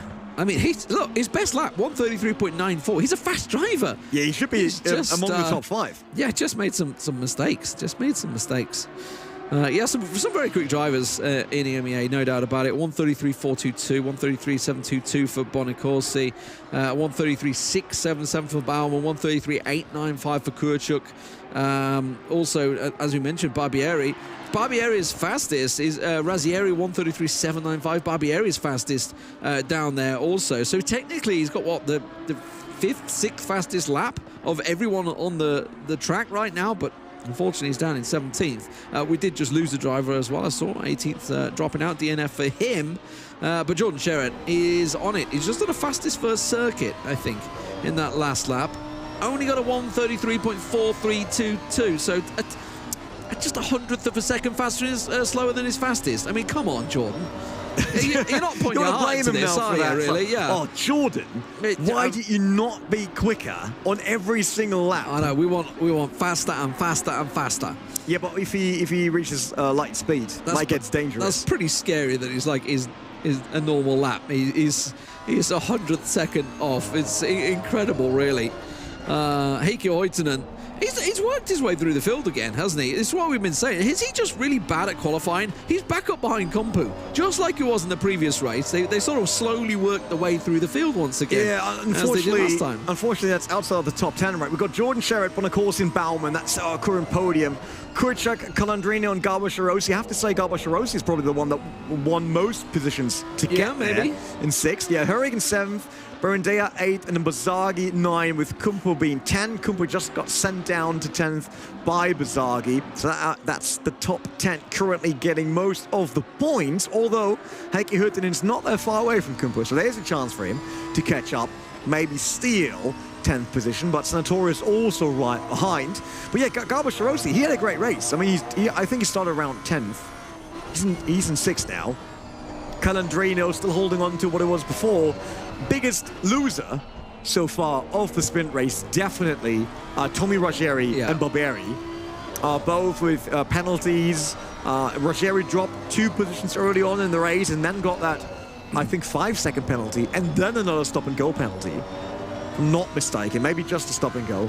Not sure right now, but whatever it was, it cost him a ton of time, sending him down to 16th, because just to make that clear, that is one of the big storylines for today's day. Tommy Ruggieri against Benjamin Baumann for the 2nd position of the overall championship. And Baumann does a great job. He's not often on screen because he normally doesn't get involved in fighting today, but he's solid, doing his laps, still on the podium, and as long as he keeps away from Kurczak, nothing can happen to him. It's just another 9 minutes he has to finish.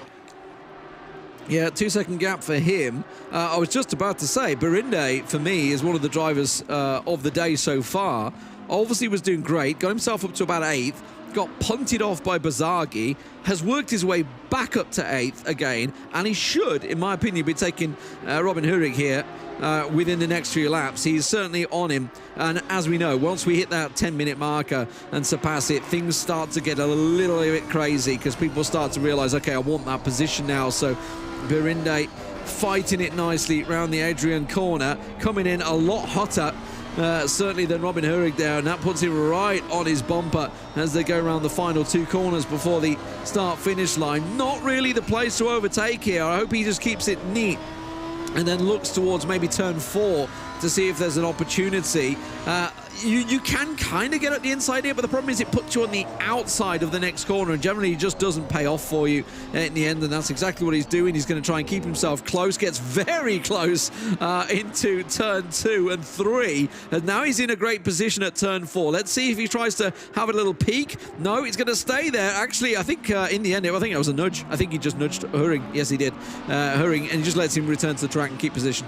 Yeah, things like that can happen if you're fighting that close, and good on Berinde here to not take that position. Just let Hurrig slot in front again, but there is a chance now out of the slipstream onto the inside, not even getting alongside.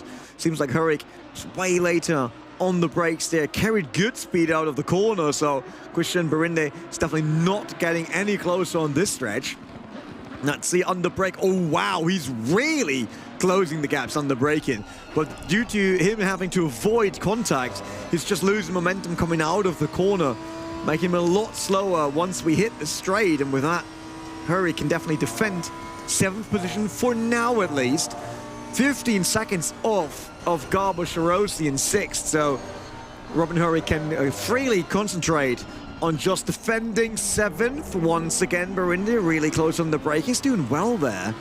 It's just the big question is, did he find out yet where Robin Hurrig could be overtaken? It's not just closing the gap, it's about knowing the weakness of the driver in front of you and knowing which corner you want to close the gap and immediately go for an attack. Otherwise, just either running into the rear and not, losing momentum, or you have to brake to avoid contact and then also losing momentum. So it would be really interesting if Berinde can come up with a solution to this now. Yeah, he's at the moment right on him once again. Hurrig doing as best a defensive job as he can. I think this is probably the highest running Hurrig I've seen so far, I think, throughout the tournament. We've had, obviously, he's been a staple diet, no doubt about it, in the championship, so it's great to see him here once again. But Berinde looking at the inside to try and get that position, should hold it. To be honest here, if he can hold his brakes well, he should be able to get the exit. Yes, he does, and he gets the job done up into 7th place. Yeah, good job there. Was waiting long enough. He's looking at Hurrig.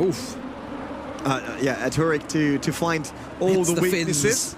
Yep, it's Hurtinen in the front, Sartori, and then Orent, our British driver. No, it's Compu. Compu in the front. Compu in the olive green. I went with the wrong names. Yeah, and then Senatore, who's been involved in the majority of our race so far. Senatore certainly been here, there, and everywhere. But Heikki Hoitinen, who started down in, I think, 16th place, if I'm not mistaken, has really worked his way back up here once again. Now in 11th, trying to chase on this one.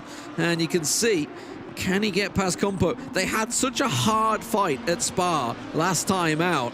That it's great to see the two Finns at it once again, because they were both, they both said after the race, hey, great racing, mate, it's a good, fun battle, and Compu's fighting hard, and it seems like it's the story repeating itself once again. We're just over 5 minutes to go here.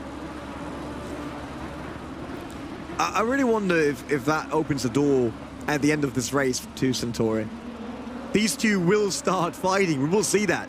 Compu has to defend against Hurtinen. And Sartori, we know he's willing to put his nose up there. Hurtinen really late on the brakes once again. Diving well into the corner. Vincenzo Sartori, a driver that's new to us on the EMEA region in Lamborghini The Real Race. I'm pretty sure I would have remembered his name from the previous season, like for this season, the previous 9 races. But he has a good run here. That was a solid entry, good exit speed. Gets the slipstream off Hurtinen, but on this track, it's obviously not long enough to really use it. Instead, you get all the dirty air here. It's so hard to make the front tires bite to get around. Well, he's keeping it close to Hurtinen. And so far, as long as Compo and Hurtinen are not starting a fight, I think Sartori won't be able to make a move, but he might prove me wrong. Yeah, maybe. He's certainly looking for it. Oh no, Robin. Robin Hurrick gets a drive-through penalty. That's going to cost him his top 10. That's unfortunate. It does mean all of these guys who are watching fighting here are almost certainly going to bounce up a position, because you can see they're all within 10 seconds, and you're going to lose way more than that in a drive-through. It's going to put him, I think he may well end up down by Robin Alves. I think Rafael Alves, sorry. But, speaking of Alves, actually, Razzieri is right back on Alves, so maybe I'll give himself that 15th place. That's important because obviously these positions carry through into the next race as well. So in terms of position, Razzieri needs to gain as much as he can to keep Baumann away from him. He's going to be chasing still about 20-25 points, I think, Baumann. So there's still a massive risk for him of losing out here. But here goes Hayton once again, keeping on Compu. Let's have a look at why that drive-through penalty came about. So that's okay. He's just decided to just powering around the corner. Fair enough. Yeah, he got a track cut there, and Marshall's decided that was too much. So I mean, it's sometimes harsh, because especially when it's down the outside like that, you're not really gaining or losing. If it was on the inside and he, completely cut a corner, then I can understand. It's sometimes track cuts can be harsh. Yeah, but the thing here is, you said it, he also didn't lost a lot. No, he should have lost a lot. He lost a lot, yeah. So it's basically just making up for it. Nico Compu, wow, looking at Hurtinen here. Hurtinen really close on that corner. You see the beautiful LED lights off the Huracán GT3.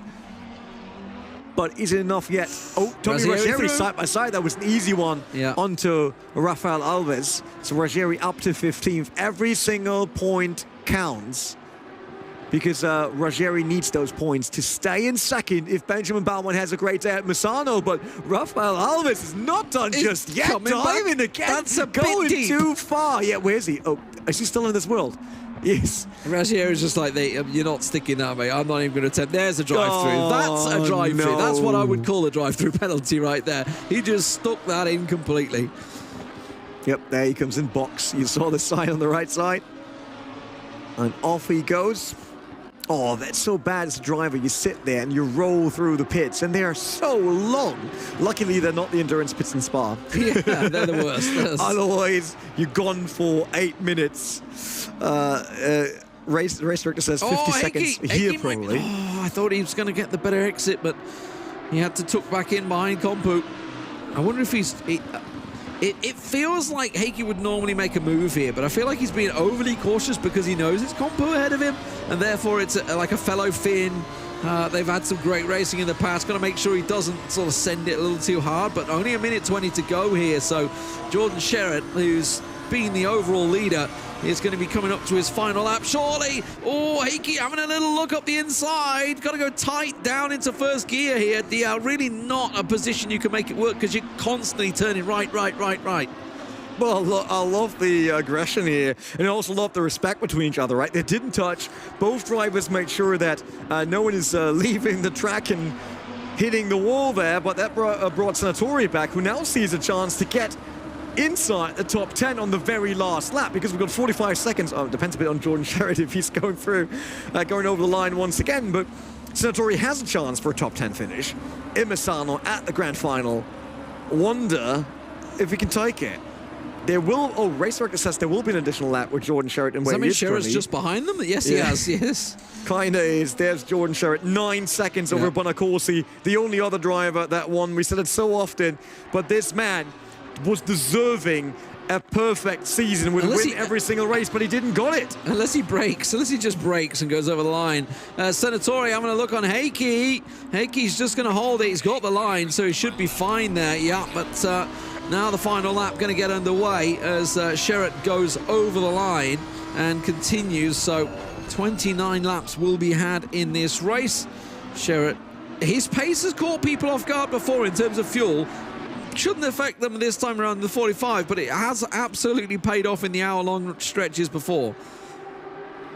Yeah, we now see that Hurtinen has no chance anymore to attack Compu at the end of this race due to him defending against Senatore. That costs time and costs momentum every single time. They go nearly side by side, and Compu should be safe unless he has a really bad corner. And on Misano, as we know, since everything's so flowing, it can happen really, really quick, but that's big enough of a gap. So they come around, and then they have to do a one more because Jordan Sherritt is still out there. But the gap is quite big now. A 0.8 of a second should be fine for Nico Compu. And Senatore had to step back as well, not really in striking distance anymore to Hurtinen.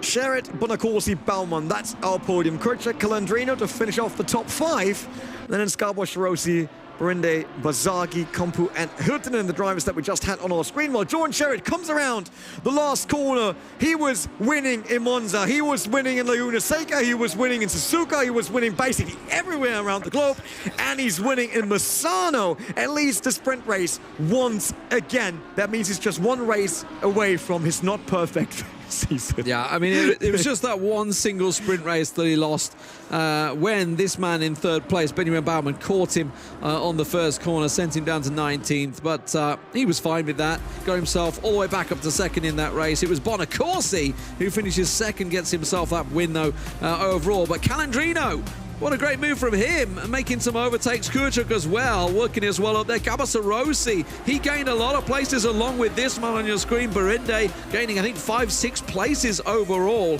throughout there. Bazage, well, he had that penalty, just a small 5-second penalty, but it did cost him his place alongside Berinde, put him in 8th place overall as Bazage will come over the line. And the Finns now also battling. Compu and Heikki Hurtinen rounding out the top 10 with Senatore, who seems to have been involved in quite a lot, down in 11th. And the Brit, Mike Oren, in 12th. Got to be happy with that. You need to support your own guys. Got to keep him in there. So I kind of go with, I mean, Robin Hurik is in there. Yeah, you can have him. Swiss sometimes also speak German, so I could go with Benjamin Baumann, so I got a podium. Swiss. Look at me. I mean, getting a podium. Come on. Not sure on that one. Next thing you got to claim you got to be a South African in you. Yeah, like Jordan Sherritt. I'm leading the Jordan Sherritt fan club. So if you want to sign up for that, there's a link that will be in the lower third very soon. Subscribe to Jordan Sherritt's fan club. We bring you all the exclusive insights and pictures right from a sim racing rig. That's a new company idea, maybe. But never mind. We got the sprint race out of the way, which means we're preparing for our 1-hour main race that's coming up next. And will it be Jordan Sherritt once again? And bigger question, will Tommy Ruggieri keep second place in championship standings, or is it Benjamin Baldwin taking it away in the very last race of the season? All that and even more right after the break.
Vroom vroom, as we're back with Lamborghini The Real Race. I said vroom vroom because normally, just to make that clear, normally we don't hear the sound of the video, and then we often do the sound of the cars when we just hear it without sound. So that's why I love saying We vroom, actually vroom, do vroom. it all the time. Vroom vroom. Vroom vroom. You just don't hear it when when the race is on. But we're still on. It's still Lee and Renee bringing you racing action. If you switch cameras now, a lot faster. I can do this. Yeah, that's one camera. That's the other one. That's it. Yeah. I lost it. Easy. Where is it? Where's he gone? Where's he gone? That's right. That one. A. Whatever it is, I'll take all the cameras. I'm not used to like 5 cameras staring at us. Yeah, so we're finished with the sprint race on the EMEA region, which means that was a 45-minute So race. there was an important part that happened in that, by the way, in that 45 minutes. I Tell me. know you were about to talk about the hour-long race, but if you remember, Yeah. Razzieri made that overtake. It got him into 15th place. Because he overtook Rafael Alves. That moved him from 3 to 6 points. Ooh. Which That helps. in terms, obviously, when Benjamin Bauman's trying to chase him, only got 24 points from that. He was chasing a 46-point deficit. He only got 18 points gained on that one. So really, I mean, I was going to say he needs to win, but I don't think that's going to happen. So he needs at least second, I would say, for Bauman, which is, it's doable. Bonacorsi's just ahead of him, maybe. Guys, anyone with me? Think he could do it? I think he could do it. Come John on. Sherritt just gets out of the way and is like, okay, guys, Look, I we got need- so many wins this season. I'll let you have this one. Figure out. I mean, if you can imagine a world where Jordan Sherritt in his final race doesn't want to win, then maybe. But I'm pretty sure he wants to win. And the fact that Bonacorsi basically just went, go on, mate. Go on. I'll message him on Instagram real quick and just ask. He's going to get 500 plus points. He is going to be way ahead It's of a everyone else. new record, I Yeah. would say, for Lamborghini The Real Race. Absolutely sure. Obviously, there were a lot of races to the 10th race of the season. So there were a lot of points to grab. The next points are in that 1-hour race that's coming up just shortly. So the first one was 45 minutes and a mandatory pit stop. Now we're at an hour and a mandatory pit stop based on the results of the previous race. Means Tommy Ruggieri, although he has still a big gap, there is a mathematical Got a lot of work chance to do. because Ruggieri's all the way behind everyone else. Yeah. 15th from 18 drivers that we had today. And you know what happens So- down there as well? You can get involved in a bit of kerfuffles at the start. We had a very clean start. What kind of word was that? Kerfuffle. Kerfuffle. Kerfuffle, yeah. What's that? Fisticuffs, getting involved, getting the elbows out. Is that a real word? It's a bit of English slang. Okay. In it. It's a lot of English slang. I know. I do throw a lot of English slang out there. What is that? Well, I was doing a game the other day, and someone said upset the apple cart, and I was like, "Blimey, mate, that's like pulling full old English sayings Upset out." the apple cart. So you like tip the apple cart, and the apples go everywhere. Oh, That's I'll get that Talk one. I'll get about that a one. proper old English saying. I was Yeah. like, when he pulled it out, I was like, okay. Upset the I know I've apple said it cart. myself during a certain game, World Championships before, and I got, You really did? I got called out by it because I was like, what? Just leave. Anyway, gotta throw. Look, you could throw some German slang in there if you like. That would catch. That would sound really weird. That would catch me off guard. That's for sure. But yeah, no. Honestly, this obviously we want to see a bit of racing. Bonacorsi, Baumann. Baumann did very well to get past Ruggieri in the last race. Obviously, Ruggieri unfortunately made an error, got himself caught up, and a horrible penalty. I mean, that's something I don't want to see. I don't want to see about 4 or 5 stop-go 30-second penalties, please. That's what I want. But Jordan Sherritt, Bonacorsi starting out first and second. Benjamin Baumann down in third. Rakuchuk, who actually we haven't mentioned, put in a great performance right on the back of Baumann, along with Calandrino, who got a lot of overtakes. Gabo Sarosi, what a performance from him. 6th place he starts today in this one. Berinde made up around about 6 places overall. He starts out in 7th. Bazagi down in 8th. So great racing from those two. No contact, please, this time around. Here we go, into the Finns. Nico Kompu, along with Heikki Hoitonen, who is not there right now. Heikki, where have you gone, buddy? Please join us if you can. Down to Vincenzo Senatore and Grant alongside him. The Englishman, Mike not Grant. Doing well. Domenico Cristian had a great start, by the way, last time. Started out in 14th, ended up into 10th place. Robin Hurik down in 13th. Tommy Ruggieri starting in 14th now, it seems, I think. Yeah, ahead of Hoitonen's gone. Rafael Alvarez because Heikki Hoitonen is gone. Sorry, buddy. Where's the Finn gone? Barbieri. But they're going to go in the line.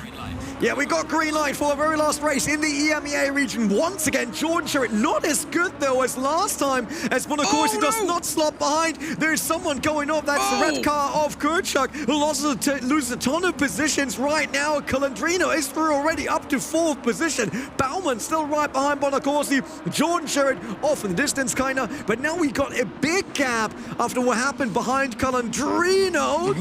Contact with Bazagi. And I think that was Gabo Sarosi, who now drops down. Now he got a lot caught of action. Into turn 1. It was Gabo Sarosi that got sort of punted off a little bit, down to 9th from 6th there. I think it was Berinde that was maybe getting up alongside him and going through. We do see Sarosi under pressure once again, and well, we know who that is, don't we? We've seen that orange and blue car involved so much. Senatore makes it work up into 9th. What a start from him already as he manages to gain those places. But yeah, Sarosi losing places. Speaking of places dropping, Tommy Ruggieri in a battle further down. Look at that, 3 cars wide there as he battles out with Rafael Alvarez and Robin Hurig there. So Tommy Ruggieri trying to get it done early on, and that's where he needs to gain as many places as he can. He knows he's up against a points challenge here, but down to 15th he goes, so technically he's lost a place. Yeah, Robin Hurig was still in there. We saw how they went over that curb, flying more or less. Rafael Alvarez right behind. He had that fight with Tommy Ruggieri already in sprint race and couldn't manage to stay ahead. If I'm not mistaken, I think Barbieri started behind them all, right? So he's up into 13th. So Barbieri, I think, has gained 4 places off the start there. He's gained 3 places. 3 places off the start. So great start from Barbieri. Jordan Sherritt, of course, in the lead. Bonacorsi just closer, but, they are only 1 lap in.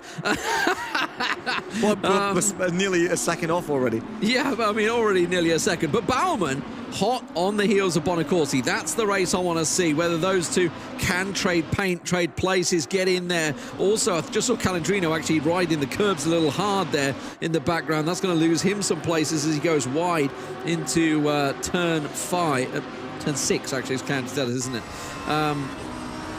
But yeah, Tommy Ruggieri, he's got a bit of work to do.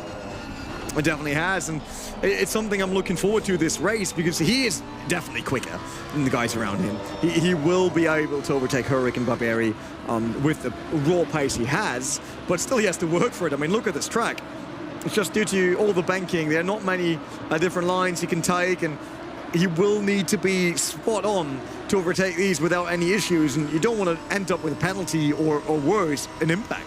Well, I just wonder, because Barbieri posted just as quick a lap as Razzieri did in the last race, so I wonder if it's going to cost him the fact that they managed to all get past him, or just a look up the inside, and that's going to work out. That's a quick action there, catching out on the mistake of Hurrig.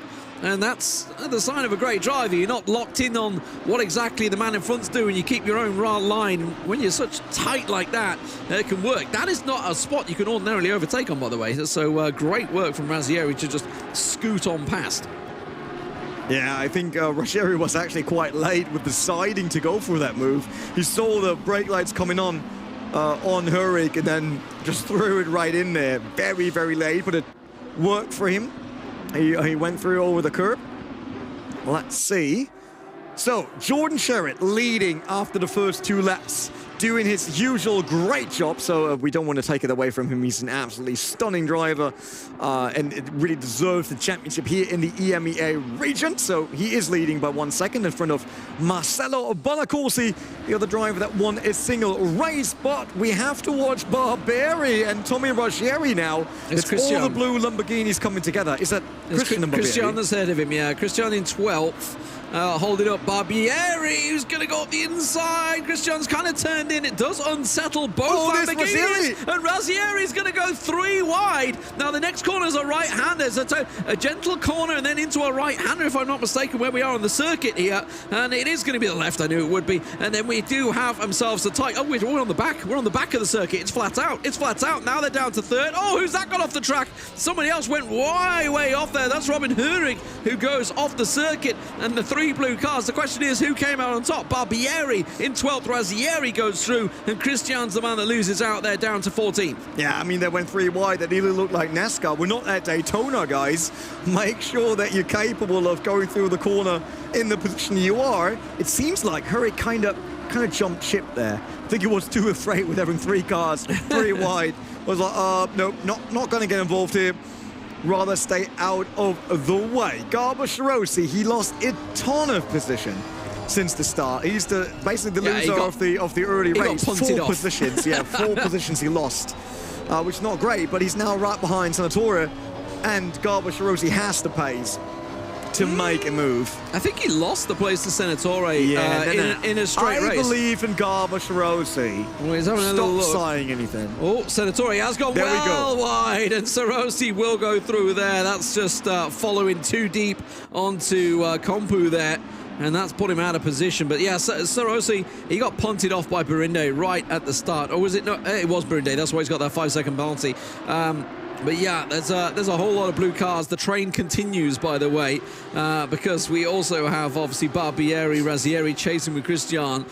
Further down the field, you can see they're also continuing to chase. Speaking of chasing, look at Benjamin Baumann on the back of Bonacorsi, 2nd and 3rd place here, battling for points as well, don't forget. Obviously, while we're talking about Razzieri gaining the places, he's still only on 6 points in this race. If Baumann were to get there, that would give him 27 points for 2nd place. I don't think that's enough, though, still. I think he needed to get Sherritt. I think he probably needed Razzieri to not gain that extra place in the last lap of the last race, which gave him those 3 extra points. Yeah, but we also know we're still 53 minutes away from checkered flag. Well, Barbieri looks up the inside of Mike Orent. Yeah, it's a horrible place to try and overtake through turn 2. But it works for him. Look at this, and it opens the door for Razzieri. Yes. Tommy Razzieri is just following along, thinking like, if you open the door for me, man, I will just follow you. Maybe they're all in one team with all of them having the same. Mike. And he's dropping down. It's just like, there's a blue Lamborghini. There's another blue Lamborghini. There's another blue Lamborghini. I've seen triple. For him, it looks like Matrix. He's like, there must be a mistake in the Matrix, seeing the same thing over and over again. He tried to turn into 2 or 3 times there, and it was like, there's another car, and another, and another. They just kept coming, and poor old Mike Arendt goes down from 11th to 14th in a space of 3 corners. Oh, what a disaster for him. But the race is on. Now, we're looking at Senatore here, chasing with Gabasarossi, but they need to watch out because there's some very quick cars coming behind them. Speaking of quick cars, these are some of the quickest. Benjamin Baumann at Bonacorsi going really deep. That might be a drive-through. He's got to be careful he doesn't gain anything off that one, and Baumann hard on the brakes to make sure he didn't. Just saying, Berinde has a 5-second penalty, which would currently nearly get him right behind Tommy Ruggieri. So that will be another position for Ruggieri without doing anything. But the race is not done yet. 52 minutes, everything can still happen. And people can pick up penalties left and right, and people can also do silly things, other stuff. Yeah, silly things. Speaking of silly, that was very wide, wasn't it, from Barbieri? Getting a bit bouncy. It's not a lawnmower, a Lamborghini, so keep it off the grass there. But Carlo Barbieri definitely feels the pressure of Tommy Ruggieri, and he knows that is like both our drivers that should be in the top 10, probably should be in the top 5, to be honest. I'll tell you what, Christian's doing a great job of keeping up with them, by the way. Oh, that's a bit wide from Barbieri, but it's enough. Let's have a look at this. This is Mike Orant's point of view. Oh, no. So he tries to turn in here, almost turns into Ruggieri. He does have a little contact. He's like, oh, God, I got to stay out again. And then he's like, right, I need to turn in. Wait, there's another one. What in the world is... Oh, it's a disaster. Yeah, it's definitely not something you want to feel as a race driver, not having a chance to go back on the ideal line, not picking up any pace. And with that, dropping further down the leaderboard, Benjamin Baumann still right behind Bonacorsi, doing a great job here. And look, that is now 2 laps where he's there. We've missed an overtake back there. Calandrino has got past Kuchuk, so 4th and 5th place have traded places somewhere in there, and that's Kuchuk going very wide once again, so under the pressure of that one. So Calandrino has managed to slip on by, getting himself up into 4th place, so great moves from Calandrino to get that done, while Baumann keeps the pressure on Bonacorsi. I tell you what, the top 5, well, outside of Jordan Sherritt, the top 5 are very close at the moment. Oh, back down. That's going to be Compo, isn't it? Oh, Compo gets sent scurrying, gets braked, and look at that. It's brought the Blue Boys into it, hasn't it? Barbieri, Ruggieri, either side of him. And Domenico Cristian's going to try and have a peek. He's trying to squeeze on through Barbieri. It's Barbieri that lost out. And Tommy Ruggieri shoots his way up into 10th. Yeah, there was contact once again. Luckily, all of these drivers were able to catch their cars, so no one hitting the wall. Not a lot of time was lost, but this fight is still on, and all of a sudden Senatore has Ruggieri right behind, and the Blue Men group basically going for it. So let's see if Senatore can actually fight that off. It won't be easy. Look at Tommy Ruggieri. He shows us that aggressive driving style that we love now. He's really pushing. He's got not willing to take any prisoners. He's on the inside now of Senatore. Can he actually fight back? No, Tommy Ruggieri's through. Is that opening the door for Barbieri? Barbieri goes alongside as well, but the Blue Men group now finally being split up here with Senatore right between them. But it works. Look at that. Barbieri, he's gone deep, launching it up the inside, sending Senatore to the outside, and once again both blue cars slipping through. They only miss Domestic Christian right now. I've got to be honest, that was great driving by Barbieri. I didn't think he was going to be able to get on the brakes enough there. They're going to be flat out here now. They've got to really be careful of the braking point here. They're going to be coming down from 6th to 3rd, hard on it, try and keep it square, and they do. They keep the balance and then down into 1st gear, hard right, as they try and keep it all together and composed. But I got to be honest, Ruggieri did fantastic to get past Barbieri, but Barbieri is keeping with him all the way. We knew both these guys could do 133s, and they are showing it. They've gone carving the way through the pack here. From Ruggieri, he's gone from 14th up into 9th. For Barbieri, I think he's gone from 16th up into 10th. They are working their way through the field. Yeah, now they got a bit of free air, so they can really hammer down on the course now, trying to get their best lap times in, and with that, pick up Garbus-Rossi, who's in front of them, and then all of a sudden they look at a top 8 finish. Another blue car, by the way, Rossi. We just need more blue cars. They seem to be really popular today, and they bring good action to the screen as well. Senatore now under pressure from Compo. Oh, that was a wide one. That was Orand, I think. Was that Orand? Yeah, I think so. Just, in the background. Going way too wide there. Speaking of wide, they are running very much free here. Let's have a look at what happened earlier. I mean, there's been a lot that's happened. we're only 15 minutes in. So that was Senatore against Kumpu, I think. And that's Razzieri, the blue car, up behind them. No, the front one. The front one, I mean. Yeah, that was Kumpu and Senatori. Oh, so it was... That's where Razzieri took Barbieri. Barbieri almost lost out position to Domenico Cristian as well, as they all sneak on through. Kuchuk back down into 5th place after losing that spot to Calandrino on his back end once again. These guys have been fighting tooth and nail throughout both sprint races so far. I can't believe that we are only 13 minutes into this race. There's been Do not believe it either. There's so much that's happened. Yeah, we got a ton of overtakes. I think they're enough for the entire evening and another few regions coming up next then. But it's an entertaining race. That's exactly what we want to see, and it's not done yet. Baumann, bit of a bigger gap now to Bonacorsi, but Calandrino is more than busy with Kurczak right behind. We still know that Verinda will drop out of that. That brings Garbaciarossi, Bazaghi, Ruggieri, Barbieri, all of them a step closer to the top 5. So I think the second half of the race will have great fights. Calandrino a bit wobbly out of the turn, not getting the power down, and that gets Kurczak alongside now, but it would be around the outside. Can he hold on to it? No, maybe a switchback. Not really happening on such a wide corner where Calandrino can carry on so much speed there out of the turn once again. So for now, Calandrino still in 4th, but feels the pressure of Kurczak. Damasco Christian taking on Kumpu. Nico Kumpu in 12th. It's a 22 against a 25 car. Let's see if Kumpu can defend that, because he was involved in the previous tap. That's why he lost these positions, Nico Kumpu. And Christian is the only Blue Man Group member that didn't make it through. Yeah. I mean, like I said at the time, I was very impressed that he was actually staying with them. Ordinarily, we would see Christian around that 10th place sort of margin, so it was very good for him to keep up with Razzieri and Barbieri, who we know can lap very quickly. Both inside, well, actually, Razzieri inside the 33s at the moment, Barbieri not quite yet. Speaking of laps, because his Sherritt's on a 33.515, his fastest so far. Bonacorsi through 33.765. Baumann up behind him, very close up behind him, as you can see there, on a 133.732. So all these guys doing some very quick laps out there. Calandrino 33.9 as well. Kurczak actually hasn't done a 33 yet. I'll let him off though, he's on a 34.0, so it's close enough. Baumann out braking a little bit there. I'm just, sort of missing his point a little bit there, and that's just going to give Bonacorsi a bit of a gap. Yeah, it will allow Bonacorsi to breathe freely for at least half a lap now.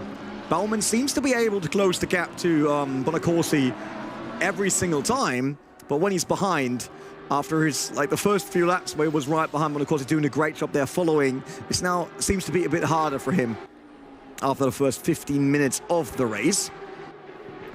Kurczak against Calandrino. Calandrino is the car up front, orange and blue.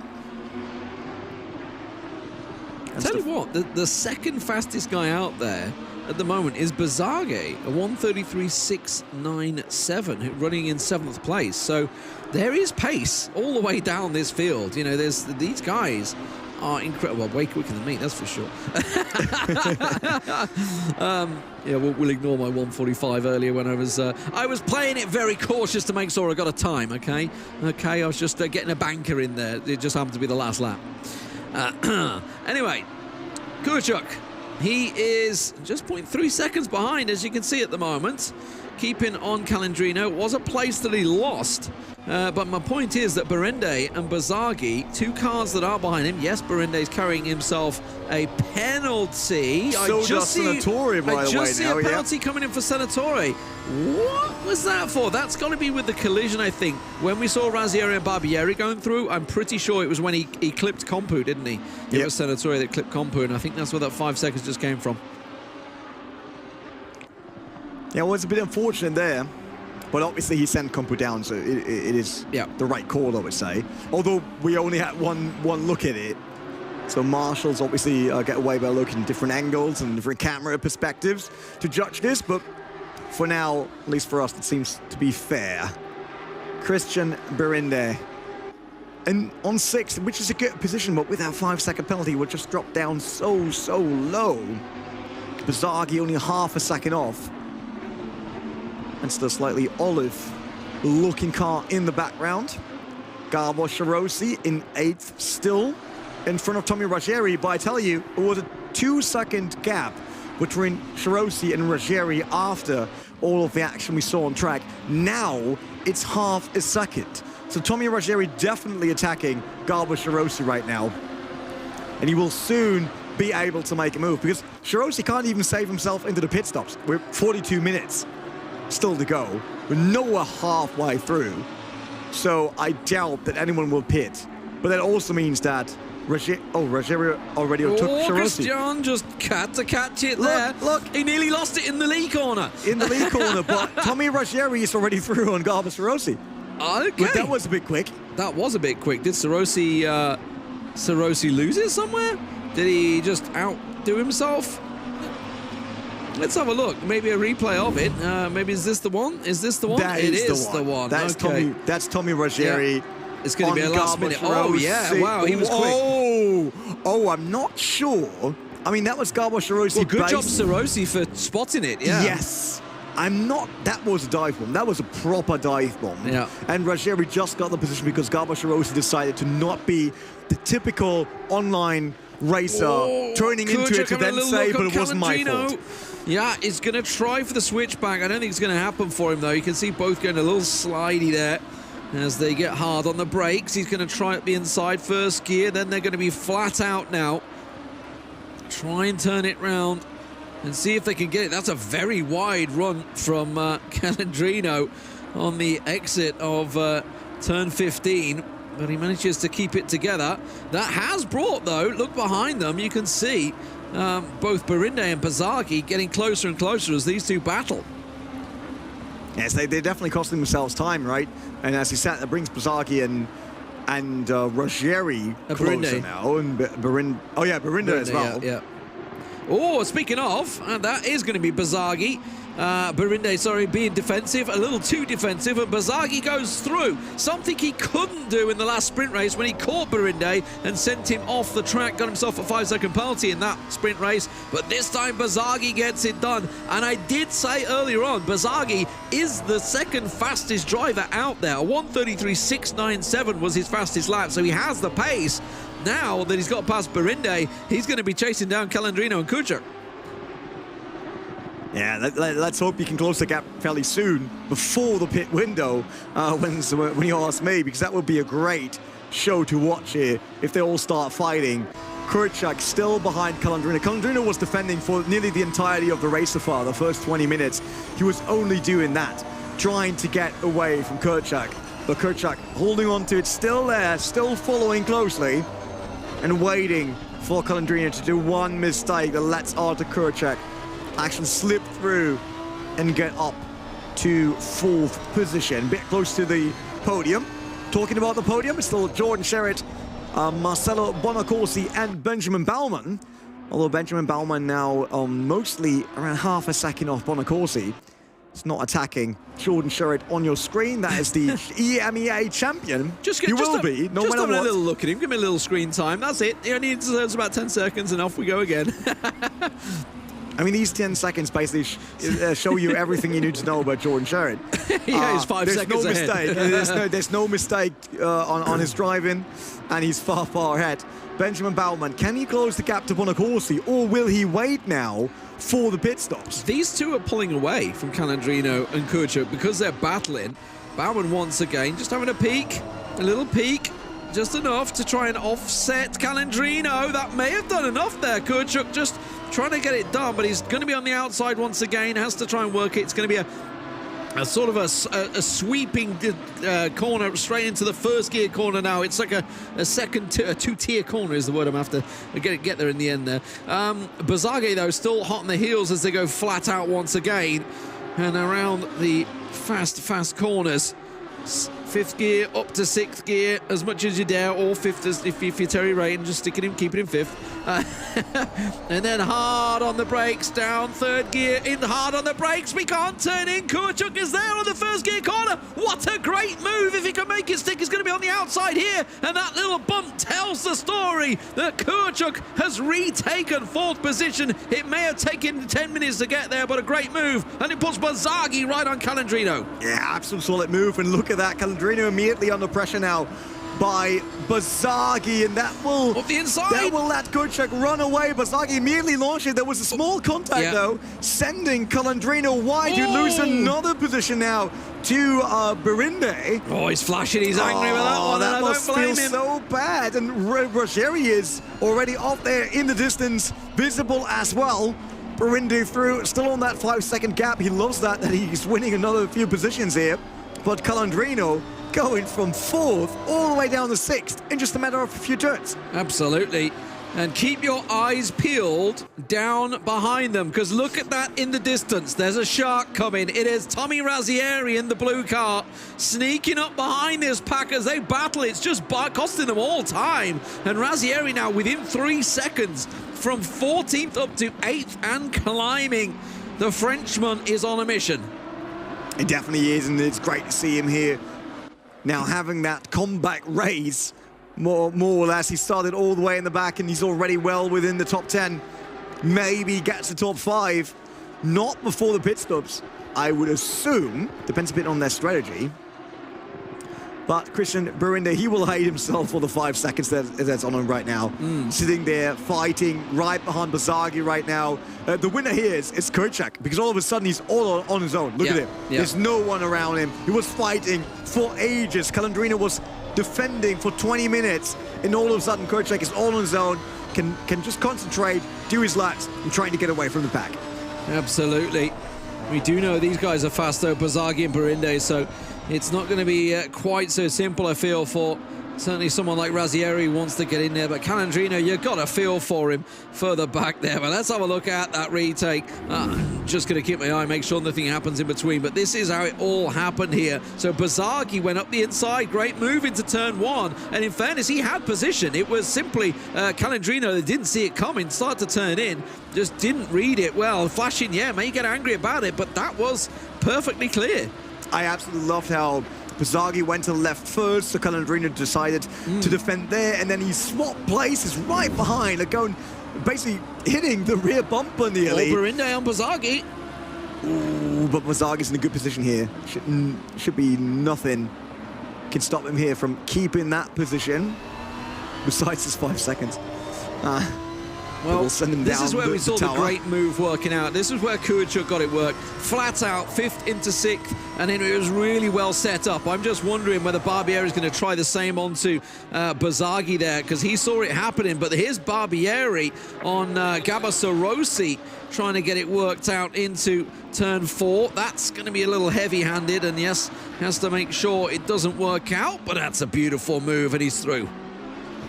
Yeah, once again, really solid there, done from Carlo Barbieri on Gabasso Rossi, who loses another position. I think he turned in the pits, though.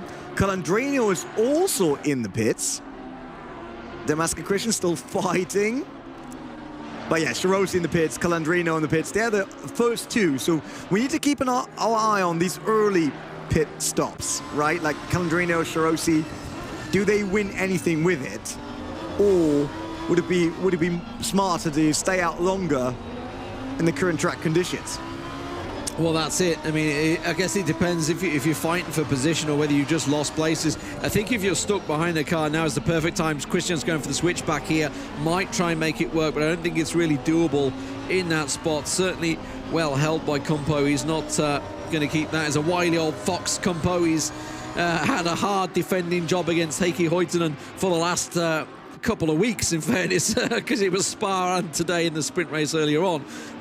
But yeah, Calandrino, Rossi, Robin Huring, all in the pits to start with. We'll see whether it shakes out, how it shakes out for them. Calandrino obviously was 7th place when he went into those pits. Razzieri, he's now 2.5 seconds behind Berinde, so he's gained almost a second in the last couple of laps on Berinde, obviously, who has been fighting with Bazagi, obviously up into 7th because of that. But let's not forget Berinde, he's got that 5-second penalty, but Razzieri is almost certainly going to go past him as he comes in the pits, Berinde, to serve that first penalty and get his pit stop out of the way.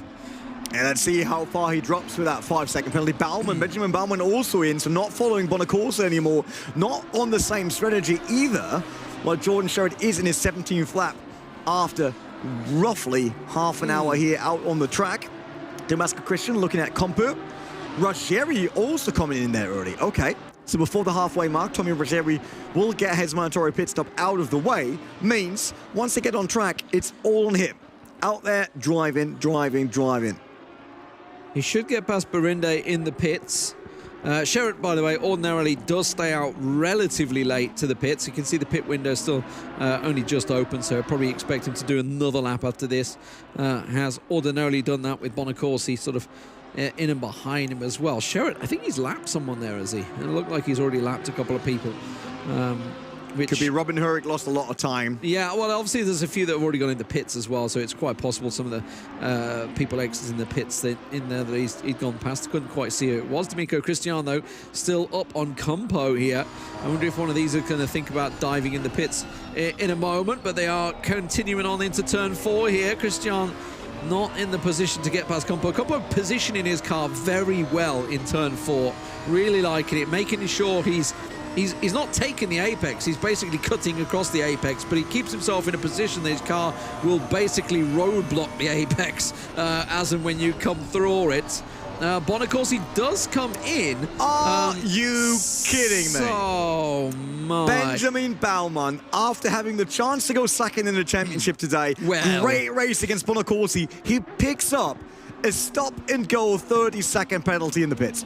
Yeah, and no way. Barinde as well, so that's cost them both there. But yeah, Baumann, that was well, that's his chance gone. I think in fairness, his chance had kind of gone anyway, because Ruggieri was having such an absolute blinder so far. But of course, 30 minutes to go, anything could have happened. And unfortunately for Baumann, it absolutely has. What did I say earlier on at the start of this race? I don't want to see stop-goes this time around. We've seen quite a few of them. It was 5 of them in the first 45-minute sprint race. In that there's still plenty more chances to go, by the way.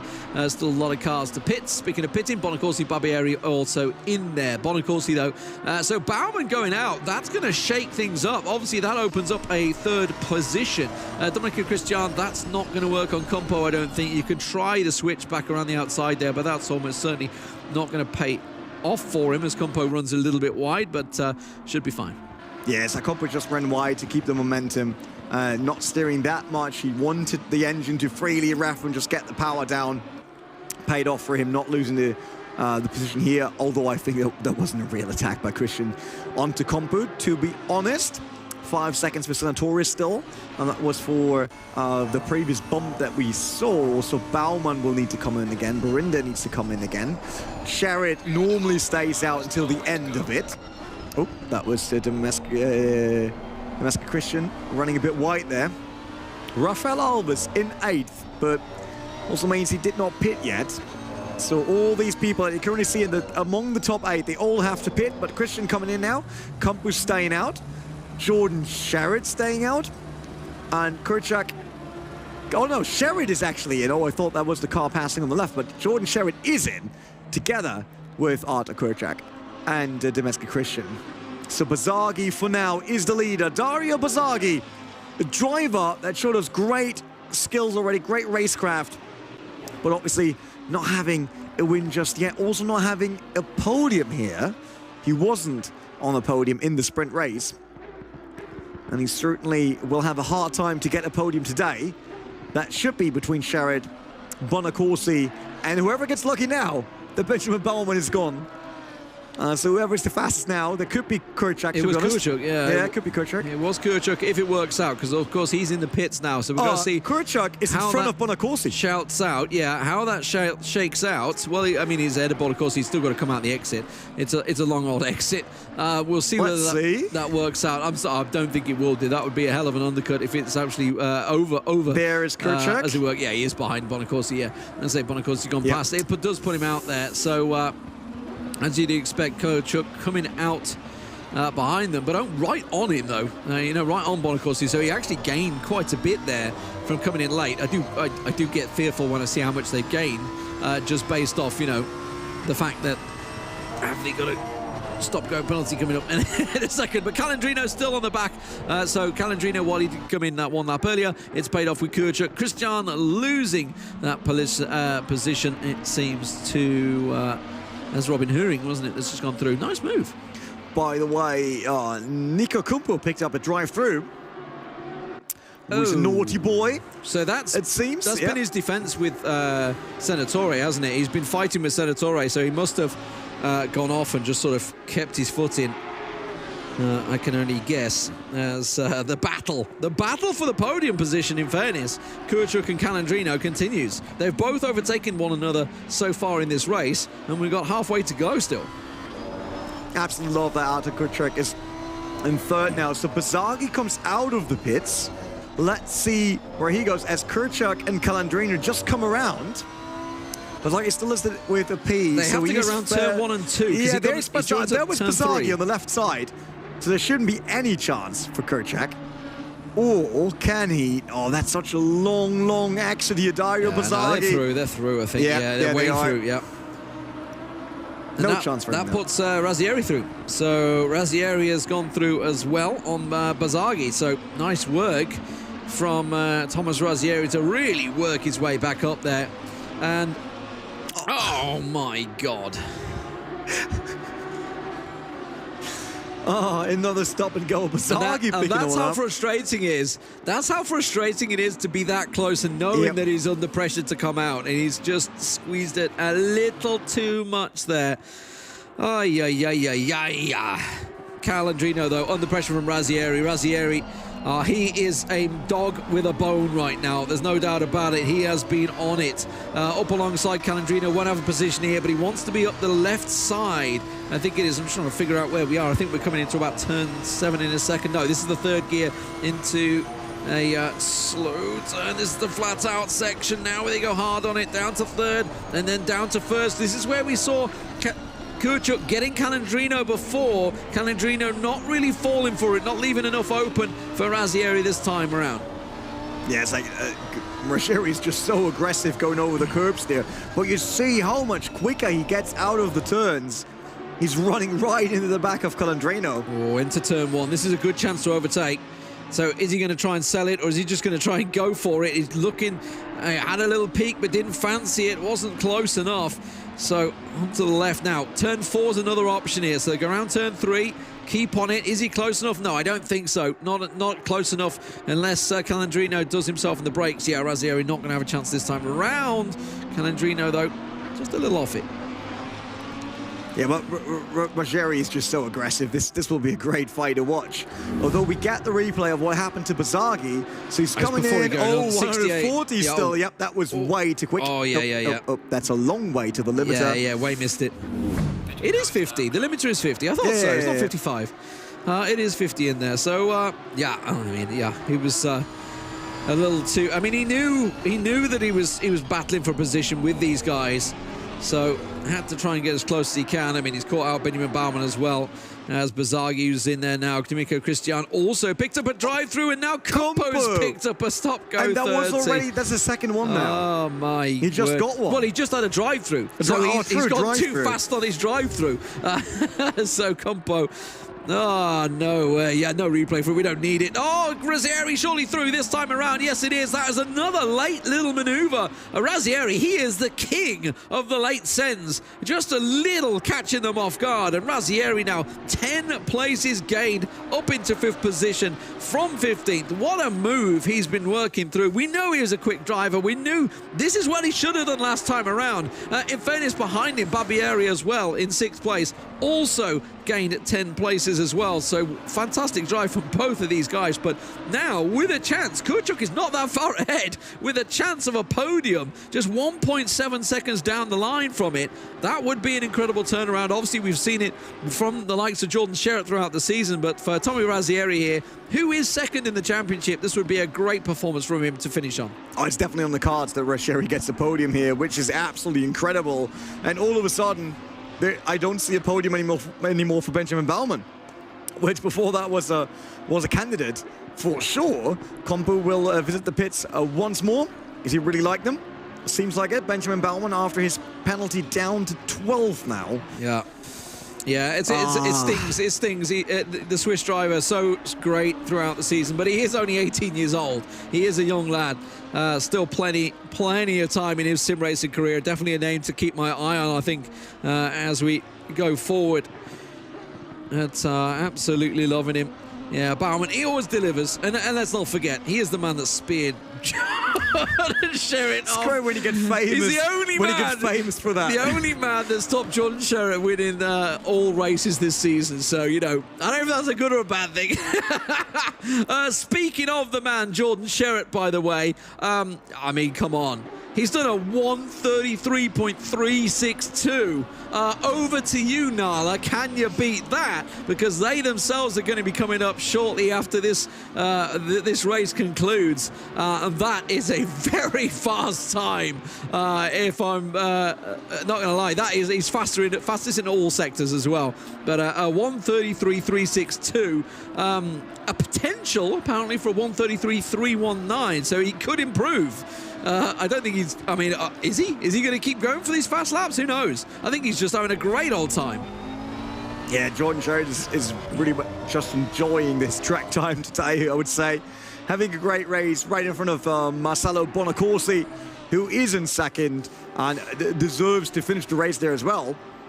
I would still have loved to see Jordan Sherritt having the same combat race that Ruggieri has. I think that would have been a good... Hey, we nearly got it at Spa. When he was placed at the back and he was like, guys, I did suggest, I was like, yeah, I'm up for it. He said he was up for it from starting at the back, you know, but yeah, we got to play fair. New rule set, whoever is championship leader always has to start last.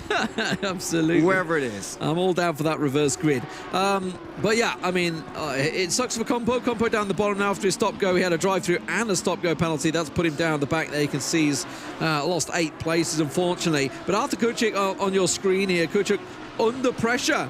Tommy Razzieri on his back, but hasn't gained ground yet, I would say, Razzieri. So, you know, Kuchuk is a very quick driver himself.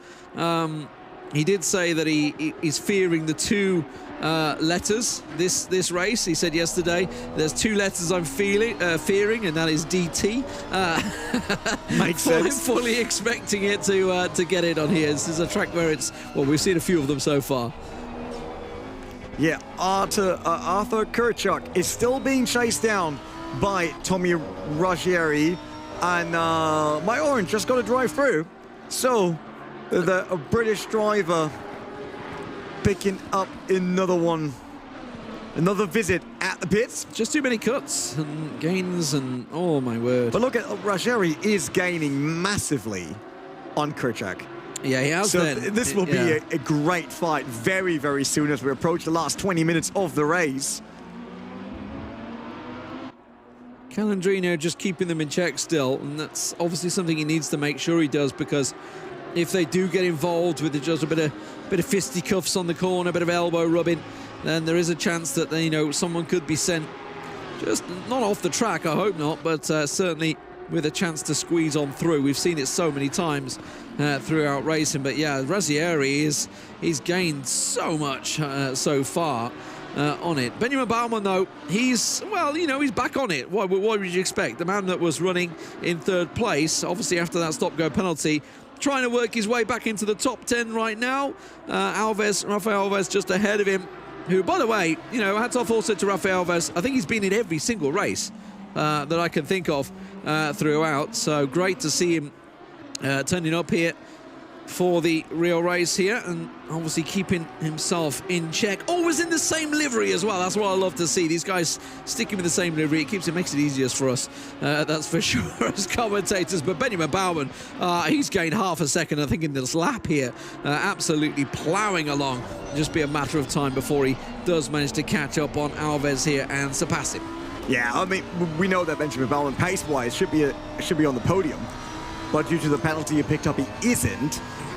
And he doesn't have a lot of time for that. Ruggieri, by the way, we just got reported, personal best for him. Oh, yeah. On the hunt for Kuchuk and the podium spot. Only 1 second between them is left. So Kuchuk soon will have to concentrate on defending his podium, that's for sure. Benjamin Baumann now right onto Rafael Alves. And we got Orient with the drive-through in front. So they will probably get closer, and with that, get a chance. Benjamin Baumann now onto Alves. Alves just get out of the way, to be honest. I think he was not really defending here. And that sends Benjamin Baumann back into the top 10. Yeah, that stamp was very much licked and sent long ago. Barinde, well, he had a stop-go, didn't he? And a couple of problems, and we know he's a very quick driver. He should be getting this move done shortly. Not sure about around the outside, mate, but you know what? There we go. The switchback. Flashing's not going to help you. This is a race for position. Don't get angry about it. Just because you've made mistakes, it isn't the guy in front's fault, that's for sure. But Christoph just holding him up at the moment for 15th position. Ooh, that's Bonacorsi up behind them. Yeah, that's a lap getting involved in this fight. I hope Bonacorsi tries to stay out of it. Yeah, that's very dangerous now. Lapping is always dangerous. So let's hope he stays out of trouble. He got him right beside. Yeah, I think the guy fighting doesn't realize that it's second place coming through, and he's actually trying to fight it. And yeah, that's always dangerous because especially when he's just lost a position, it's always dangerous to approach him that way because they're in like full defensive mode. So yeah, there's. It's like waking someone up from a nightmare. It's like, oh, what are you doing? Sort of catching him off guard there. But yeah, Bonacorsi goes through, and in the end, it's going to be all good. But yeah, Barinde should just be able to see this coming. I mean, the flags will be waving. Oren decided he was probably a bit sad getting rid of his penalty, so he just picked up another one. Another stop and go. There's another 30 blue seconds. flag. You got to be careful here, mate. You're getting quite a few blue flags raising. Yeah, but Bonacorsi can do this. And let's be honest, Barinde is fairly quick. So it should be fine. But yeah, Tommy Rogeri down to nearly half a second now between him and Artur Kurczak. Yeah. So this fight will soon be on for last remaining 50 minutes. And we know normally races heat up the last 50 minutes. Everyone wants to make a move. They can't wait any longer to just watch out for mistakes or whatsoever. Why are you laughing? We've had another drive-through, and there's another stop go on. I told you. I just told you right before this. Oh, I didn't see it. You didn't see it. No. He went in for the drive-through and picked up another stop and go 30 seconds. That's the third person that's gone for a drive-through and picked up a stop-go doing it. Oh, my word. Misano is hard to our drivers today. Let's hope Nala region is watching this so they're prepared for their actual race. So they're not getting any more of these.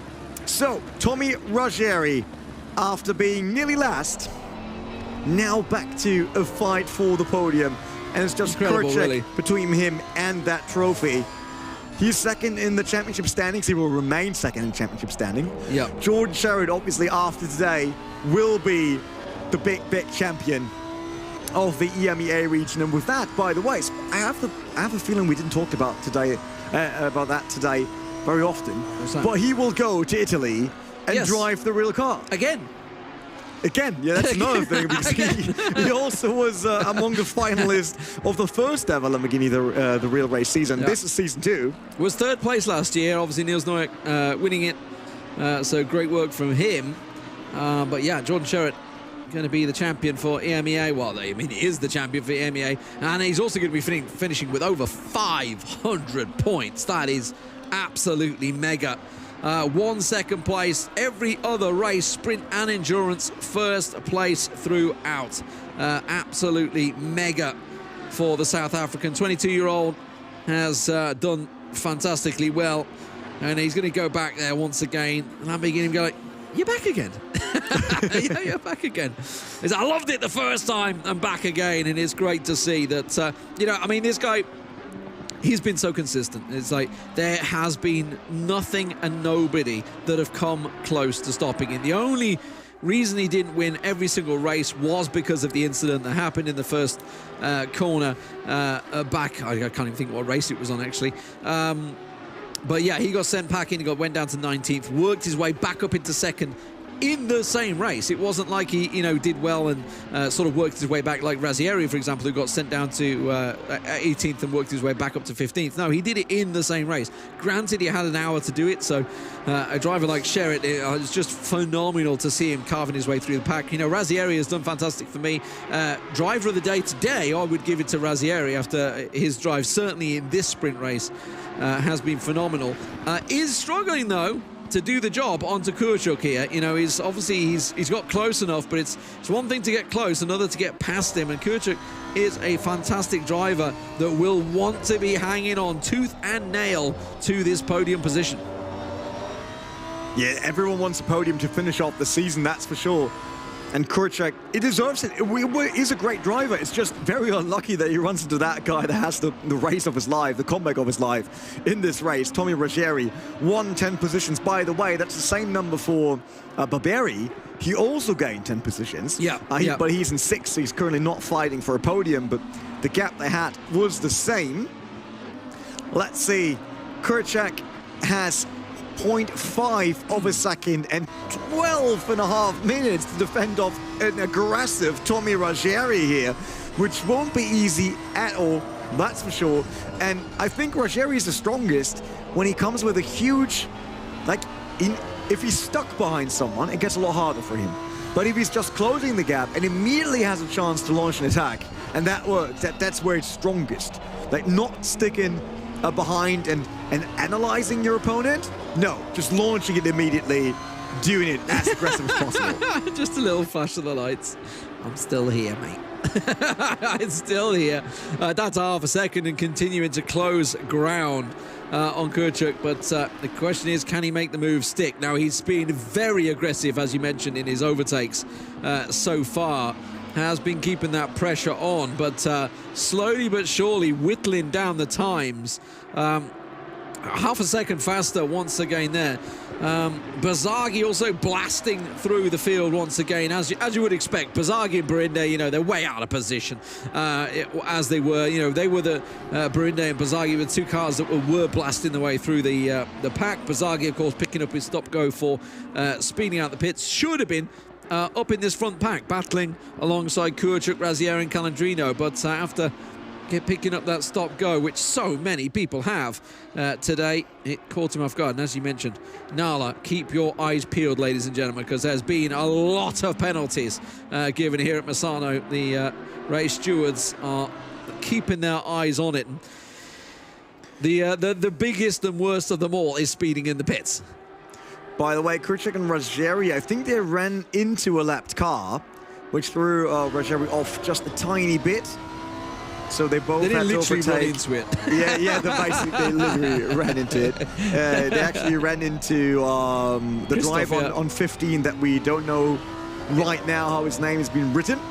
Levente, we'll say, but not that you see Levente there. I'm pretty sure it's Chris.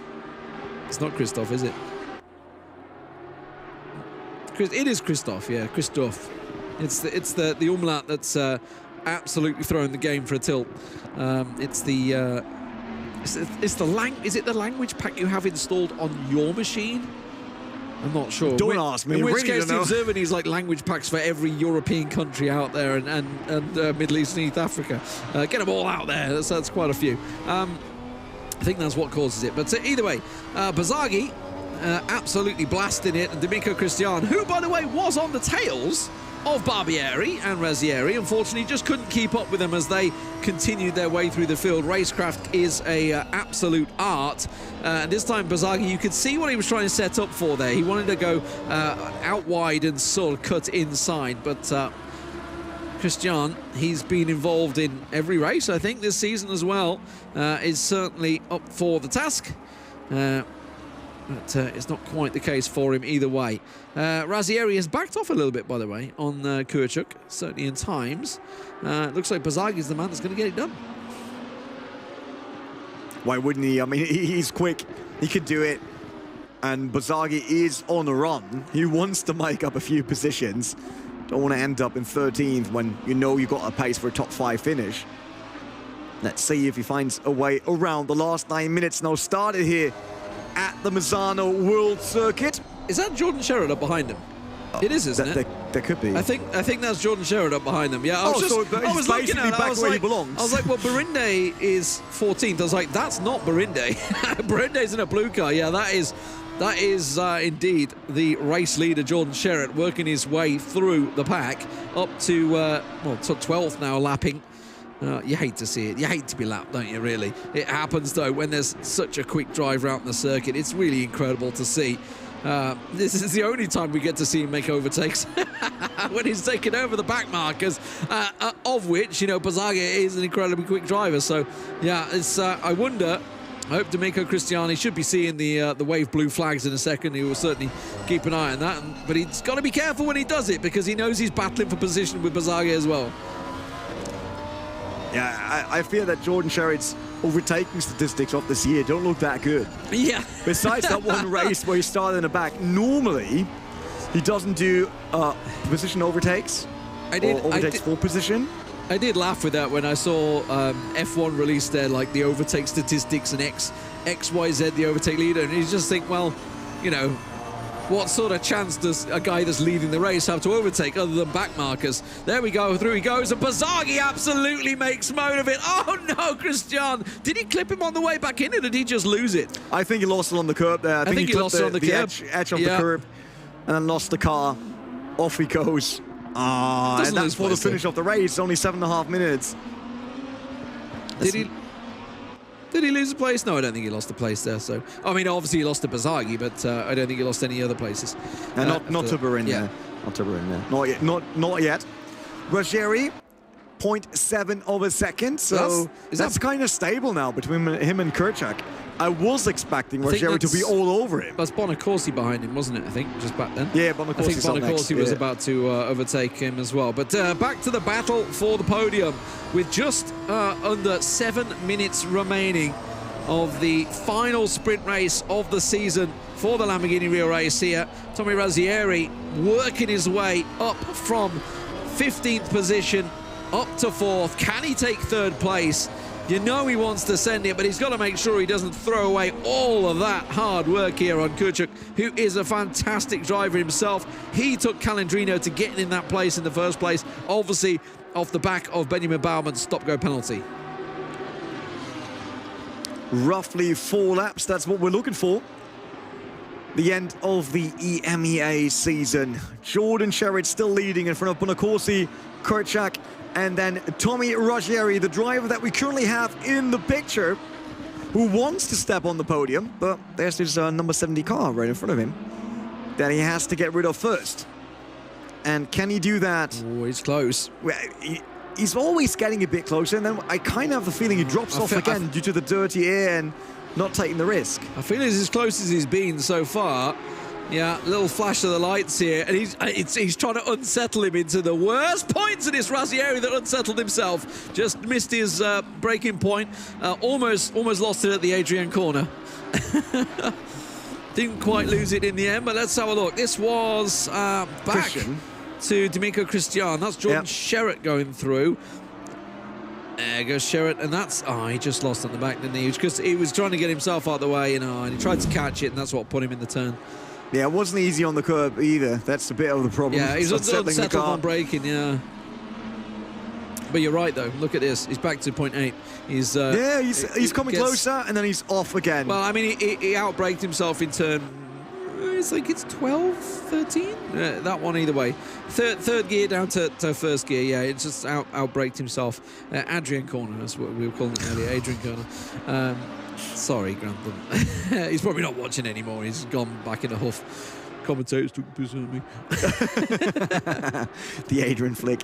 We'll never forget about that one. Adrian flick.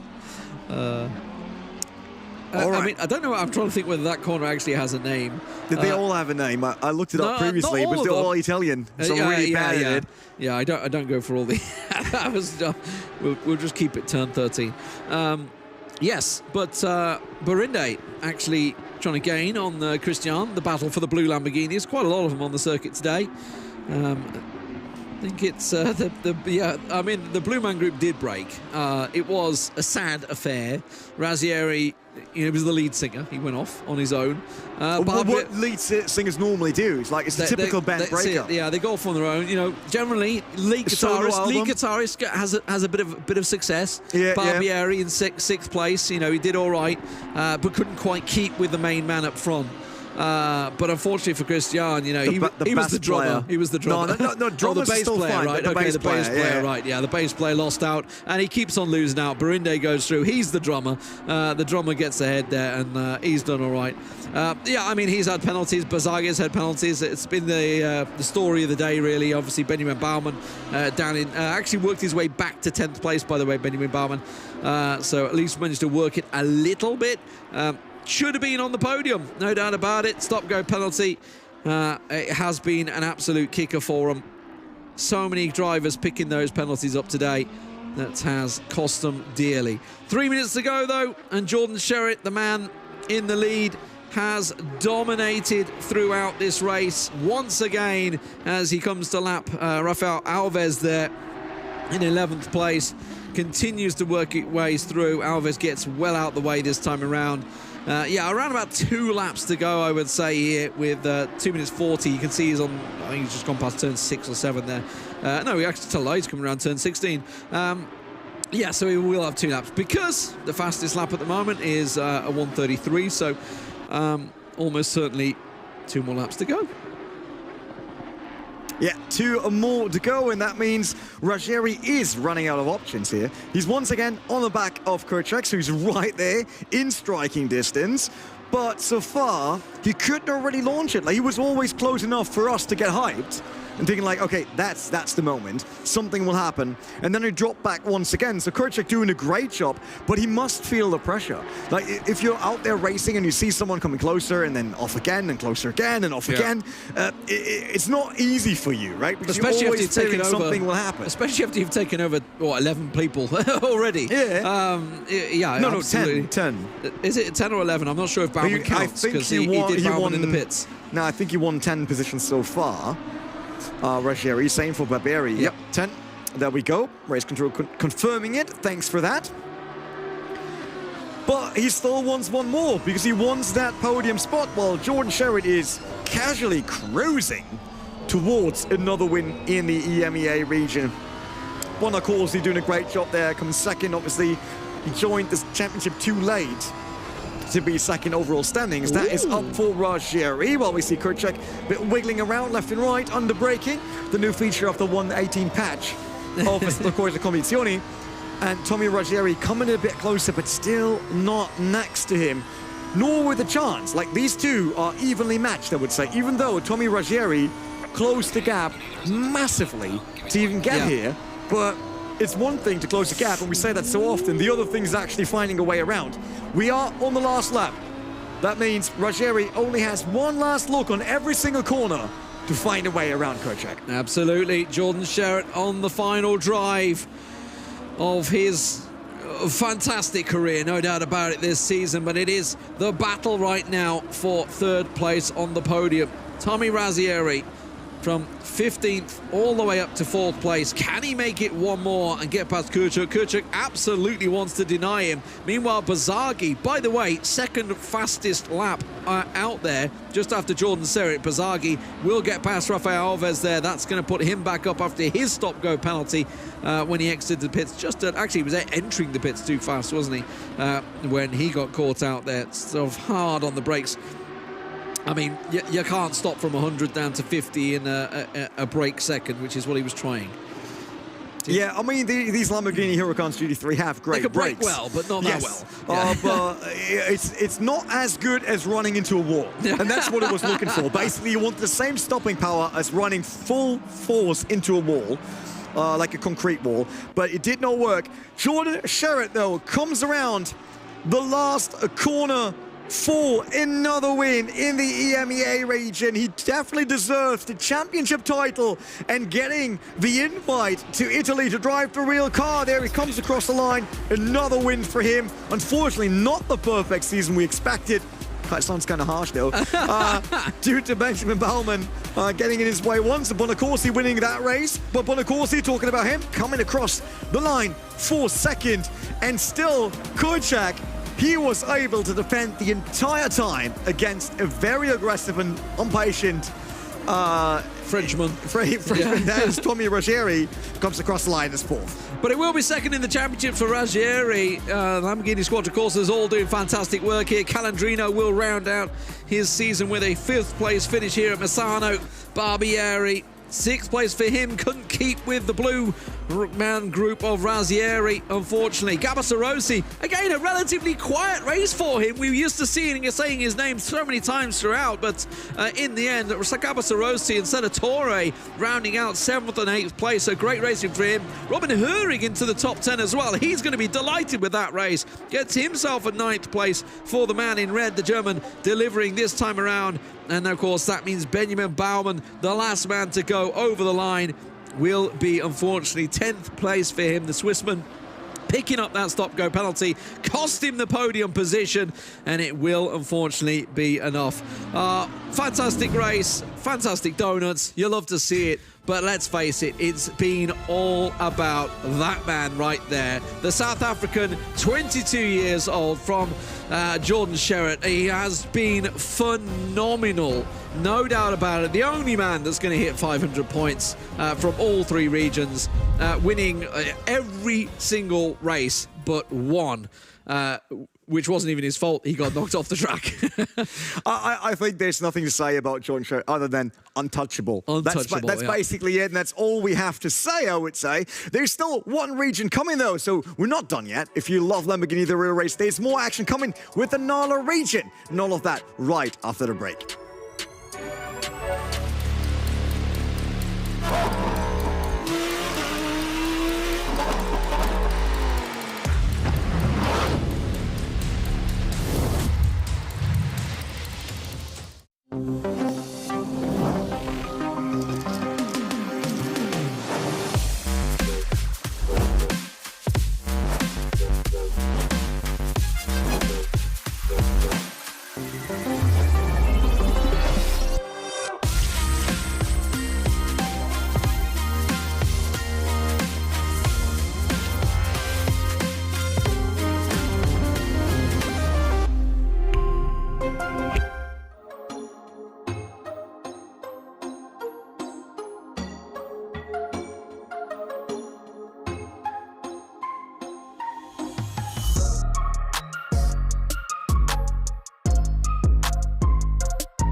Welcome back, everyone, to Lamborghini The Real Race. We just have seen the last 2 races of EMEA, and you guys are laughing at me again, of course. Just because you were talking to before, he was like, I just said, we're live. she's also like, oh, we're live. We're back. Yes, I have to give it to you. That was really quick turnover from saying, I'm really hungry. Hey! How you doing? No one have heard that. Okay, let's go to the highlights of these two races. You guys said they were really exciting. Yeah. EMEA delivering. I mean, there's a reason that we're lucky enough to have EMEA the entire season, because there are a ton of good drivers. We always saw clean starts. That's another one, right? Yeah. We have a ton of cars on the track, but no issues at all at the start. Obviously, Jordan Sherritt was able to run away, and we said that so often during the season. If you want to stop it, it has to happen on the first 2 corners. You've got to crash that into him, no. we had quite a few incidents, there's no doubt about it. A hell of a lot of stop-go penalties and various penalties. I think people couldn't figure out how quick to drive through the pits. Definitely happened. That was Bazaghi actually catching Barbieri there, I think it was. I mean, there was a few collisions, there's no doubt about it. That was Senatore getting involved once again and again and again as Bazaghi tried to work through it. But we saw some absolute magnificent overtakes throughout this as well. Some real setups for the overtake as well. You know, where they'll head to the left, force the car to defend, and then whoop up the right and dive up the inside. It was some beautiful overtakes. Yeah. Incredible. But that's the stuff you want to see. Yeah. You like that's what you love to see. Just more like intense moments between 2 races, and yeah, it's happening. As you can see, he gets a drive through for that. He got a drive through. Well, for I love that. the slide though. Did you see how he did not counter steer that slide? He just went for it. Absolutely love that one. Well, I was looking at it, and I saw one time it was going wrong, and my mom said, "That looked like you were driving." I'm like, "Oh, thank you." So, Thanks, Mom. Supportive mom on the way. Exactly. So, Drive-through penalty for that. were there any surprises in the first race? I mean, the biggest surprise obviously was Razzieri, obviously having the problem getting the penalty and going down to 15th, which set us up for a brilliant, obviously, second race. But I mean, that was the big problem. Obviously, there was a chance that Benjamin Baumann could have snuck that second place in the championship. You know, while obviously we know that Jordan Sherritt's kind of run away with it. We wanted to see that sort of second, third battle, and we got it to a decent extent. Unfortunately, not against each other, against the penalties. Yeah, Benjamin Baumann was really unlucky there. It's like he had it in his own hands. On the other hand, it would have not worked anyway. Yeah, because Tommy Ruggieri just had that great comeback. I have to say, it surprised me personally, that he didn't get a podium.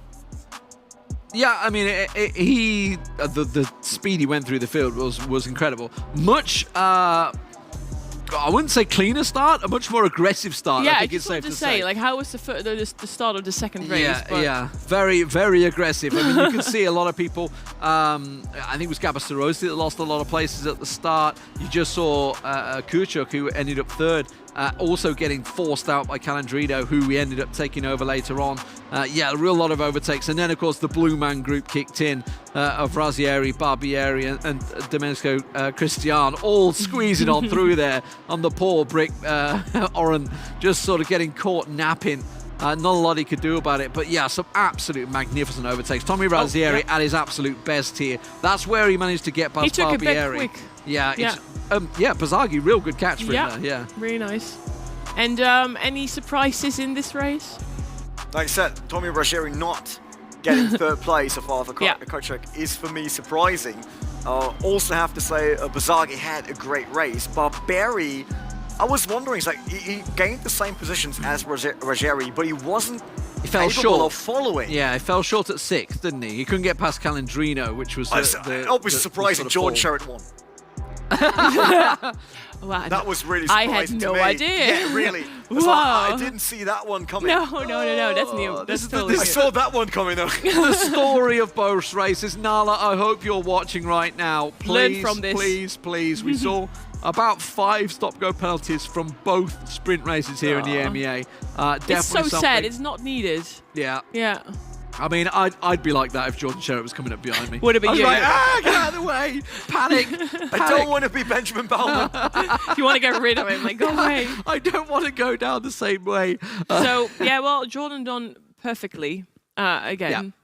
So we'll soon have an interview with him. So We hope. We've tried all season. Yeah, we never got it. We never got it. We've tried all season long to get an interview. We'll get a winner's interview. Is it going to be? Oh, Jordan's won again. We're not going to get it. Come on, Jordan. Speak to us. I think it's going to be fine. But before that, is there anything of the 1 or 2 races you say, okay, that was the highlight for me, for one of you both? I think Razzieri's run through. I mean, I am a massive fan of that. We had the same thing when Sherritt got punted down to 19th. We had the same sort of setup. That's why I love the reverse grid, just saying. And that's why it was great to see Razzieri starting in 15th. And as you mentioned, Barbieri. Barbieri started down in 17th, I think it was. They both made 10 overtakes, and it's great to watch that sort of racing. True. Clean overtakes as well is the main thing I want to say. There was some, well, there was that one that was a bit of a dive. No, I'm totally fine with that. I'm just considering, I think I got 2 highlights. Okay. My highlights of the race. One is the premiere of the Blue Men Group. Like the first shot we got from the helicam and we saw 3 cars going through, that was impressive. Yeah, it was great, yeah. And the other one was, I think it was Bizagi, with like faking it on the left side, then switching over to the inside once the defensive line comes in, and then still making it because it's so hard breaking on the straight later and still getting the apex right. So I think that was a very impressive maneuver. Into turn 1 where I lost it. But one, the lead corner. one not surprising thing is Jordan, and Jordan Sherritt is with us in our ears, so that's something. We're not going to see him, but we will hear him. So, hi Jordan, congratulations. Do you hear us? Yes, I do. Hey. Hey. Long time. I was kind of betting he was... We have him. I was kind of betting he will sound like Alexa or any AI because he does not exist. Because he's so do well. Yeah. It's been elusive. Yeah. Jordan, first off, obviously, congratulations, massive congratulations. It's great to finally get to speak to you because we've been obviously singing your praises all season long. Let's talk about it. You're there again. You're going to win. You could win yourself a trip to Lamborghini again. How is it to be there for the 2nd year running? I mean, it's great. It's great. After finishing last year in 3rd place overall, I really wanted to come like on the top step of the podium. And yeah, I mean, it's awesome. Like when I got to experience the trip last year, I mean, the experience was amazing, you know, driving the cars, meeting the people. It's a great thing to do again. Yeah, you know, it's really cool. Of course. And I mean, you almost had the perfect season. Yeah, it's a painful thing to hear, and I mean, it was not even your own fault that you didn't win that one. For someone that wins every single race, I have to say, Jordan, that was absolutely your fault. Oh, okay. It wasn't what were you Bart's fault thinking? at all. Yeah, So what were you thinking not winning every single race? So Jordan, how do you feel? The perfect season slipped away.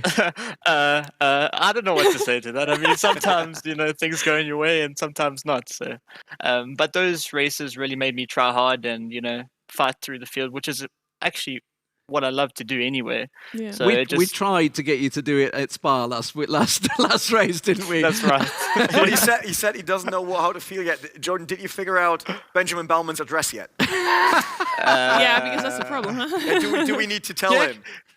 No, he actually sent me a DM on Discord, and I was like, I just, you know, didn't reply to him, so I don't know. I was quite annoyed, to be fair. Like, I'm yeah. Benjamin already fearing for his life. Yeah. Jordan just like, nah.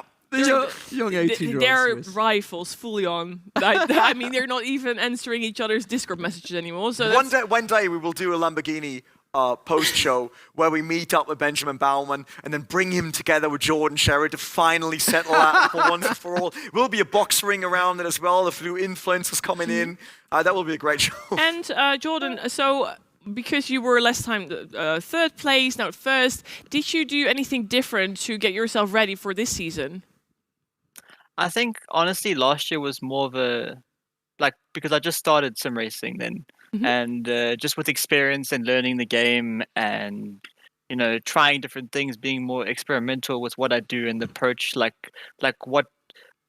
in terms of your prep for like an event like this weekend. So I just was more thorough, tested a bit more. And yeah, I think that just all paid off, you know? Yeah. And then I'm curious, how many hours do you put into this a day? Because you said you're quite new in sim racing, but look what you have already succeeded. You know, it's like so good. So how many hours do you get behind your rig and start racing?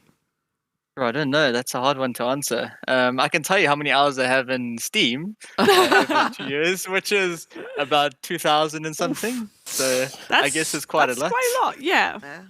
We're just getting started. Yeah. The big question is, why did you not bring JC Grobler along to get him to I the don't top know. Because he wanted to make sure he won. That's why, yeah. I'm really it's like these two practice together. I signed the one because Jordan, you were with Team Redline, right? No, it's RHG pretty much, yes, for this year. Or GTWR RHG, yeah. Yeah, I know the contract. You see, so I got Grobler, who didn't make it. They got Jordan Sherritt. Should have done the deal the other way around. Got the wrong one. Well, Jordan, congratulations once again. Very, very well done. Impressive. We're going to thank you for the interview and also for playing, and congratulations. And a lot of fun while driving all the Lamborghinis again. So, For sure. yeah. Thank you so much. Thank you. With that said, I am still, wow, so good. Yeah, so I mean, good. it's been incredible how consistent Sherritt has been throughout the season. That's the main thing. I mean, if he said, obviously he is only 22, he is relatively new to sim racing, and to be that consistent, like every single race, fastest laps, fastest times, miles ahead of everyone else. Yeah. You know, to keep the focus, it's hard. If you're leading a race, you can easily just get distracted, make a mistake, and suddenly put yourself out of position. It's more than that. He definitely got the natural talent. He's quick, as you said, he's consistent. But he also just said in the interview, he really likes to start from the back and going through the field. Yeah. There are some other drivers, you know, in sim racing we always say the typical hot lappers, you know? Like people that only can do good lap times but never want to fight with anyone. He loves it. So that is the perfect driver to have, right? He can do it all. I think we can talk hours and hours about him, really. But we're going into a break right now. And after the break, we have a surprise segment. And I can tell you, it's very funny. And I think I still have bruises everywhere. Yeah, you know it. So don't go anywhere. We're back very soon.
So you guys did not expect this, but we're going to do limbo dancing with these secret lab chairs.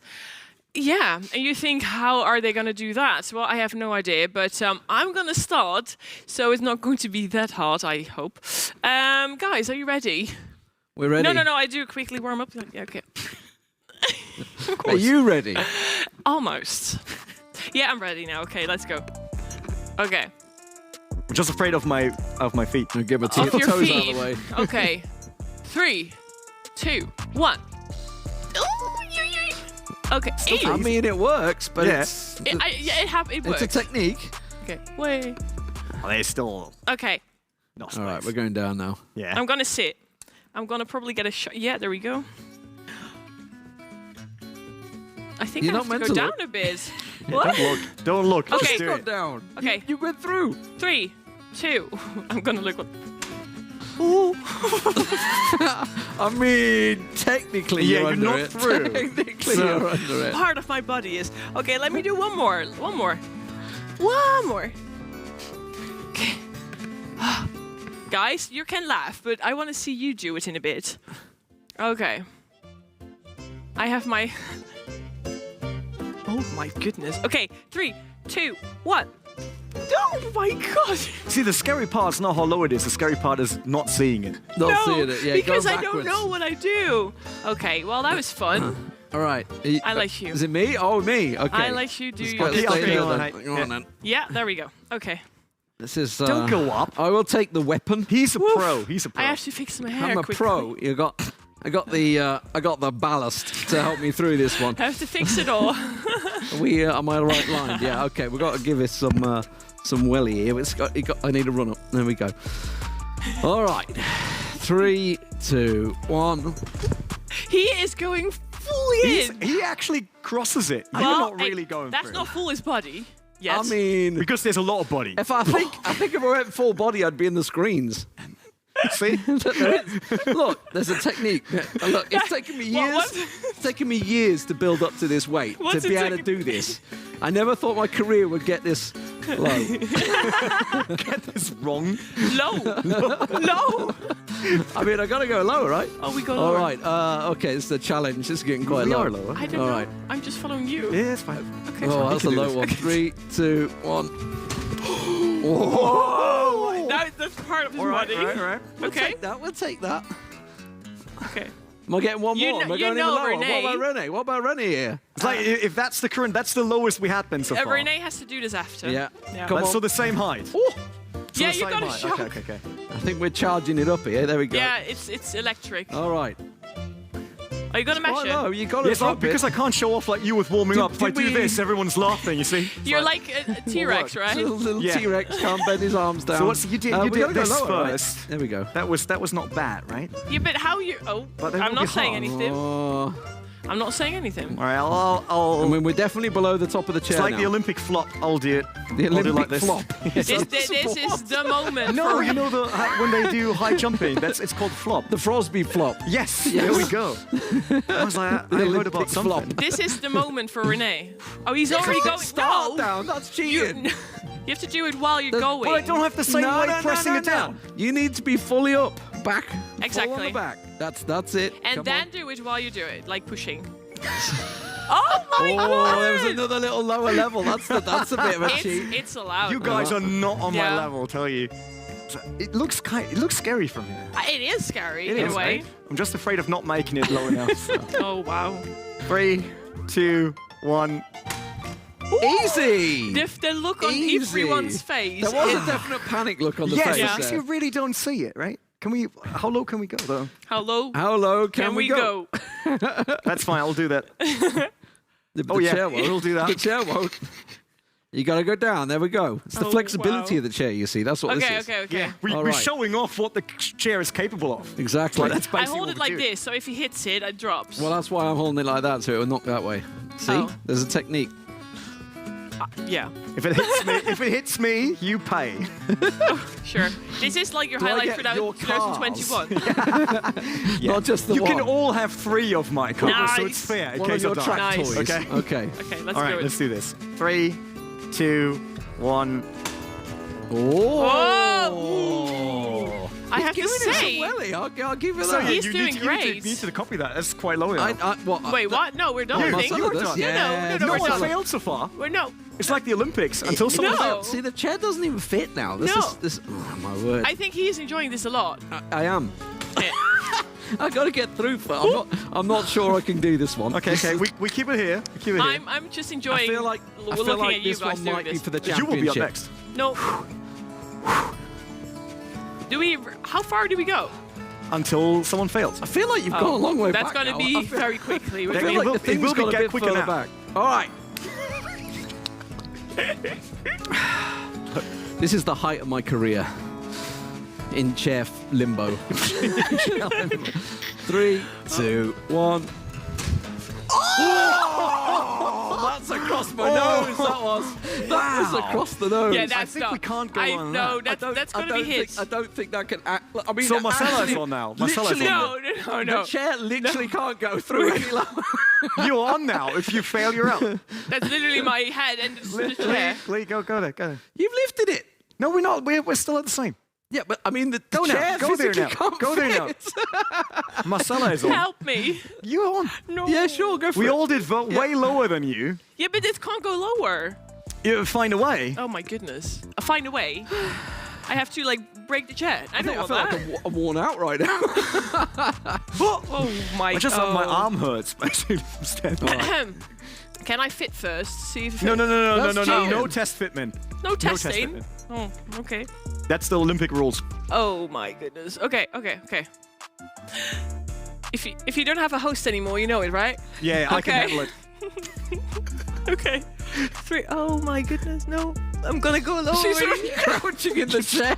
She's small. Oh no, she's quite tall. 170. I something. am 178. Yeah. So, Okay. but you're still the best of us then, because no, Lee is smaller. Oh, You're not that tall. Okay, guys, you ready? I'm not. You're taller than me. Yeah. Don't move it lower. Blah blah blah. Blah blah blah. That was a bit sketchy, I have to say. It's like, Does that count? It's like a little squeal. yeah. It's really scary if you see that thing coming. I don't think we can go any lower. It works. Wait, go, Okay, quick, well, keep it. oh. Go lower. Keep No. Marcelo, take it here. Take mine. My side. Take my yours. side. But I think we do have a winner already, kinda. And it's not me. I feel Rene might have a technique. I wonder if you can try Okay. to squeeze the It's gonna final be- technique. The final technique. It's to go gonna be lower than your last chance. The last run. The That's last the run. lowest the seat goes, right? All right. Try not to break it. It's new. Look at Yeah, my it looks hair. It's fully fluff now. I don't think I can go like this. Maybe. Okay. You going forward? No, then I can't make it anymore. That's the problem. You got. All right. There's this. What's that? Are you inventing new techniques here? What is this? So I failed already before Lower. starting. Stop There. us. It's there. There's no other way for me to go deeper than that. That's the problem. Okay. Because I still need to get enough. Do it. Go deep. No. No. Just go. Just cut Please. that out. Just go. Beep. All right. Am I in the middle? Yep. Yeah. Okay. 3, 2, 1. Oh, my hair. I think that's about as low as we can I go. think. Okay. I think we have a winner. Yeah, we do. We do poor have chair. a winner, and it's. I'm gonna crow. Can I have the Do you want the to say- national anthem playing? That would be Okay, great. well, the winner of this is Rene, obviously, because he was doing very well. Congratulations. Thank you Thank you very much. Yeah, for being a I'll great keep the sport. I keep the chair, right? So, yeah. I'm not going to talk about that anymore. Go So, on. that was that. And we're going back to our live show now. Oh, wow. That was a lot of fun yesterday. We're looking at it back. I'm like, wow, that was great. It looks so easy on screen, but every time when you do this, like, It's just scary. Yeah. Like going with it without seeing it and then leaning backwards is weird. yeah. It definitely is. It's the feeling that you're going to get bonked on the head. Yeah, That's the yeah. thing. I think we may have put a hole in the floor as well. I just say it. I think that may have happened. Well, Sorry, guys. content above it all. Worth. Well, it was great, and I hope you guys enjoyed it as well, as much as we did. You can also see now that these chairs are made for everything. If you ever feel like if I hope you want to do that, Olympic chair limbo is You can do it. your sport, then Yes. Secret Lab's the best manufacturer for it. Yeah, and well, that was great, but you know, it's also very great. We will have an interview with James Baldwin. I almost falling over my own words today. If in the chat, if you guys have any questions for James Baldwin, ask them, and hopefully I can talk about it to you and ask him. Totally, let's get it on. And you guys have any questions already lined up in your head? I got a few. Oh, It's okay. good- it's Do good to speak to we him. need to introduce James Baldwin though? I feel like this is my is that a thing now that he's Yeah. famous by now? It's like my yearly conveison with him. I feel like I've, Yeah. I've had him so So many do a times. quick introduction, like James Baldwin. Who is James Baldwin? James Baldwin, He's like the man, the myth, the legend. Once he cut a track too far, lost the pole position, but came back and won his first ever British GT racing real race, because he's a sim racer. No, he was a kart racer, turned Formula racer, turned sim racer, turned back real racer, won in the real world, and then, by the way, he also competes in one of the some of the highest sim racing. Just Yeah. for the championship. And yeah. that's the stuff I want to know. And for that, we need James Baldwin. So I think you're there. Oh, yeah, you're there. Hello. Hi, James. How you doing? Welcome. Good to have you here. Thank you very much. We were already doing a great introduction about who you are. Maybe you can do a little introduction about yourself as well. Well, I hate doing that, but I've done some virtual racing and some real racing, and I suppose the tagline would be the world's fastest gamer. That's Yeah, what people yeah. call me. The classic. You're actually very modest. Like, yeah. Well, but it's quite a thing, really. And You're too kind. yeah, well, I am very curious. How did you went from sim racer to real racer? Because a lot of times you see it all the way around as well. But yeah, how did it start and when? I had my real racing, I suppose, junior career when I was a kid. Did karting and then ran out of money, and then turned to sim racing. And the way I got back in was very simple. It was through a competition called World's Fastest Gamer, a specific program like GT Academy back in the day, where a certain pick of drivers get to go into a real car if they win the competition. I was very lucky that it happened just before COVID-19 kicked in, but that was kind of it. I won a competition, I got the money to go racing, and they organised everything for me, and for that I'm very grateful to them for. But that's how it kind of went down, really. That's awesome. And of course, the question is, do you still do a lot of sim racing now? Yeah. Yes. Yeah, this background is blocking my sim, but Yeah. there's a big sim there that I do a lot most days. Most days Awesome. I'm trying to do competitions all the time. You know, just come off the back of winning SRO eSports, and correct, there's some big correct. things planned for the future. So sim racing, I'm going to be doing it for a long time. He beat me to it. I was about to say, Yeah. he's just won a championship. Actually dropping that in. James, what I want to ask you is, obviously, with I've done an event with you with Lando Norris. Obviously, Lando and co brought a lot of new sim races, I would say, during the COVID times. How do you feel competition has risen, certainly over the last 2 years, that COVID has sort of brought everybody into it? It's definitely gone up. I mean, in 2019, I won quite a lot, but I'd say I'm driving now better now than I was then by a long shot. Because since the pandemic kicked in, there's just been this influx of people gaming, sim racing included. And if there's more people doing one thing, it's harder to beat everyone else. So Of course. the level's gone up. People are taking it more seriously now, more professionally, myself included.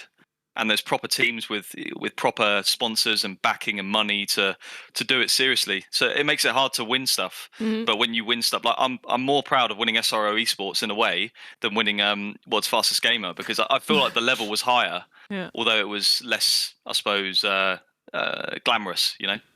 Well, it's really great that you can combine these two worlds together. But the chat is asking, what do you like more, sim racing, real racing? What do you guys think? I mean, you got to be in the car, right? I think that's. I would say real. You got to be in the real car. Yeah. It's the real racing. Yeah. Yeah. No doubt. I would be surprised if someone doesn't say real racing. But on the other hand, and that's what I would like to ask you. So, do you feel the competition is like, just in terms of competition, do you feel it's cooler on a sim than it is in real? Because I also do both, as you know, and due to the strength we have of a field in sim racing, it's way crazier than any of the real racing competitions I did so far. So is that cooler for you to winning something in sim than it is in real?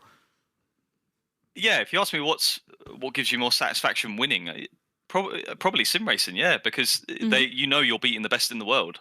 Whereas in real life racing, you know, in certain championships it's obviously different, but in the one I raced in, I know they weren't the 20 or 30 best GT drivers in the world. So it's a different you beat in the thing. 22 that had the money. Well, In a way, yeah. So obviously, not to say they're not good, but yeah. Yeah, so you do like racing, real racing more, but in a way, the whole sim racing is more satisfying in the end. So you like it both very much. It goes down in the way that I get more satisfaction. I enjoy driving as an experience, as an activity in real life more, because you can feel the G-force and the physicality of it. But I enjoy the competition. I probably enjoy the sim racing more. To be honest, I've only done one season of real racing, so I can't really compare too much. And I'm sure when you get to that top level of, you know, F1 and that, it's a different ball game. But sim racing, it's so close in every single series. You know, top 20 usually are covered by less than a second. So when you come out on top of a field that close and that talented, it feels pretty good. Yeah. So do you guys have any more question? Because are you not jealous that he's doing both? I mean, outside of that, I want to know what's next. Because Yeah. obviously, as we said, competition's getting better. Obviously, you've had to go in the real cars. What is next for James Baldwin? Like, what is to come in 2022? Yeah. Well, there's some exciting plans. Plans never fully translate sometimes into actually doing stuff. But I have a good suspicion I might be racing again next year. Hopefully, I mean real racing. And hopefully in a series that's a step up from British GT. That's my plan.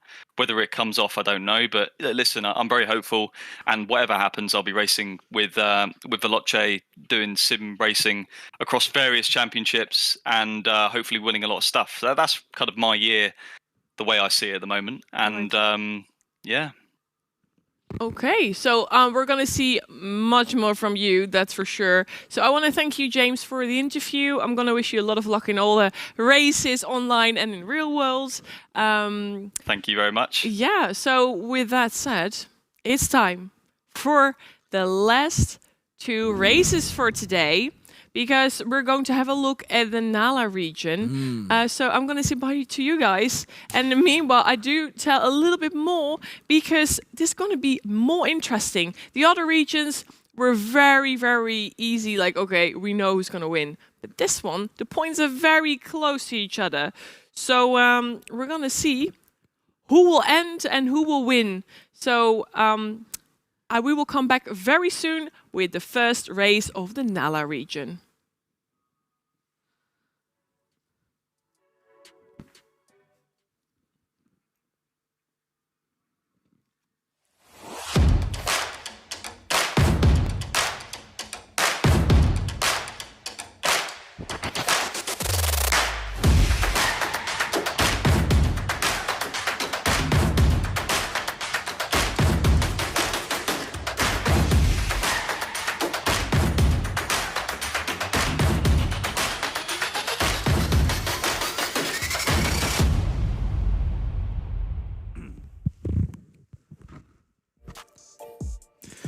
All right, we're once again back to the Misano World Circuit. That's the track of the day, I would say. We're not going anywhere else because we make sure that all the regions have the same grand final.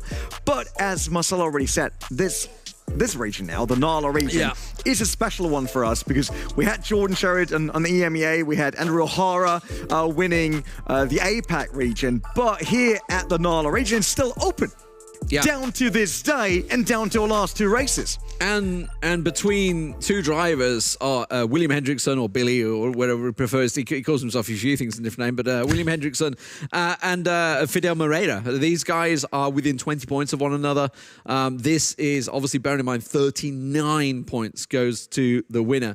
This is going to be some proper racing for that first place. The final place for Lamborghini spot. That one of these guys is going to be flying over to Italy to be joining the Lamborghini race team. The Squadra Corsa guys are going to be treating them. Obviously, we just saw Jordan Sherritt getting there. He's been there. He did it last year. He'll love the experience and wants to go again. So this is going to be an absolute epic race. Definitely. I wonder if, I hope that we get those 2 right next to each other on the grid. That's what I'm looking out for, right? I love those long battles where we always have to calculate, but the coolest way doing things is having it right next to each other and be like, whoever is first gets the championship, whoever is first gets the drive in the real life Lamborghini. Yeah, I mean, they deserve it, right? They've had a fantastic race. 9 races to get here, to be to this point. I feel there's another racing series that's this close. But yeah, I mean, we covered obviously Nala region for Monza at the start of the season, and then Laguna Seca, which was the second race. We've not seen them for so many races. If you remember, that first race at Monza was when William Hendrickson had to actually disconnect because he was lagging so much. He stopped himself racing, said, I can't race in this.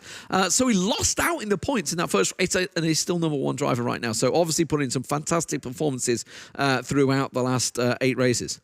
It was a heartbreaking moment back then because they all they all practiced for the race, obviously. They all prepared for the race there.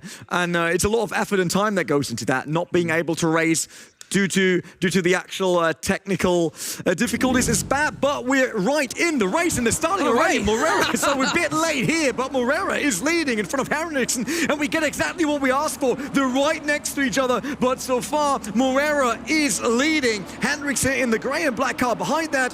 Leao in 3rd, and De Oliveira in 4th. Maybe not for long, as Campan is right behind and tries to push him a bit, tries to put pressure on him.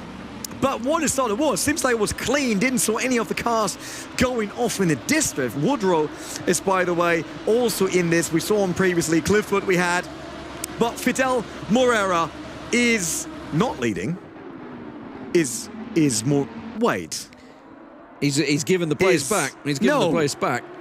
Hendrickson, it was, we had the wrong colours of the cars. So that's Fidel Moreira. Yeah, Hendrickson was at the start, okay. Yeah, Hendrickson was in the lead right from the get-go, pushing himself through there on the first corner. We saw that nearly contact there. Luckily, no one spun out. So the question is, can Hendrickson get away from Moreira to quickly bring that one home and be safe? But he can't be safe, even after this 45-minute race, because there's still a main race to come. Exactly. This is not going to be a done deal all the way through. There's going to be so much action to go through. 45-minute race, of course, between these guys. Just the 10 drivers turning up today, and I can tell you that William Hendrickson's currently on 375 points, the leader at the moment. 39 points for a win, remember.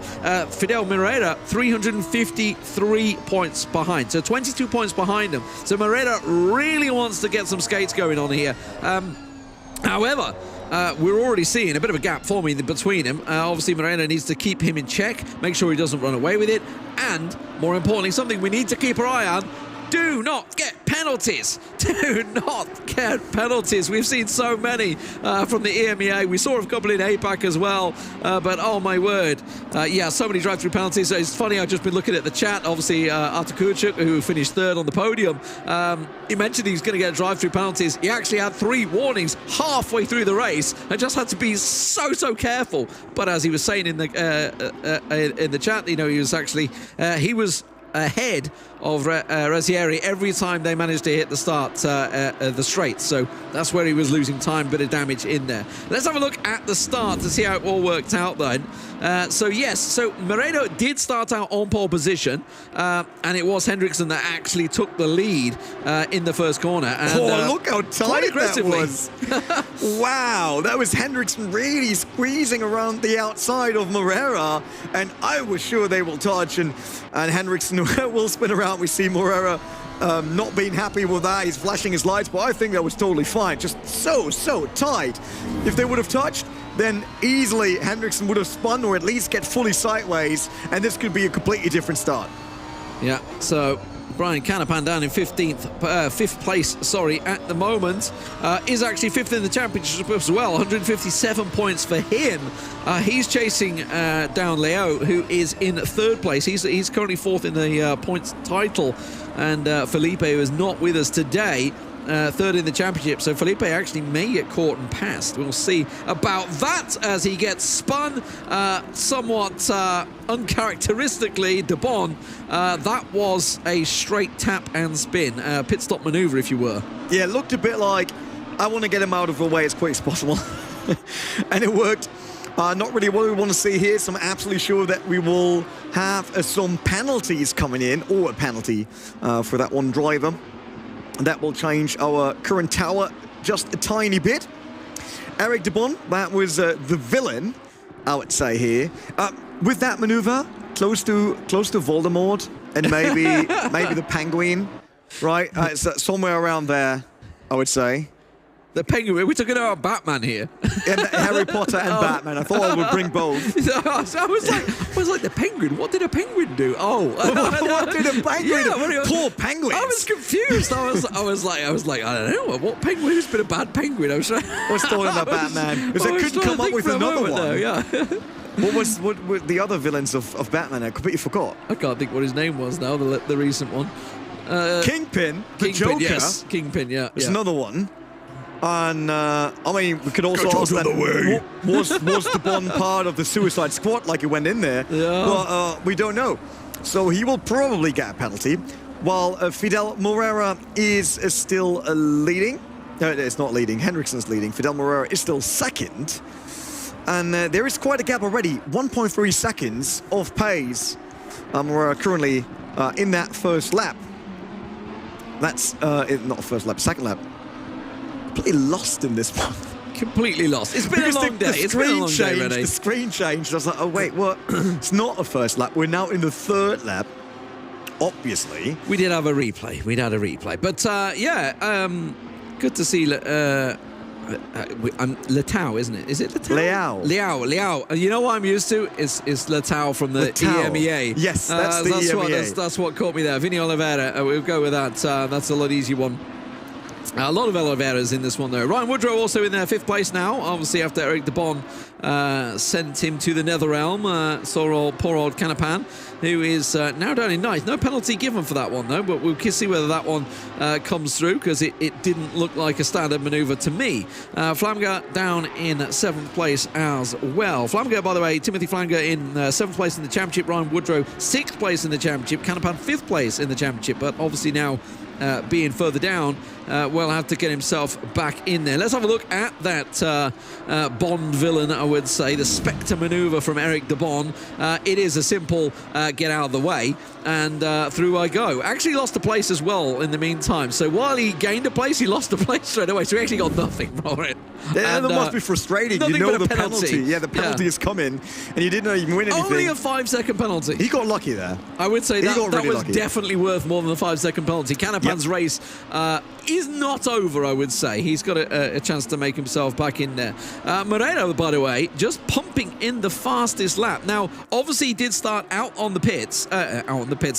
Started out on pole position, but a 1:33.432. I tell you what, that is hot on the heels of Jordan Sherratt's fastest lap. It's nearly half a second quicker than what we saw in the APAC region earlier today. So, yeah, Fidel Morera definitely on point with his driving. It's not like Hendrickson's a lot slower, 1:33.6 for him the last time around. So, difference not huge, but Morera might be able to close the gap over the long run, I would say. Long run as in 37 minutes, hopefully. Eric De Bon still out there with a 5-second penalty right behind Woodrow.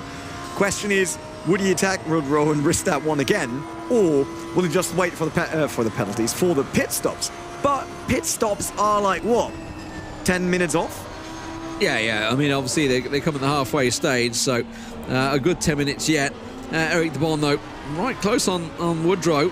As you say, that 5-second penalty, you know what, it can certainly shake it. If you want to shake it, you've got to get moving. You've got to get further up there to try and get your points in there. And these guys are all fighting for position. Obviously, Liao, 4th place with 188 points. Canapan, 157 points. Woodrow, 153 points. Flanagan, 138 points. Oliveira, 123 points. So while they're obviously all close to each other right now, it is all for points. De Bon, 88 points. So all these guys looking to improve their final standings in the rankings. And I was talking about it earlier. Obviously, we had John Sherritt on, and it's great that he obviously champion, but he is represented by a team, and all these guys have teams backing them up. Obviously, we just from James Baldwin there. Obviously, he's represented by Veloce as well. So all these guys sort of represented out there. And to go into next season, as I asked James Baldwin, what is next for 2022? All these guys are looking at potential new contracts with teams, and they can go into that and say, hey, look, I was in the top 5 of this competition that, you know, took over 10 races, top competition, top drivers for the whole North America and South America, Latin America sort of regions, and say, look, I am a good driver. Here I am putting myself on the map. It definitely helps. And talking about putting myself out there, William Hendrickson was like, hey, if Moreira gets close to George Sherritt, let me quickly send a message here. 1 minute 33.3 of the current leader here in the NALA region. So I think that's a clear signal that he wants. Yeah, I was going to say wants to win this region. That's 0.23 slower, so 200th of a second slower than Jordan Sherritt, who just dominated Europe. So these boys are fast, make no bones about it. William Hendrickson and Fidel Moreira putting in a fantastic work. William Hendrickson, though, currently the leader, has got a bit of work to do to keep himself ahead of Moreira. Has got himself a nice gap, though, built up there as we watch Eric de Bon continuing his Bond-esque villain. He's going to be the Bond villain of the race now against Ryan Woodrow this time around. I'm going to keep my eye on Canapan, by the way, because Canapan's already gained 2 seconds over Clifford in 9th place after that spin. Yeah, he wants to get back to his previous position, obviously, but it will be hard. There's quite a gap now between him and the rest of the field, although Clifford only 1.5 seconds away, so I see that one happening before the pit stops with his current pace. Brian Canapan, there we are on board with him. Best lap 134.1, not bad at all, and Clifford in front of him on a 135.1 on the last time around. So there's a chance. In terms of best lap time, Canapan is 0.8 quicker than Jonathan Clifford in 8th. So there should be a chance for him to close that gap, let's say, over the next roughly 3 to 4 laps.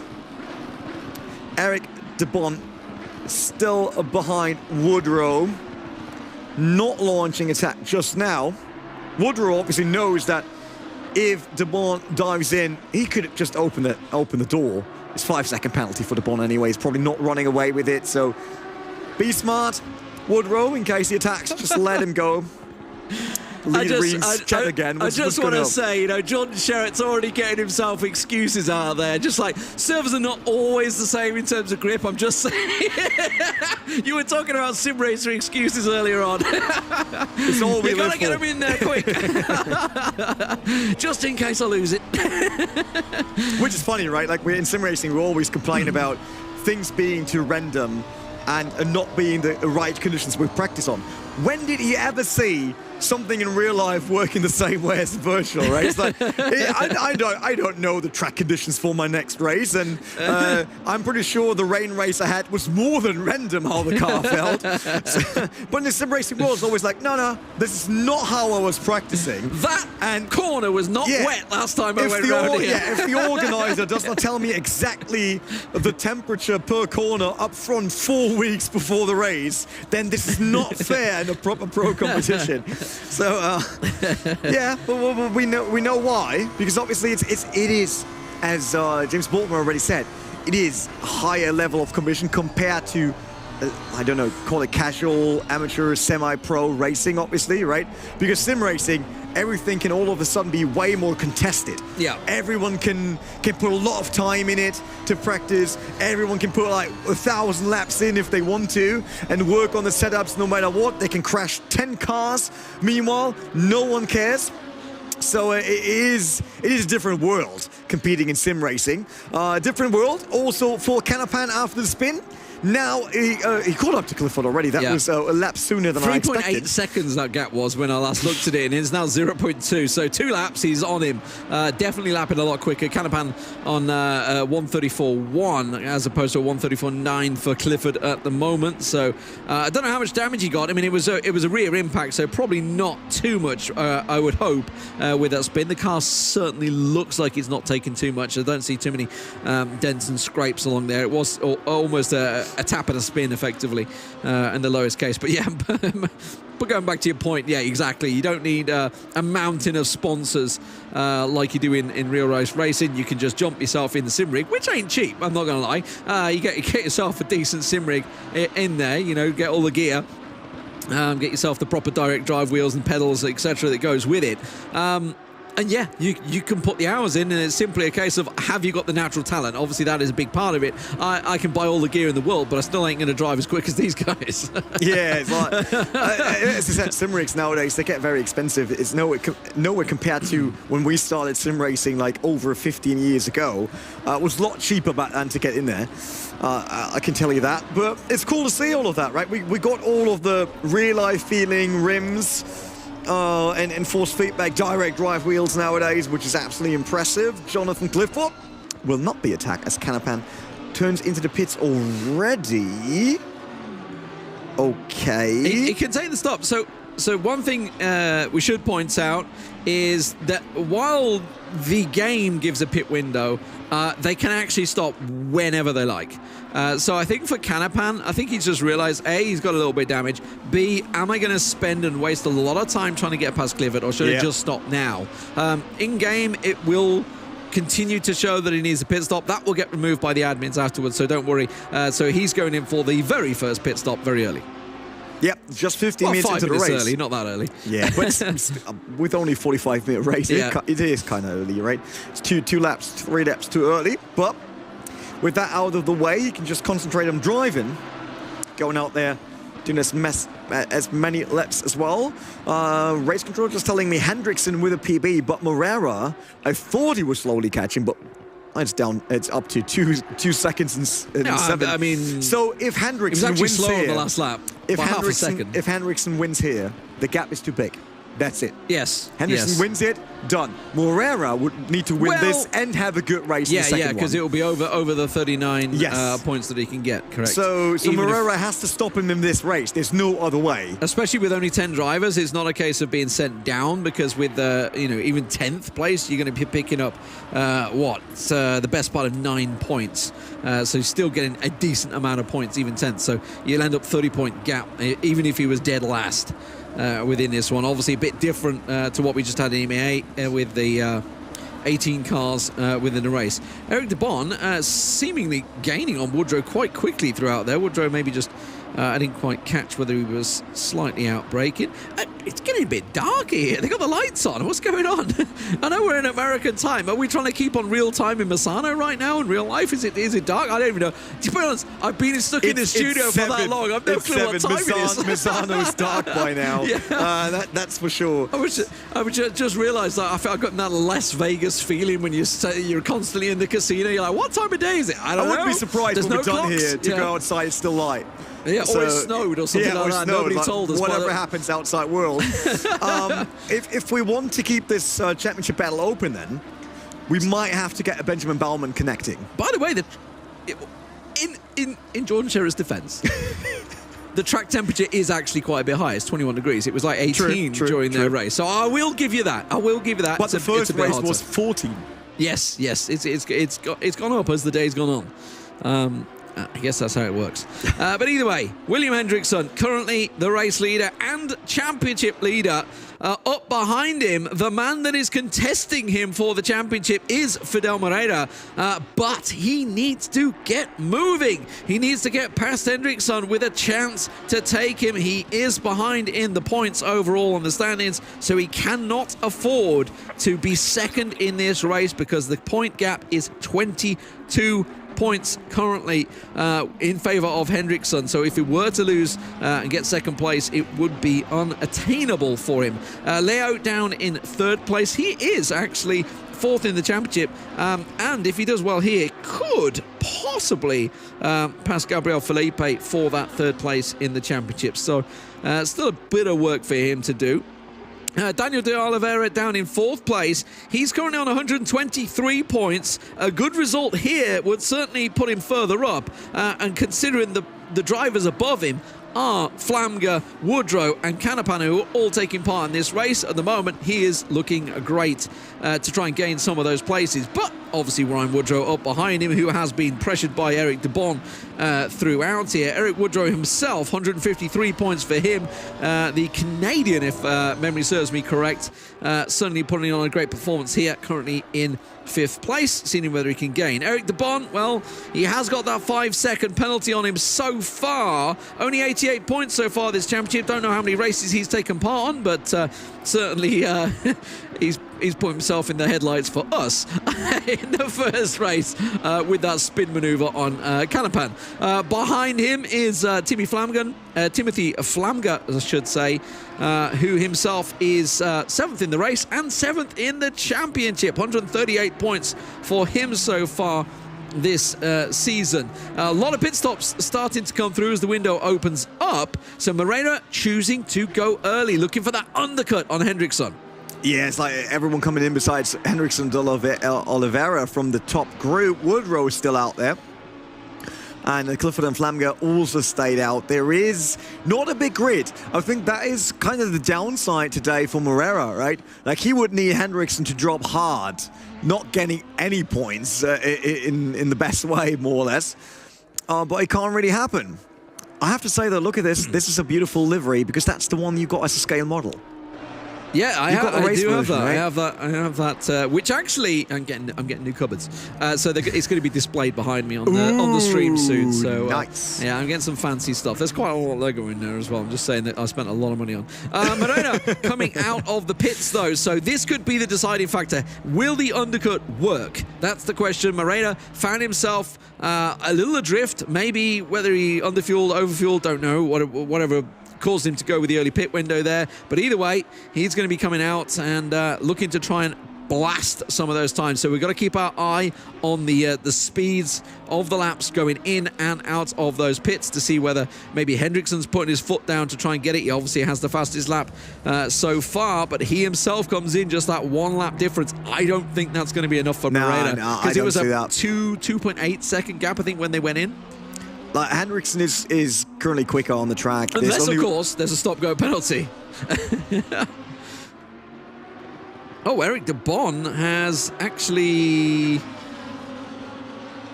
And I'm trying to see... Oh, he took over in the pits. Okay. On Canapan. Canapan, though, has managed to come on through. So that was the maneuver, by the way. This was the maneuver. Obviously, Canapan took the pit stop early, so ignore the fact it says 1 pit stop required. He has taken that pit stop. So his early pit stop in, I think it was about 30 minutes, right, has got himself ahead of Eric de Bon once again, and de Bon was the man that spun him, if you remember. Yeah, and de Bon obviously fell behind because he had that 5-second penalty for that spin, which made his pit stop a tiny bit longer. Hendrickson coming out of the pits very, very soon. De Oliveira now leading with Woodrow and Flamga because none of them went to the pits yet. Same for Clifford, who was in front of Canapan previously. This is going to be close. Hendrickson comes around. That is not Moreira, don't worry. No, that's not the same car. Pagliardini. Yeah, but Moreira should be in the background. That was an easy way of making sure you're not blocking the leader. You've got to get out of the way of Hendrickson, that's for sure. Just get out of the way. Yeah, no, obviously that was a bit of an error there, but Moreira is through and past as well. So the gap Definitely tighter, I would say, than it was. Definitely a little bit closer. But still, it's over, what, 1 second, definitely over at the moment. I think it's about 1.5, maybe. We will see in a second when they go through on the sectors. I actually think it's over 2 seconds. Yeah? Yeah. I don't see the gap coming down that much. 2.5. 2.5. So Moreira is quick currently, but Hendrickson is just doing a great job in managing his pace, ensuring that he's always gaining a tiny bit. If Moreira's pushing, Hendrickson is pushing. Moreira pushed though, a 1:33.4 is best, but as you say, you know, he's got to really keep posting those times in there. So we'll see once the pit stops shake out, you know, who possibly makes a mistake. It's great to see Shemetensky in the chat as well. Obviously took part in some of the races in the APAC region at the start of the season. Basically saying that, you know, these two drivers are not likely to make a mistake. Obviously, we saw quite a few mistakes, certainly in turn 13, where people were sort of the downshift from 6th to 3rd to 1st through the sequence of bends is where we've seen a lot of the mistakes made. These guys not seemingly making it. That said, Moreira, it is a 2-second gap, so we'll see whether he can sort of keep it going. A 1:33.86, so he tried to pump the laps in. There's no doubt about it in that undercut scene, and it has paid off a little bit, but the question is, can he gain on Hendrickson now? It's just like they should have a similar pace now. There wasn't a big difference, right? Hendrickson pitted a lap later than Moreira. So Moreira's, in terms of the fastest laps, I hate to come across you, but in terms of fastest laps, Moreira was the fastest in Sector 1 and 3, which is the tight, twisty sections, whereas Sector 2 for Hendrickson, so that's the straight. This reminds me a little bit of what we just saw in EMEA with Razieri and Kurchuk. Razieri unable to get past Kurchuk because he just wasn't in the fast Sector 2 section, wasn't able to get past him because he just didn't quite have that time to be up close enough for when it sort of came into either turn 13 or turn 4, wherever you want to try and make those overtakes. Yeah, we got Fidel Moreira on our screen. We had him on our screen. We now got Jonathan Clifford in 3rd. But yeah, he will be temporarily leading, or is temporarily leading, because everyone else is in the pits. Another 3 minutes in the pit window, but obviously we do not really care. People can come in whenever they want. Moreira once again gaining a tiny bit, on Hendrickson. But we talked about that today. It's one thing to close the gap. It's a completely different story to actually make it around him. And race control tell us he's got to punt it. Like, this is not football. We're not going for punt. It's been more than football that's done that. A certain 7 times world champion German did that. That's for sure. I was talking about American football. I know. But it's possible. We might be seeing Max do that on Lewis as well in this next race. Thanks, I won the championship. Push, off you go. Yeah, I mean, Flamger, though, he is, well, he's got Canpan up behind him. Yeah. Still, oh, no way. Woodrow picking one up. Flamger picking one up, and Woodrow already had... No, he didn't have the penalty. He just picked one up coming out of the pits. We really, told you. That is the biggest challenge tonight for drivers, to not pick up a stop-and-go penalty. On the newest patch, the pit stop speed's changed, and it seems like that is the biggest trouble for everyone. Yeah. Harsh world, Lee. That's, I mean, I was hoping we'd see when, yeah, let's just go to the replay of it because I want to see that stop-go penalty. There they are at the start. Yeah, I mean, at the moment, by the way, it's down to 1.5 and closing. Moreira is pulling that gap down further and further. As you say, can he get past him? Hendrickson got a drive-through penalty. My word. That's it. Open the championship once again. Hendrickson picks one up, probably for track cutting, and all of a sudden, it looks like Moreira could win the sprint race, and with that, pushing the decision of who is the NALA champion, who goes to Italy to drive the real Lamborghini race car, pushing that to the main race, the 1-hour race following right after the sprint. Massive. But with the drive, I was considering a lot of options. Okay. What could happen this race, but not a drive-through for Hendrickson. That, I mean, that if obviously we expect Moreira, unless he gets one himself. This is obviously, drive-through comes out from cutting. That's where it's come from. You got so many warnings, so many cuts you're given, and one too many, you will be given that drive-through. We've heard drivers talking about it multiple times and how they're going to get it from. Now for Moreira, 39 points for first place.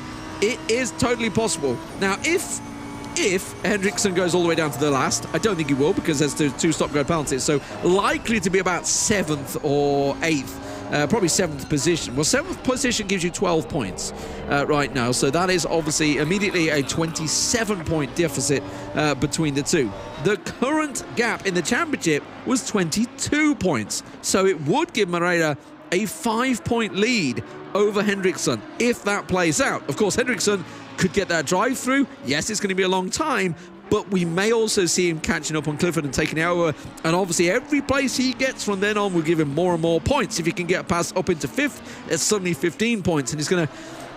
Well, I mean, let's not forget, with only 17 minutes to go, it also dictates where they start in the second race. I think that's the bigger punishment for him now. Yeah. It's like if Moreira starts first and he only starts, like, I don't know, 5th or something, then all of a sudden it's a completely different story for the main race. Although the main race is long enough for him to have a comeback, but this is a big game changer now that we see Hendrickson with the drive-through. William Hendrickson on the 63 car on your screen right now. He is basically the NALA champion if this would have not happened.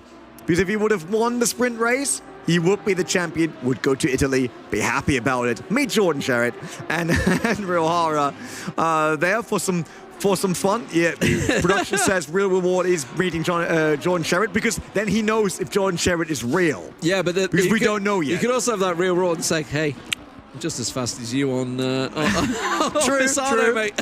Jordan will be furious probably. But yeah, it's all of that was already in the back for him with winning the sprint race. And all of a sudden, the evening, the main race would have been fun for him. Do not get a stop-go, whatever you do.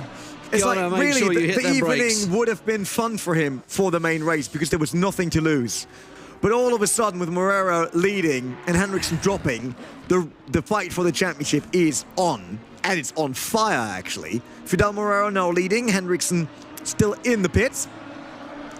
Should be out soon. So Leao passed already. Where's the Oliveira come in? That is a long, long exit. He will feel horrible right now. Yeah. Hiding himself, rolling into deep. And then there is Oliveira. Where does he come out? That's De Bon. De Bon not making it. Does he? No, he will. Does he? I think he will. He's just going to be on the way out now. Yep. So De Bon goes through. So it's going to be 6th. So it's not too bad. Okay, so 6th place. It's still only 12 points, I believe, for 6th place.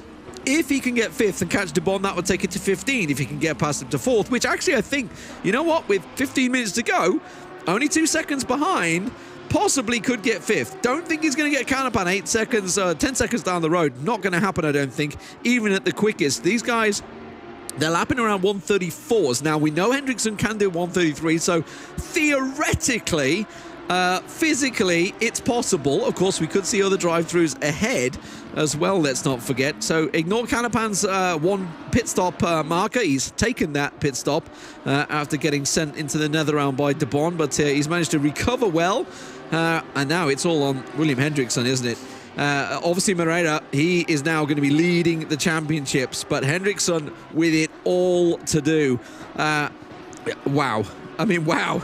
We were thinking it's done, and Hendrickson's going to be away. He needs to now get his composure back in, which, you know, these guys can do. They've driven in rigs for ages. They've driven in against some horrific opponents, no doubt, in their life that have torpedoed them off the track multiple times, and he knows what he's doing. It's just a case of getting on with it. This would be the case of you get on the comms, don't talk to me unless you absolutely have to. I am going to do my business. And yeah, we'll see what he can do. Let's see if he can pull out some of those fastest laps. He's already been, obviously, the fastest on the track. Let's see how he can pump out these laps. Yeah, Hendrickson's last lap, obviously coming out of the pits, was a 154. So he's nearly as quick with the drive-through as you are without one. So, thanks for that. Just to get it out there.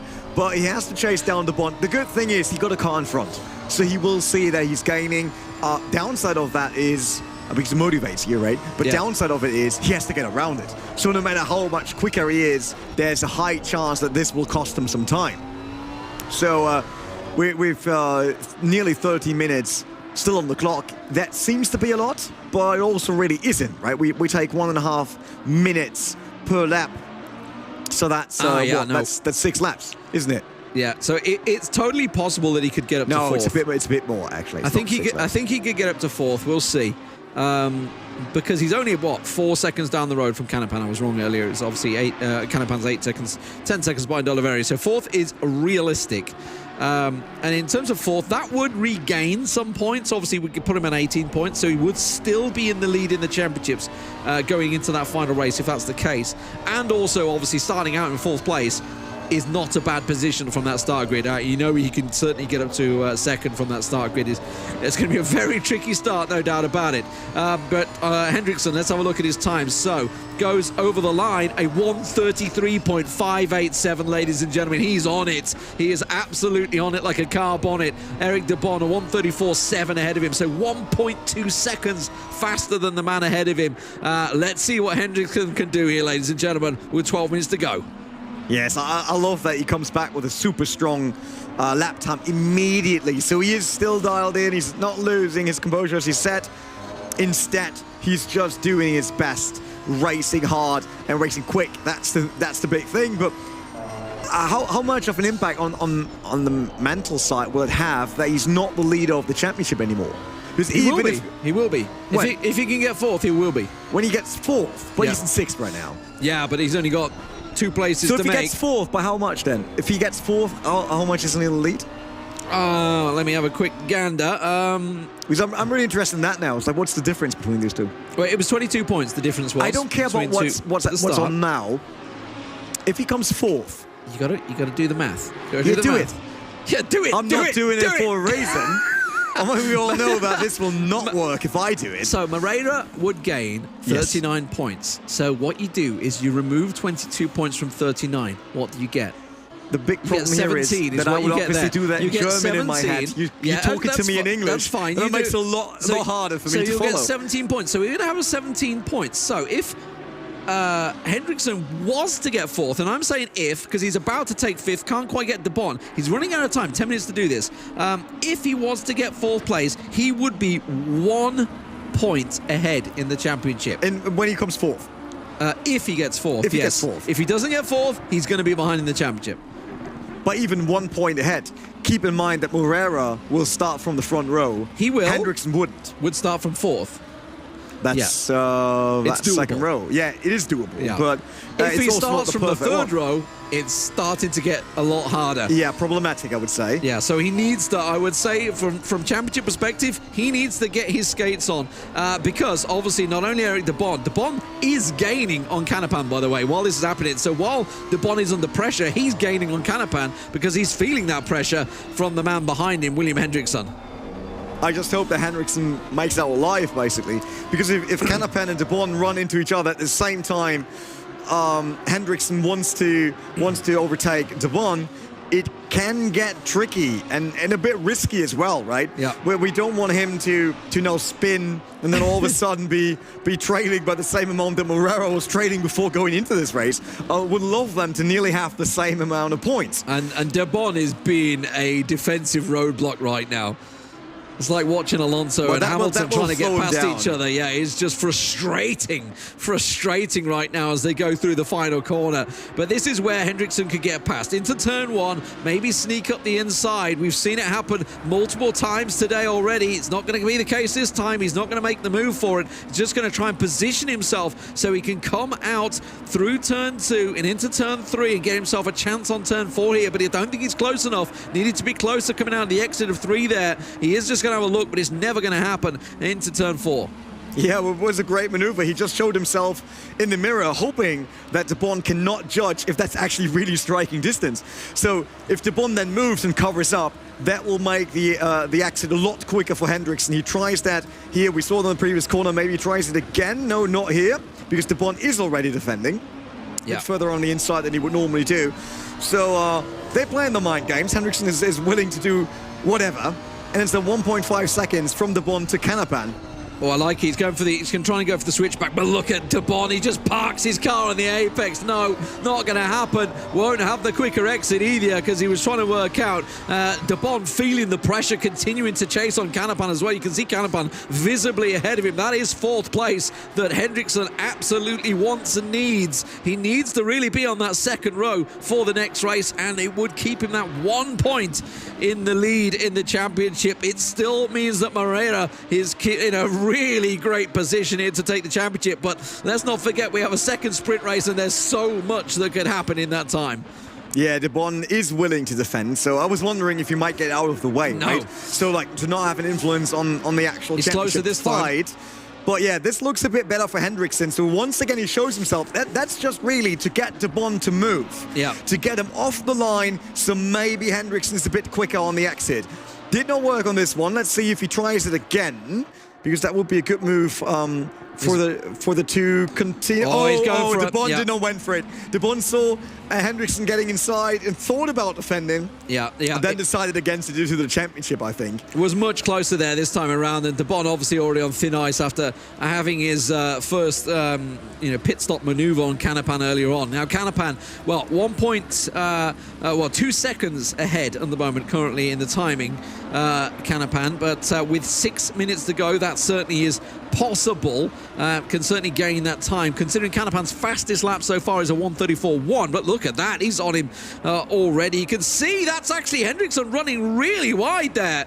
He ran really wide on the exit, and that put De Bon back on his back. Yeah, every single second the Hendrickson is leaving on the track now and he's not on point will hurt his run for the championship. 6 minutes left. That's roughly what, 3, maybe 4 laps that we can do now. And Eric De Bon is keeping up with William Hendrickson, but both are gaining on Canapan, although distance now 1.9 seconds. So after the overtake and the mistake, they dropped a tiny bit because it was down to 1.5. That's the replay of Hendrickson versus De Bon. You see that here? De Bon thought of it. He was too late already. He's like, there was no chance for him blocking. He would have just turned in, yeah. Yeah, but let's be real. You probably would have tried to be a bit closer to the opposing car if it wouldn't have been Hendrickson, which is smart. It's like he was defending. He did not let him just go, right? That would be kind of boring. But at least he didn't want to influence the championship run with like a contact and spinning him around whatsoever. So that's fair and square. No problem with that. Hendrickson already 1/2 a second on the Canapan in the last sector.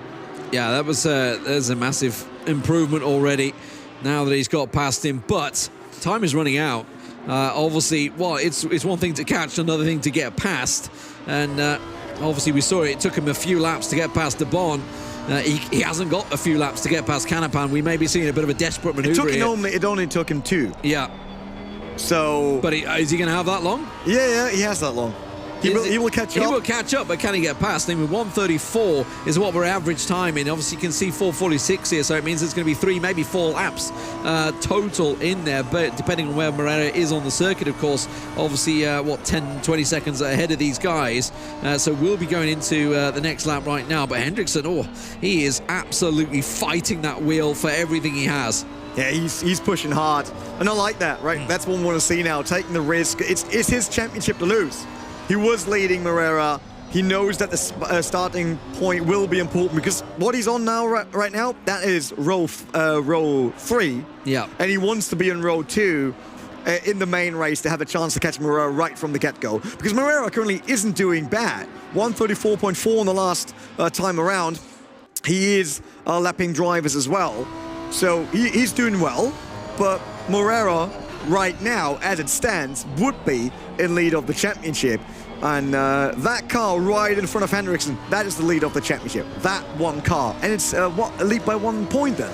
Oh, I feel like he's going to get this done. He's made that 2 seconds up in such a quick time. Now he's in a perfect spot to try and pick his pocket. He's looking to do it, and that was an early break-in from Canapan. It just puts Hendrickson through quite cleanly, and that, ladies and gentlemen, will put him on the 2nd row, up into 4th place, and he should get it done now. That will give him 1 point lead going into the final race. He's still not finished yet. Is Canapan having a little look back at him there, but Fidel Moreira just now, still going to continue and win this race, and it is going to go down to a 1-point difference for the final sprint race. That's incredible.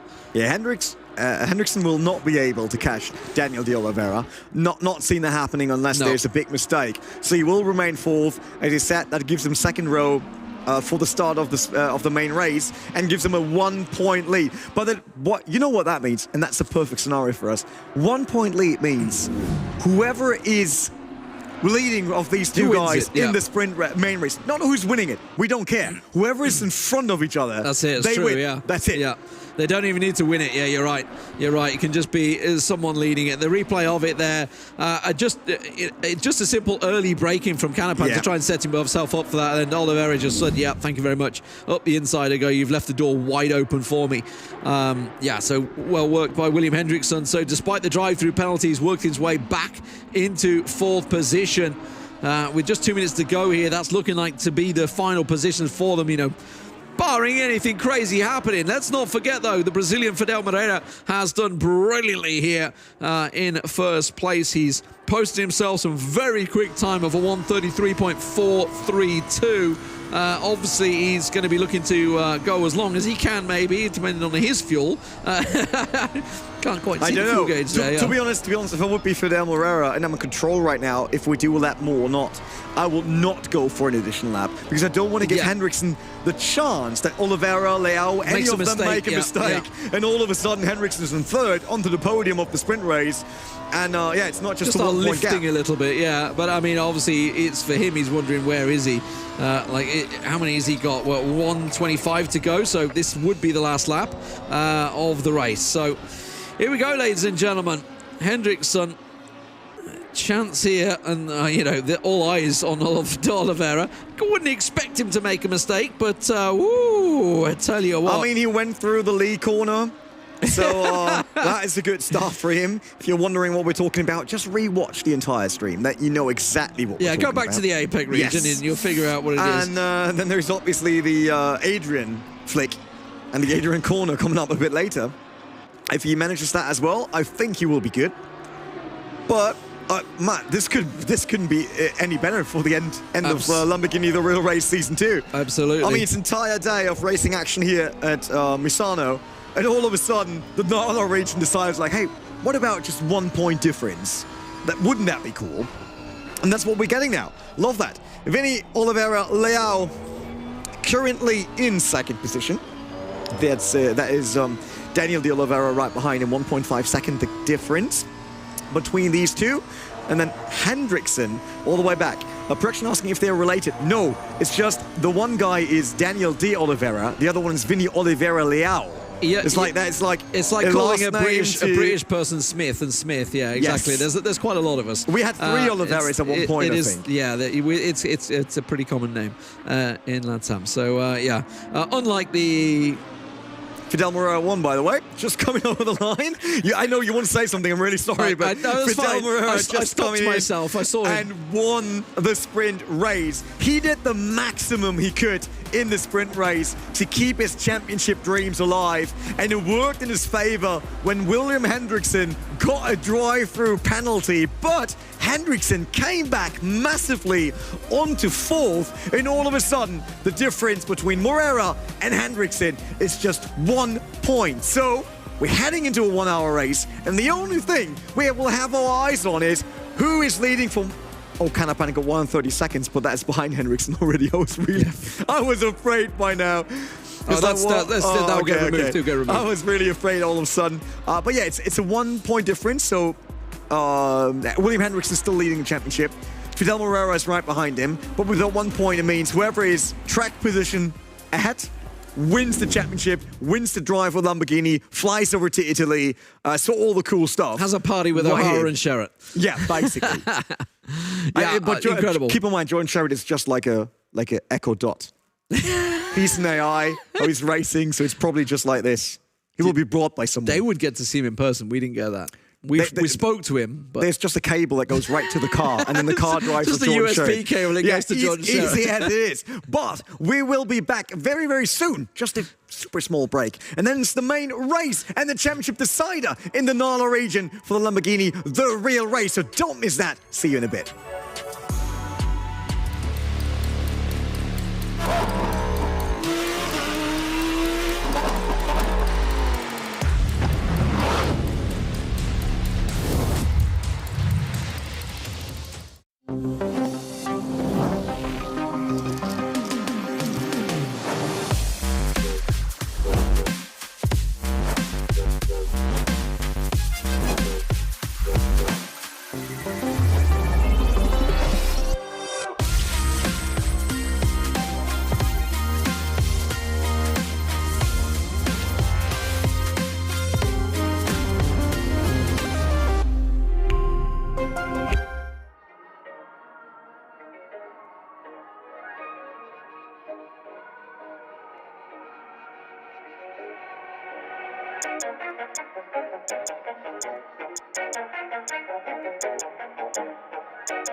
one last time we will hear engines roaring on Misano here for the grand final at Lamborghini The Real Race. We saw 2 regions already. APAC and EMEA are out of our ways, basically. Nala is now the big storyline because all of a sudden, Lee, we got a wide open championship, and whoever goes to Italy and races a real-life Lamborghini is decided in the upcoming hour in that one race by just the pure position. No other mathematical magicians needed, just that. Yeah, I mean, the points are as such that, you know, simply just finish ahead of the other driver and you win. That is as simple as it gets. You know, obviously the points gap was made up at Spa by Moreira, so, you know, that he put himself in this position, and now starting on pole position, it's down to him, in fairness. I mean, hopefully it's not down to anyone else catching them on the first corner. I hope it's down to the fact that these 2 drivers can perform at their peak. Obviously, for Hendrickson, yes, it's going to be tricky. He's starting on the left side of the grid, and he's in 4th place. So it's going to be a tough position, whereas Moreira is obviously starting at the front right. We have seen often first place challenged. Obviously, if you remember rightly, Hendrickson took Moreira at the start of the last sprint race. So it's totally possible that Moreira could lose that first position in the first corner. Definitely. Just as a recap, if you just tune in to see the grand final race, the one bit all we were all waiting for is Fidel Moreira. We heard his name already. He's starting on pole. In the previous race, he was starting on pole as well, but William Hendrickson took it away from him immediately at the start of the race, and was looking like the champion, because that's it. If he would have won the sprint race, William Hendrickson, he would be our champion in the Nala region now. But then he got a DT drive-through. Yeah, I mean, it's something we've heard the drivers talking about throughout. You know, this is a track where you can, you know, skip off that track limit so many times. You're only given so many warnings, and it's going to come through. And with an hour-long race, we've seen penalties throughout the day. You know, be it stop-go penalties for going too quick in the pits, drive-through penalties for going out simply out, or slightly touching someone and getting yourself a 5-second penalty in there. We've also seen a lot of spins today, in fairness. Obviously, it is a track that is quite hard and offsetting your tyre, you know, getting that wiggles. We've seen a lot of wiggles, a lot of fighting. Some people have caught it, some people have not caught it, and lost track position. We don't expect these 2 to do that, but honestly, anything could happen in the next hour. I absolutely love it. I think we got the perfect setup for the last race, and we saw Hendrickson coming back after the drive-through, not losing his mind. Instead, he went out there, had the fastest laps, and climbed up to 4th, which now creates a scenario of only having 1 point between him and Moreira. So Hendrickson is still the championship leader by just 1 point because he managed to get on 4th. Also, our starting grid on this one is based on the results of the previous sprint race, which means Moreira first, and then Hendrickson in the 2nd row right behind, more or less. No, he's on the left. He's on the left. He's on the second left. He's on the other side, but he is in the 2nd row, which means he has to make his move fairly soon,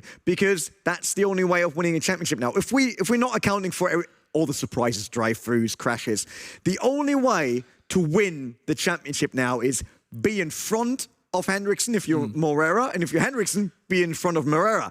Doesn't matter which of the track position. If both get caught into an accident early on and they only like 8th and 9th, it doesn't matter. They can be 10th and 9th. Okay, I'm going to throw this one out there as well. He's got 3 Brazilians ahead of him. I'm just saying, William Hendrickson, the American, he's got to get past 3 Brazilians. They might be playing defensive, I don't know. No, Vinny Oliveira, Leo ahead of him, yeah. 2nd place, obviously, Vinny Oliveira, Leo. He's going to be the car that's right in front of him. He's going to have Daniel de Oliveira on the right-hand side of him. So we have often seen, like I say, starting on the left side of the grid, you're on the racing line. We have often seen overtakes there. It is going to put you on the outside, but you're going to be on the racing line for the inside of the next corner. We've seen a lot of overtakes from that point of view. So there's a chance he will get up to 3rd straight away from the start. But then it's a case of, you know, what happens in front of him. Because if he gets held up a little bit, by Liao, that could cost him, because, you know, we know that they're just as fast as each other. Like, both can post 1:33.3. Raw pace. If we take everyone else out there, currently Hendrickson has the upper hand. He had the quicker lap times in the last race. Moreira wasn't far off. Yeah, it's like there's nothing in between them. It's like a paper, basically, between the lap times. And don't worry, Jordan. We'll be keeping our eye on the track temperature just to make sure your time is safe. Remember, it was 200th of a second. Fastest. 200th of a second the fastest, yeah. And that was a way cooler track. It was 21 degrees on the track we had in the last race, and was 18 degrees on the race we had with Jordan Sherritt in the EMEA region, or as we call it, the Jordan Sherritt region. But yeah, it's a fast track. And I just love the on-screen battles we had in the NALA region. There are not many cars, just so that you understand, it's 10 cars that will hopefully be starting if they all return and nothing happened. Nowadays, you never know, gear might break or whatever. But if they're all in there, it's 10 cars. At least it's not massive if you drop back. So there's, even if you're last all of a sudden, and you're still hanging on with them, there's a chance for you to have a proper comeback. Tommy Rogeri will laugh about that, 10 cars. Exactly. Like, that's breakfast easy, for him. Easy, yeah. I mean, he took over that many. I think for obviously for Hendricks, for example, from that drive-through penalty, yes, he only came out in 6th, and he was able to catch and take over the 2 cars ahead of him. If it would have been, a packed region like EMEA, where we saw multiple cars like within the same time, he would have had to probably overtaken about 3, maybe 4 cars in that limit. So it can vary. Obviously, he's got a little lucky from that point of view that there is only 10 cars in there. But I'm not going to take anything away from him because these guys, we're within 1 point, guys. 1 point after. I'm going to say 10 races. It's not 10 races, it's 10 tracks because we've had 3 sprint races, and outside of that, we've had 14 races across the other tracks. So, there's been so many races in there. That's 17 in total, guys. Just to, I could see he was working. The cogs were going. He was counting in German again. But 17 races overall. To be here within 1 point is bonkers. To be honest, what I would love to do is throwing everyone else out, having a 1v1. That sounds weird. That sounds weird for racing, but keep in mind, it's the worst type of racing. I did a big esports racing championship once where we had the same points in the final, and it was about a new car. So if you won, you got the car. Oof. And we decided on the fly because we realized in the rulebook they had the same qualification positions as well. Like everything all the way down. There was multiple races, so it was like the same qualification positions, same points. So we were like, you know what? We're doing we did a 3-lap or 5-lap battle at Nürburgring GP back then for the car. And it was like, I'm not sure if that's cool, right? Normally, the more cars, the better. Yeah. But that was an absolutely incredible battle. So I wonder, with these two being so close with the lap times, if we would just do a 5-lap sprint. I mean, they are effectively getting a car. That could be cool. I mean, they're not going to get the Lamborghini themselves, but they're going to get a go in one with the Squadra Corsa guys. They're going to have a proper go. And awesome. It's a race car. It's not just, they don't get whatever street car. No, they get sit in a race car. They get the full works, The fact that Jordan Sherritt did it last year and he's like, I'm having a go in that again. There's a lot of effort just to do that again, right? It is, yeah. But we said it before, at the start of the year back in June, it's a prize that you can't buy. It's as simple as that. It's a prize that you cannot buy. You have to win it. You have to be there. And you're going to get treated like a king when you go there as well. And who knows what could happen from there. Maybe, you're a fantastic driver and they love you and things could happen. Who knows? So many possibilities. Not that many options for a championship win. We talked about that. It's just be in front. If you're wondering why we're here, by the way, the serve out a restart. Yeah. Which is why we're not. We're looking at that's the screen. I know you love to see us, and I know you've seen a lot of us for the last, 7 hours. It's been a long day. We could still do chair limbo. We could get the chairs going. We'll do a bit of limbo.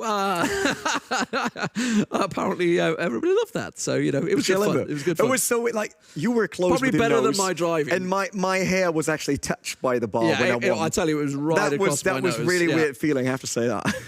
I was afraid. It was good fun. It was good fun. Yeah, I mean, I'm surprised that we didn't actually break anything. I nearly rolled into one of the screens, though.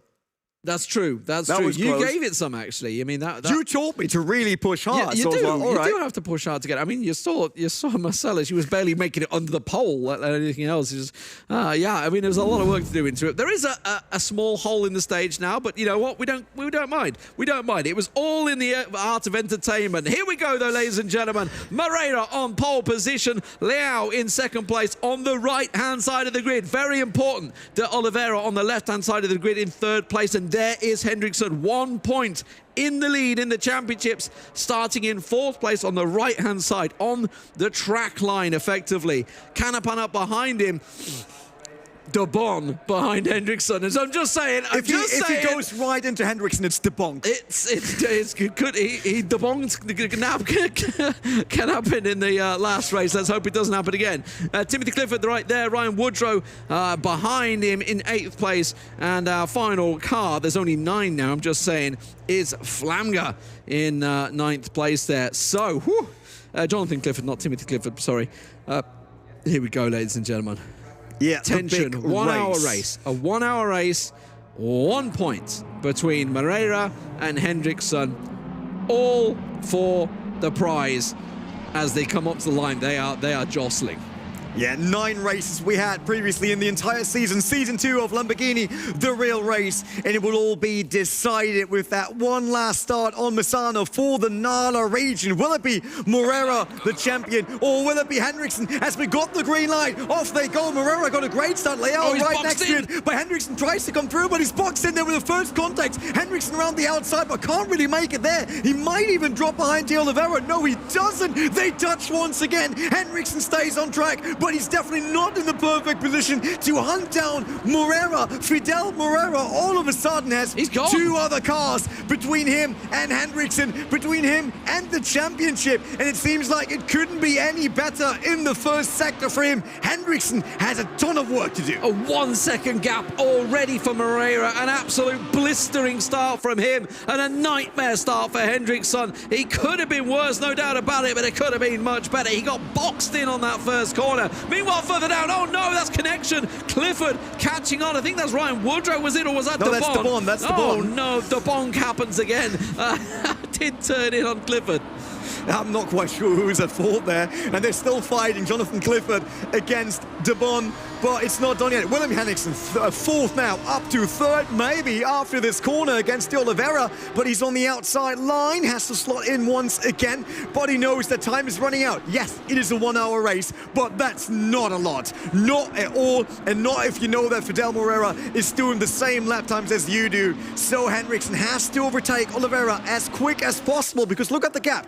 1 second to Leao, and then another second to De Oliveira. That's already 2. If maths is correct on this one. Not more like 1.8. But it will be close. Henriksen right behind in the slipstream, sitting and waiting. We know he is fast. We know he can do it. The question is, obviously, how is he going to overtake these cars ahead of him? He's got to put the pressure in, but he's got to make sure it happens, and it happens soon, because he cannot allow Moreira to get going ahead, because he knows he's quick. That's a very aggressive move up the inside on turn 4. I'm not too sure if he quite had his car length in there, but either way, he made it work on Daniel De Oliveira, and he's up into 3rd. Great move there. As you said, it was aggressive, but totally fair and square, I would say. And Henriksen is up the 3rd. Normally would say, great, Henriksen, that's a podium. Good on you. But that's not enough tonight. Henriksen has to overtake Fidel Moreira. Both have to come in for a pit stop. Obviously, there's a mandatory pit stop in this 1 hour race, and a ton of things could happen, but it will be all down to pure track positions. So between Moreira and Henriksen, there's only Leao. What do we do if we actually go for like a 10 to 20 lap battle just between these two? I would have lost my voice. Just do not let it be decided by race control. That's all I'm going to say. Do not have a yeehaw move where one car knocks the other off, because I would hate to see that being the championship decider. But at the moment, Daniel De Oliveira, he's in defensive mood. Canapan actually closing in on him. So while he's lost that position, I don't know whether he managed to take damage there. He certainly got connected up the inside. Let's have a look. This is the retake, overtake, I should say. Just decides a little late, sees the break in, says, you know what, out left, into the right. Love it. Made it work. Got himself half a car in there. Hard on the brakes. Yes, he cupped himself in the car on the line. Daniel De Oliveira forced off the track. Also, just throwing it in because it's an entertaining part of our race, I would say. Jordan Sherritt found a new excuse. Now he's saying it was the second race with more fuel on the car, which, not taking away from, it's true. It actually is true. I just love that he's still around and be like, by the way. We are on the same temperature now as the race that he set it on, so we'll keep our eye on it, don't worry. Yeah, and we know, Jordan, that cooler is not faster anymore. We're well aware of the newest patch. I was talking to Kunos a while about about this. So let's see. Moreira, 1.1 second over Leao, and then 1.1 seconds, or more like 1.2, to William Hendrickson. The race is on. The championship is on the line. And Daniel de Oliveira, man, he was an easy snack for Hendrickson, I would say. Quite an aggressive move, so there was not much he could do. He was launching it super late into that corner. And Eric de Bon, after touching with Clifford, having that contact, they're now down to 8th and 9th, and they lose in contact to the rest of the group. Look, Flamga and Woodrow, they're far off in the distance. Yeah, absolutely. Just definitely... Oh, no, not in the Adrian corner, but I'll tell you what, he's almost caught it well and thought about going up the inside there, de Bon, but couldn't quite make it work. Clifford closes the door and sends it through on the left side. We will have to rename Mo. It's, you know, it's Misano Adriatico. It's now Adriantico. Ah. There we go. I got this. We should have thought of that one. Yeah, I will call them. About 6 hours ago. I will call Misano and let them know they have to rename the region. What they will do. Reskin told me someone is quick, but I couldn't listen to it. He said Hendrickson is really quick. A 1:33.515 in his last lap. So yeah, fastest lap of the race so far. But let's face it, Leao in front of him is also 1:33.9, so he's not exactly a slouch. And he's going to be tricky to get past. There's no doubt about it. According to the chat, though, 57% of the people voted for Fidel Moreira winning this championship. There's quite a bit of vamoose in the chat. I think Brazil is strong. Did you vote for it? Because I voted for Moreira. I did vote for Hendrickson. There we go. There we go. So we kept a 50-50 split on here. I actually think Moreira should do it, but I tell you what, he's not that quick right now. He's not that quick. But does he have to? Does he have to risk it? That's the big question. That's it. Yeah, no. And this is something I saw them sort of talking in a chat. I think Jordan actually mentioned it, saying that obviously Moreira's tyres looked a little bit ragged at the end of that 45.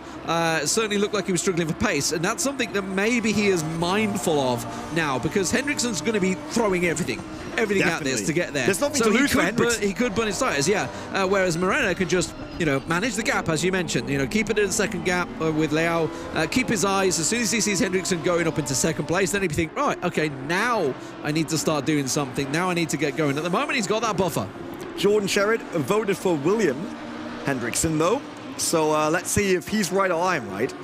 I always vote for the underdog, and I kind of feel like Fidel Moreira is the underdog here. Hendrickson and Leao are now a lot closer. It was 1.2 seconds. It's now below half a second. And the car up front, yes, that is Fidel Moreira. So not much between the two championship contenders anymore.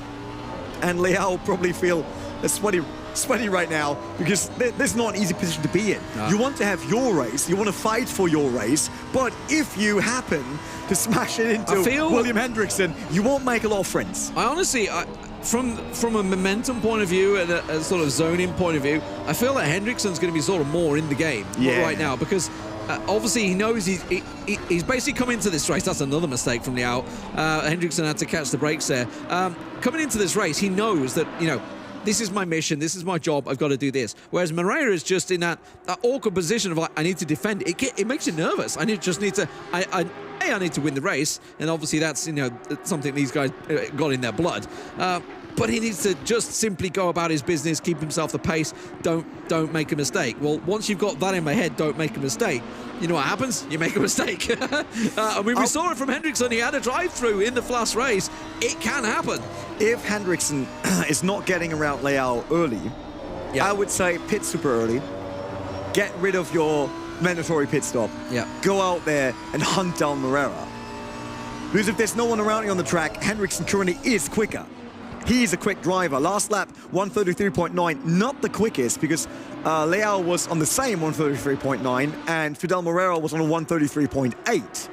So there is a tiny difference between these drivers. But for Hendrickson, I would just not bother trying to fight with Leao if this takes longer than the normal 2 laps. The fact that these guys are doing 1:33s while fighting each other is absolutely incredible. And obviously we're looking down the field. You can see these guys, for example, on your screen, 1:35s in their last lap. De Bon finally getting it done, and Clifford, no. Out on the outside, Clifford's going to run well wide on that one. De Bon kind of got caught into that I'm going to follow you process, but will have a much better drive, and he goes through on Clifford, gets it done up into 8th place. Yeah, good driving here. I hope these two can actually catch up to Flamga again. It's nearly 6 seconds of a difference. It would be great to have them with the group. William Hendrickson once again started right behind Leal, and he wants to make a move. Can he do it here? Faking on the outside maybe, and then waiting for the break and diving up the inside. Oh, he was way too late on the break, catching the car again, but he will run wide. And the catch was incredible. That was good, and he didn't lose a lot of time, but this could have been the end for both of them. Yeah, that was a super punt about to happen. I don't know whether he got brake tested there or whether he just didn't quite catch his braking point, but yeah, I was watching it, but obviously we've seen some absolute super overtakes there. Kuchuk did a magnificent overtake on Calandrino in the EMEA race in that exact same spot, the slow approach and then drop the inside. We saw Hendrickson, by the way, flashing his lights. So to him, it looked like, at least telling from his reaction there, that he thought Leal was too early on the brakes. But I always love that when people flash their lights when doing that. It's like, dude, racing is pretty simple.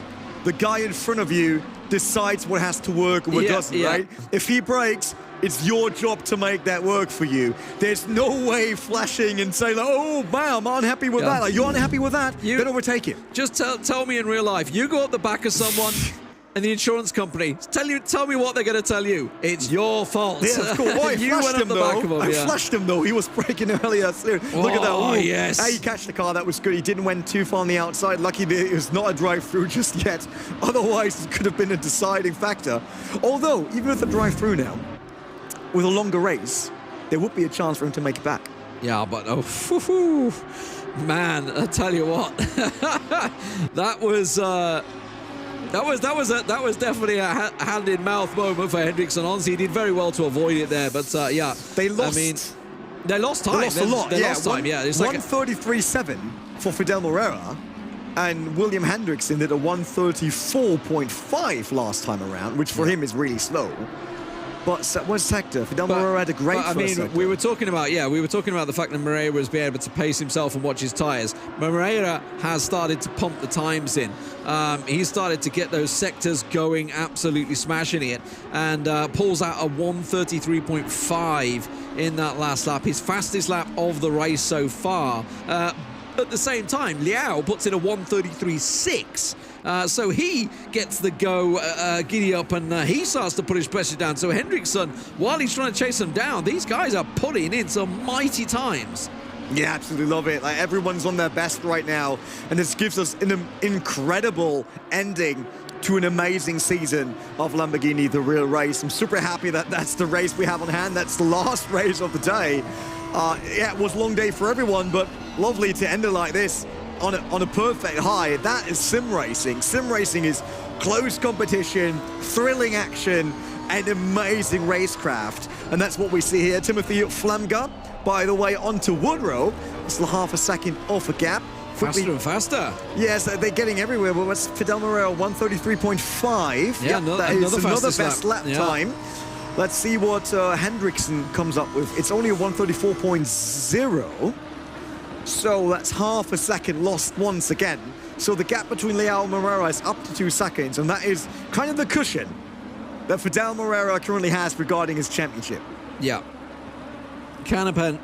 I mean, we've kind of lost count of what could happen further down the field in rankings. Obviously, we've been talking so much about this man on your screen, Fidel Morera, who's on it right now. Look at that, 1:33.6 his last lap, 1:33.5 the one before, 1:33.6 the lap before. Morera absolutely has the giddy up. He is going and actually built himself up a 2-second gap now, 2.5-second gap over Leal. And Hendrickson finds himself 1.3 behind Leal. So he is falling behind right now because Morera has now decided it's time to turn the screws and put the pace in. Yeah, if he can keep that up without eating his tires alive, that will be great. Because the penalty, the pit stops are still 15 minutes away. That is quite a distance. This is the replay from the start. So we got Fidel Morera. He quickly lost it there. Wait, isn't that the start of the first race? This is the start of the first race. Yes, that is the start of the first race. I really agree. I'm like, wait that is definitely Fidel Morera against William Hendrickson, and I saw that previously. Good on us. Yeah. We're still wide awake. We still got it. We know what's happening on the track. I'm pretty sure that we will get the. They're probably just testing us in production. We will get the real race start. So we will get the real one. There we go, second attempt. Yep, that is Fidel Morera in the grey car, Leao in red, and then Hendrickson on the same side behind the red car. Now look how he got boxed. He had a great start, but nowhere to go. That was easy as it is. Then there was a bit of contact between him and De Oliveira, and it was Oliveira coming out on top. That had cost him at least another second. Absolutely, it's definitely hurt him. He is lapping still the same pace though, 133.8 for both Morera and Hendrickson. Slower up a little bit by Leo, 134.1. So just a small gain for Hendrickson, still within a second of the backside of Leo, as you can see that red Lamborghini just in between them. Still though, the gap is increasing. Look at it, 2.8 seconds now as Leo behind Morera. So more and more time is starting to space out as we are 15 minutes into this race. Still, I mean, honestly, it's tense. Anything can happen throughout this one. Just to set the story for you, if you have just joined us, certainly welcome. Where have you been all day? We have been live for many hours now, covering the APAC region, the EMEA, and of course here at Nala. We find ourselves 1 point in the final race between Fidel Morera and William Hendrickson. Hendrickson currently leading by 1 point, but as the points are live right now, he would not be the champion. Morera would take it, and he would have the prize of going to Italy and driving one of these sweet machines. It's just incredible, right? Hendrickson came as the championship leader. He still is, but he had a big gap. He had the race in his hands already in the sprint race. If he would have not gotten that bloody drive through, he would be the champion already. Look, he could be celebrating right now and just rolling around the circuit. I'm not getting ahead of myself at all. The amount of stop-go penalties I've seen today, I am just going to wait.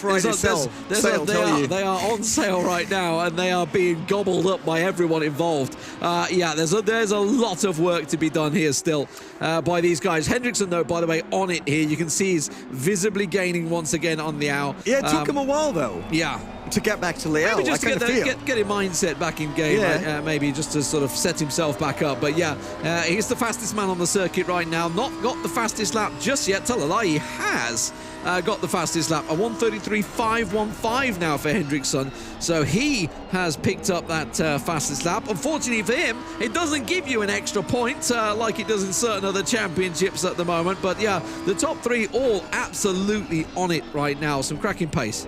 Yeah, it's great to see that everyone is on the same level, because it would be kind of sad now having a disturbance in the podium, but we don't. Not a disturbance of the force nor anything else. Nothing can get us off this championship battle between Morera and Hendrickson. Kind of hard for Leao. He's kind of, you know, like in these movies, what's the English word for it? In German, Statist. The guys that are not really the heroes of the movie and just standing around. The support actor, effectively extras, right? Yeah, so that's what we're seeing here. Leao has a good race. He's a quick driver. Well, that's an impressive pace. I mean, he is just an extra in this. In fairness, I think Leao's like the villain at the moment to any Hendrickson fans out that was there. A mistake by Leao. Really bad exit. Into all of a sudden, Hendricks is on the inside. That's the lead corner. They touch. They touch.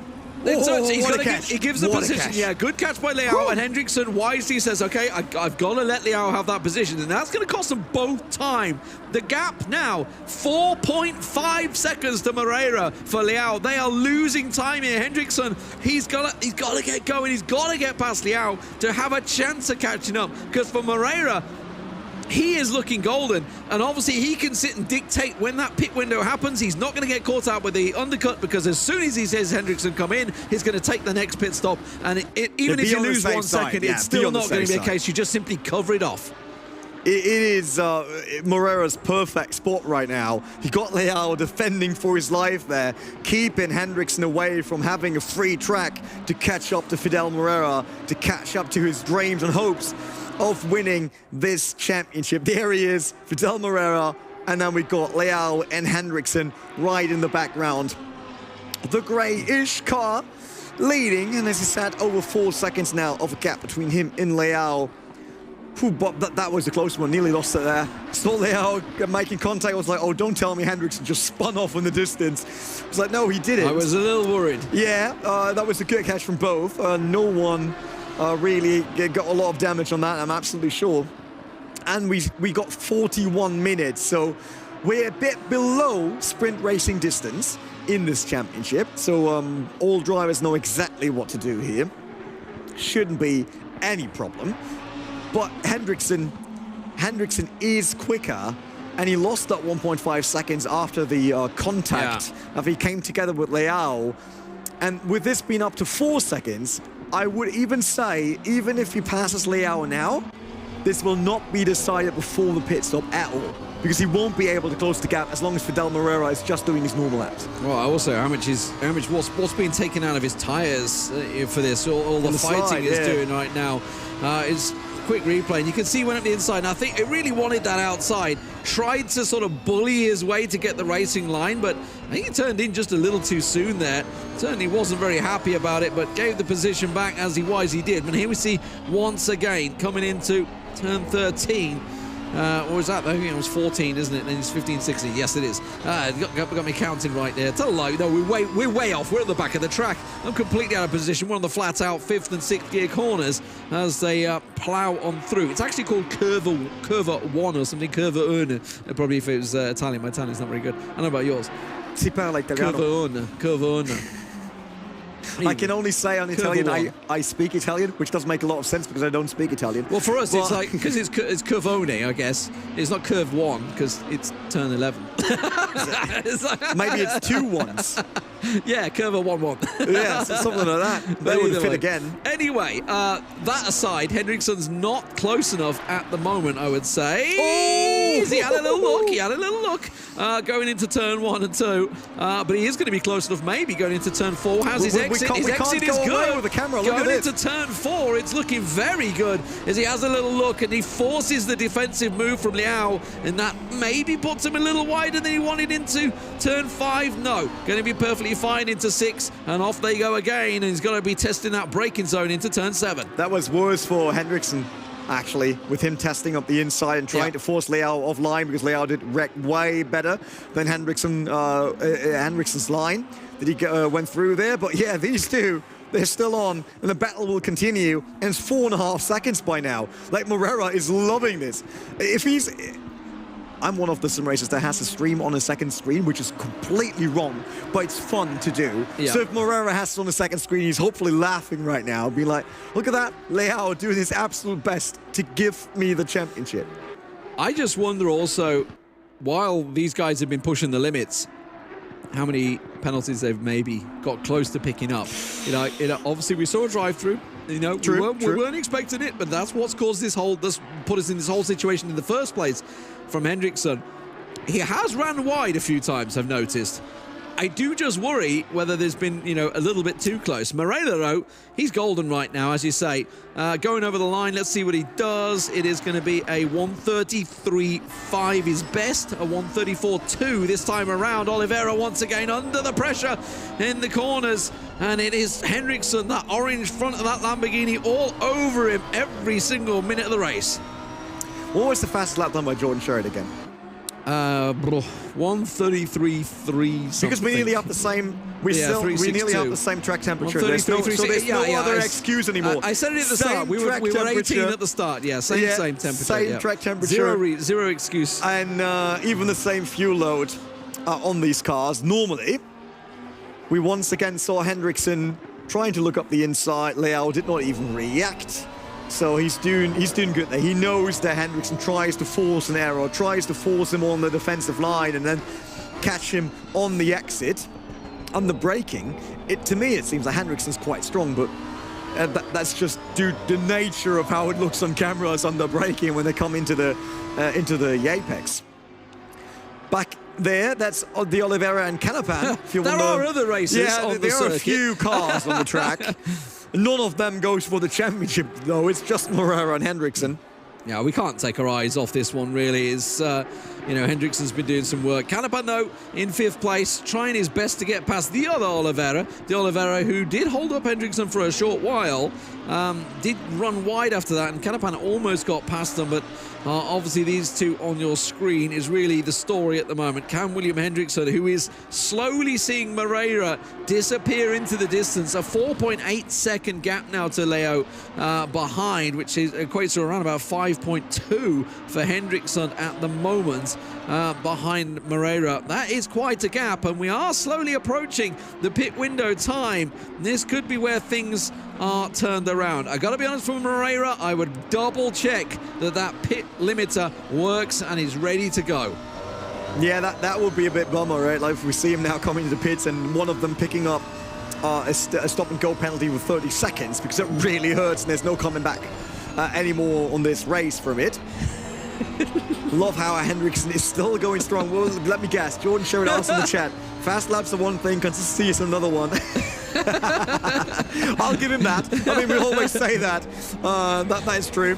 That is true. But hey, we're commentators. We have to do something, right? Jordan, you need to understand your job is to be consistent and fast. Now our job is to make it entertaining and thrilling. So, sorry, man. But if they beat you, I will just claim they're faster than you.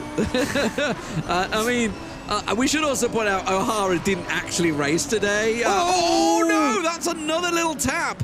I think, yeah, it's been enough to turn Liao. He's got That's a karting move. A karting move, like, being on the back there, trying to get traction off. He's got to let him get back in there, and now he's going to go in for the pits. Okay, so now it's open. Hendrickson, it is go time for William Hendrickson. Liao comes straight into the pits. So the theory here that Liao is going in for the undercut. He's already just been settled to say, right, okay, I'll pit now, and it will give me that advantage over Hendrickson. For Hendrickson, he is going to floor it and go as fast as he can to A, get ahead of Liao, and B, gain some time on Moreira, which is not happening. It's a 6-second gap right now.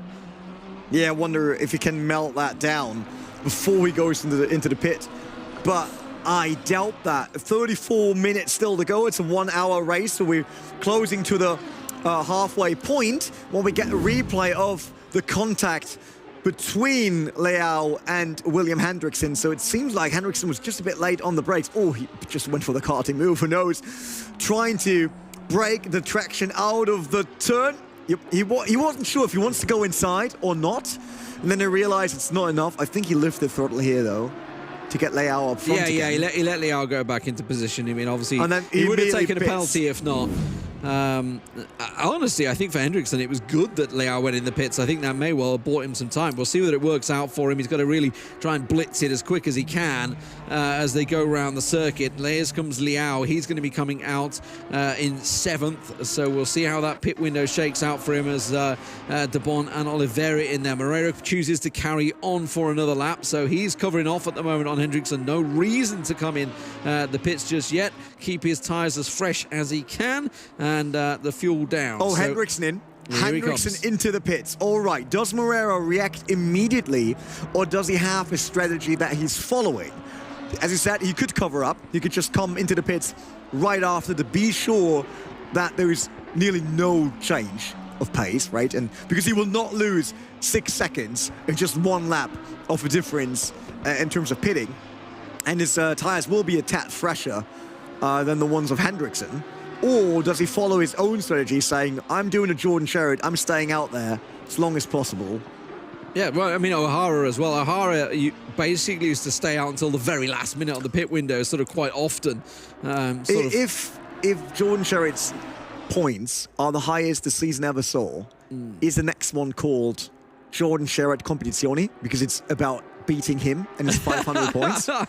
The 500 sort of going through. Oh, race director already browsing through Hendrickson pits. I was like, oh, there shouldn't be any stop and go penalties. Yeah. Looked good. Pit entry was good. Let's hope his exit is good as well. So, yeah, I wouldn't want a stop go to dictate this pace. But, yeah, so out he goes. Okay, where is Liao? There's the Oliveira. I want to know where Liao is. Where's number 7? There he is. They're coming out side by side. We've switched away. Oh, they come out side by side, and he's done it. He has done it. It's going to be Hendrickson in the lead ahead of him. So now it's all about where Moreira goes. Moreira comes in the pits. Obviously had a massive lead, but that's enough to give Hendrickson the giddy up, and away he goes. Yeah, there should be nothing between our two championship contenders now, because Hendrickson got the move on Leao, but Leao's not willing to give up just yet. But yeah, that was what? One lap of a difference. And there was nothing between those two previously, so Hendrickson did a great job opening up the door wide. Should be a bad exit for Leao, though, yeah. For Hendricks, yeah. Oh, not that bad. No, Hendricks had a much better approach into that corner. Yeah, but look, the gap is not spreading. So I think Leao did a good job there, hanging on to Hendrickson, still pressuring him, showing that he can't just run away and never watch his rearview mirror. But how long can he hold on to this? Yeah. I hope we get a replay of, I think, the exit of the pits when Hendrickson came out. Let's see. So this is Hendrickson off with the speed limiter, and then he sees Leao just coming right next to him. Oh, Leao went off throttle. He was afraid of going right into Hendrickson. He gave that up. Yeah, I was going to say, he gave that one up. He's definitely lifted there. So Leao, being respectful, I think it's safe to say. Here's Moreira now on the way out the pits. He is safe in the lead, but where is that orange front bonnet? There it is. You saw them coming around. He has still got himself a mighty fine gap there, at least 5 seconds, I would say, maybe more. So it's definitely worked out well for Moreira, but it's down to Hendrickson to get going. But we know these guys, they can do pretty much the same pace so far. Obviously, fastest lap is in the hands of Hendrickson, but that was only 300ths of a second faster than Hendrickson so far. Timothy Flamge also coming in to do his mandatory pit stop. We still got Canapan, Woodrow and Clifford out there. They all have to pit at one point. There's no other option with mandatory pit stops. But Hendrickson down to 5 seconds to Fidel Moreira. We still got half an hour, so we're halfway through the race by now. And it will go down to the wire, I'm absolutely sure, because it's already 4.7 seconds. So Hendrickson is quick. Leao is still hanging in there, but since the first 3 corners, we never saw him in a position to attack again. No. So he will probably not cost Hendrickson time. Hendrickson knows now he's quicker. He got this under control. He just has to concentrate on catching up to Moreira. No pit stops will help him either. All of the strategic parts of this race are out of the way, besides tires maybe. Well, thanks to a fancy gadget we have on ACC TV, we can tell you exactly when they're gaining and when they're not gaining on one another. At the moment, Moreira was slightly faster, I think, in that last lap. Once everything shakes out between the pits, we'll start being able to give you a real taster to see whether they're actually gaining, losing, you know, who's getting quicker at the moment. Hendrickson definitely seems to be on it. Of course, that could be a case of, you know, he's just more settled after coming out the pits, getting that lap in, you know, so I get to get your rhythm back on as well once you've got the whole sort of debacle out the way of a potential stop-go. I'm glad that's not decided anything. I'm glad that that has been set. By the way, and I'm going to say it now because we have 3 more cars coming in the pits, no stop-goes yet. So far, but Woodrow decided to test the wall there. It's just, making sure that the Armco is still fine. it's like TÜV, you know, making sure that it's safe and secure. Well, Jonathan Clifford, the last one to come into the pits, is it? Yeah, Canapan and Woodrow already in. Clifford, the very last one. So if they all exit without a stop-and-go 30-second penalty, then this is the best race in terms of penalties. Yes. For pit stops. So fingers crossed that nothing happens there. Fidel Moreira, currently listed as 4th, but he is leader as soon as the pit stops are done and dusted. And he's also the championship leader. Hendrickson right behind, the only other person that could take away the trip to Italy, becoming a sim racing driver for Lamborghini Squadra Corsa next year, driving a real-world Lamborghini race car on a racetrack. That's all of that adds up, right? And it's either Moreira going there with Andrew O'Hara and Jordan Sherritt, or it is William Hendrickson, and it will be decided tonight in the next 27 minutes. So just don't go anywhere. This will be a big decider. It's the chase, isn't it? Hendrickson gaining 0.3 in that last lap alone. But he's got to keep that up. He's got to keep that up. 4.5 seconds overall. That's still a lot of time to make up for two drivers that are really very quick on this circuit. They're basically going for the chase right now. We'll keep our eye on that as we go. Let's have a look at some of the other cars. There's a few others in this race right now. I don't know if you know. But there are a few others. No, you say something. Fairness, I saw some at the start. Yeah. There's the Canadian, Ryan Woodrow. Obviously, these guys all fighting for championship points as well. We should point out that obviously Misano, as we haven't said too much, it is a lot more points. There's no doubt about it. 39 points for first, down to 27, whittling down. But a lot more points all the way through the field. So these guys really can gain quite a lot over anyone that's not here today. They could gain their championship points and put themselves out there to any prospective teams that they may be looking to migrate to or get picked up by. Most of these guys are in some race team of some form or another of race team. The question is, can they go any higher? Can they push it to the limit? It's all well and good, as we talked about, the equipment that you can get. You can get pretty far with talent and low budget equipment. Obviously, you can start getting the better gear as you get more professional as you go. So, yeah, a lot of work to go, though, for these guys. Still pretty much the same pace for the two. Both 1:33.7s for both Moreira and Hendrickson. Moreira immediately answered after the last lap where Hendrickson was gaining 0.3. Moreira is just like, okay, Hendrickson, I'll let you know I can go that pace. But does he want to? Does he want to risk his tires that early on? Because there's still 25 minutes. If we just let Hendrickson gain 0.3 per lap in the next 25 minutes, this will be basically decided on the last lap. That's what I expect. So Moreira could try. Moreira could just cruise 1:20.34 as a lap time and just wait for Hendrickson to pick up.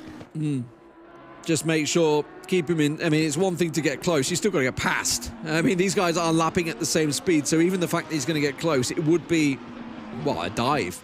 So I can't really think of any maneuver. It's going to be, going the same pace.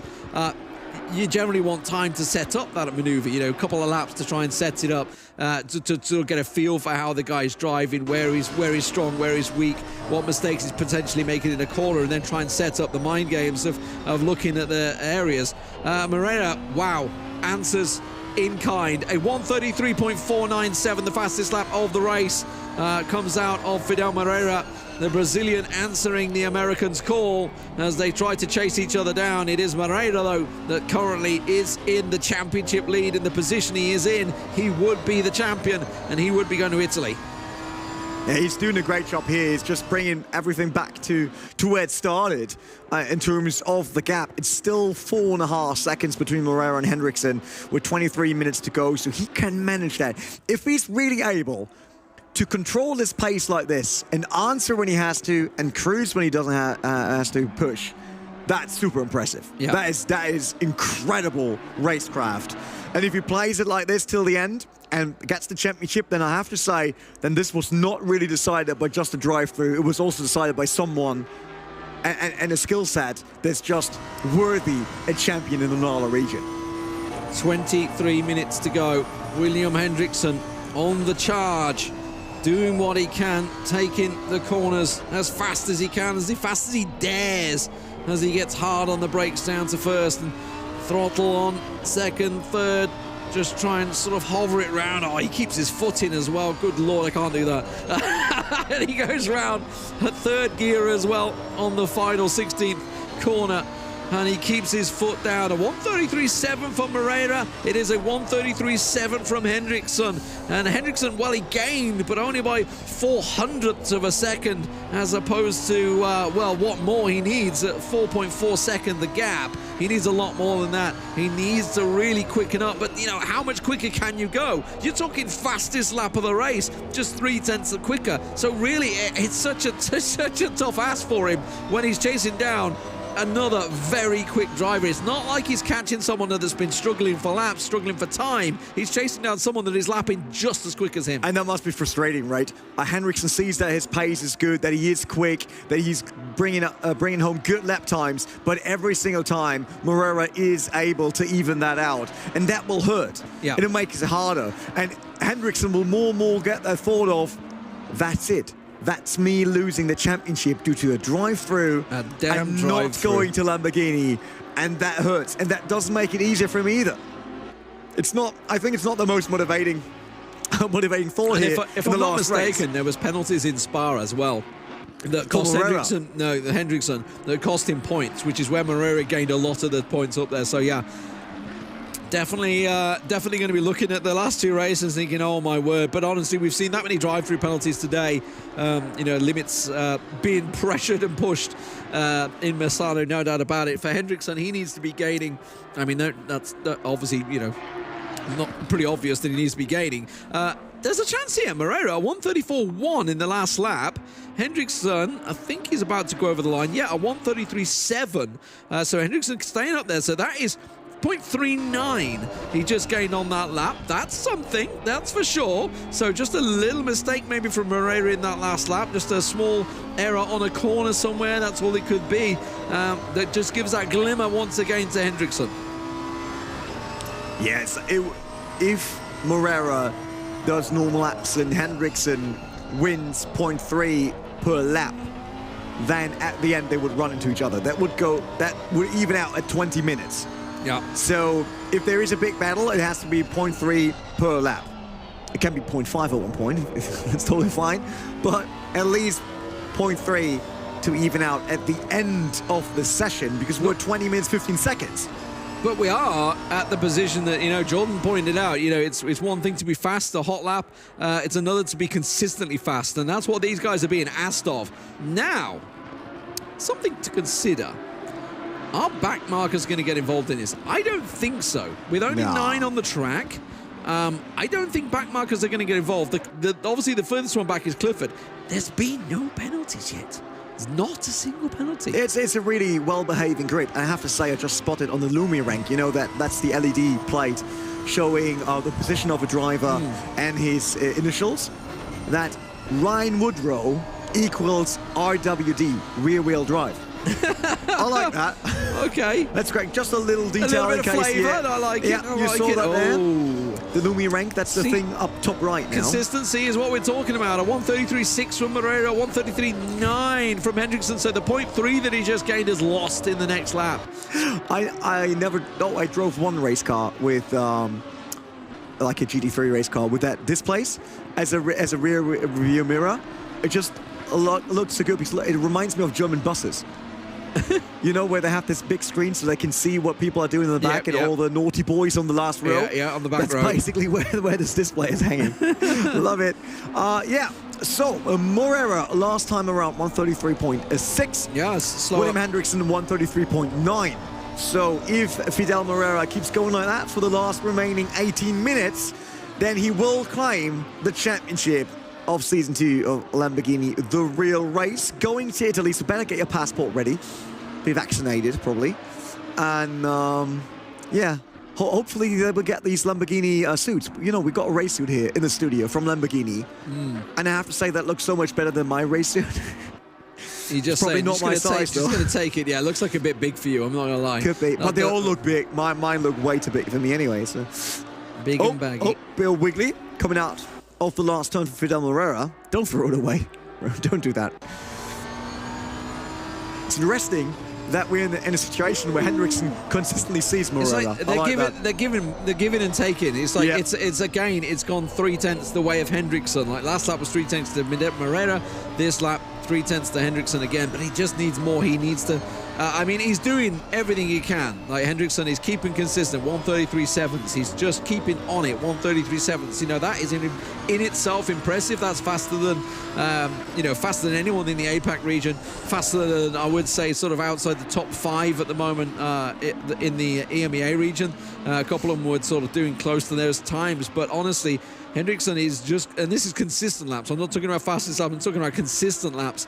quicker than anyone's fastest laps from those regions. So William Hendrickson doing everything he can, but he still doesn't hold the fastest lap at the moment. That honor goes to Moreira, the guy that is ahead of him, the guy that will be champion based on just a simple error. That was not just even leading the championship going into this race.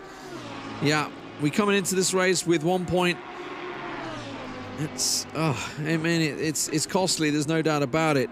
Yeah, I mean, we'd have to look at the replay, what caused it, but obviously it's not just a simple drive-through from one error. Usually it's multiple sort of accumulation of warnings usually. But Hendrickson doing everything he can right now as he comes over the line once again, keeps that pace going. A 1:34.0 from Moreira. Slowed down a little bit there. Certainly backed off if Hendrickson can keep it up. A 1:33.9, so just 1/10 this time around, not enough. Ryan Woodrow still chasing the back of Timothy Flamger. Not able to get past, of course, Ryan Woodrow. Certainly up there in the points, 5th in the championship at the start of the race here at Misano. But looking to conclude with a better result here. Definitely, and Woodrow has a big chance. He's taking on Timothy Flamger. You said that, and I think Ryan Woodrow has what it takes to get 6th position, and probably not getting Daniel de Oliveira anymore, that's for sure. And definitely not getting this guy on your screen, Fidel Moreira, off in the distance, more or less. 27 laps done so far in this race. Moreira, Hendrickson, Leao, Canapan, and de Oliveira. That's your top 5 on the last race of the Nala region. And it's 2 drivers up the front that both would deserve to be champions of this region, but only one can be, right? It's like us, only one can be a host. Marcella got it. So, so we're the ones doing all the heavy work. Is that right? Is that right? I mean, we have been here all day. It's been a long day. You know, she's going to kill you for that one. Fine. It's fine. It's fine. Moreira coming over the line. Let's see how the lap times continue to stack up here. Been a little slower, just a tiny little bit slower than Hendrickson on the last few. Let's see how this one pays out. A 1:33.6. That is an answer right there. Very mighty fine lap from Fidel Moreira. Hendrickson going to come over the line, and I believe it's a 1:34.1. So a big increase there in that last lap. Almost half a second gain by Moreira. To be honest, I think the hot lap challenge is through. The only thing that can save Hendrickson is a mistake by Moreira. Yeah. Because as long as they do not do a big mistake, the difference in time will not be big enough anymore to catch up within 14.5 minutes. Oh, Woodrow around the outside on Flamger, being like, okay, if there's nothing happening up the front anymore, let me put on a show. Let me go around the outside of Timothy Flamger. And up to 60 goes, but Flamger not giving up yet. And that is, by the way, De Bon in the background catching up to these two. Yeah, De Bon, he's been involved in a bit today, and he looking to, he's going to catch Flamger if Flamger continues to go wide like that, as Woodrow will keep his foot in and then hard on the brakes around turn 7, keep himself nice and neat and tidy, and that's job done. Past Flamger he goes, and up the field he continues to move. Certainly looking solid for him. William Hendrickson had just a one mistake. It's a shame that Hendrickson obviously had that bad lap. I mean, it's one of those things, right? As soon as you just have one mistake, the first place guy goes and absolutely smashes it, gets a half-second gap over you. It really does suck. But it is Fidel Moreira that's leading the race right now. Absolutely smashing it. A 1:33.8 once again. Hendrickson a 1:34.0. It looks like this may well be job done by Moreira. William Hendrickson, though, coming into this one with just 1 point lead, is currently in second place, and it doesn't look like, barring anything happening in the next 13 minutes, that will change. Behind him, the man that actually held him up for quite a while and may well have been enough to buy the championship for Moreira was Vini Oliveira de Leo. Vini Oliveira Leo, apologies. I'm getting Dot Oliveira in there. He did a fantastic job. Only lost that position by the pit stop. That was the only thing that lost in that second place. He went in early.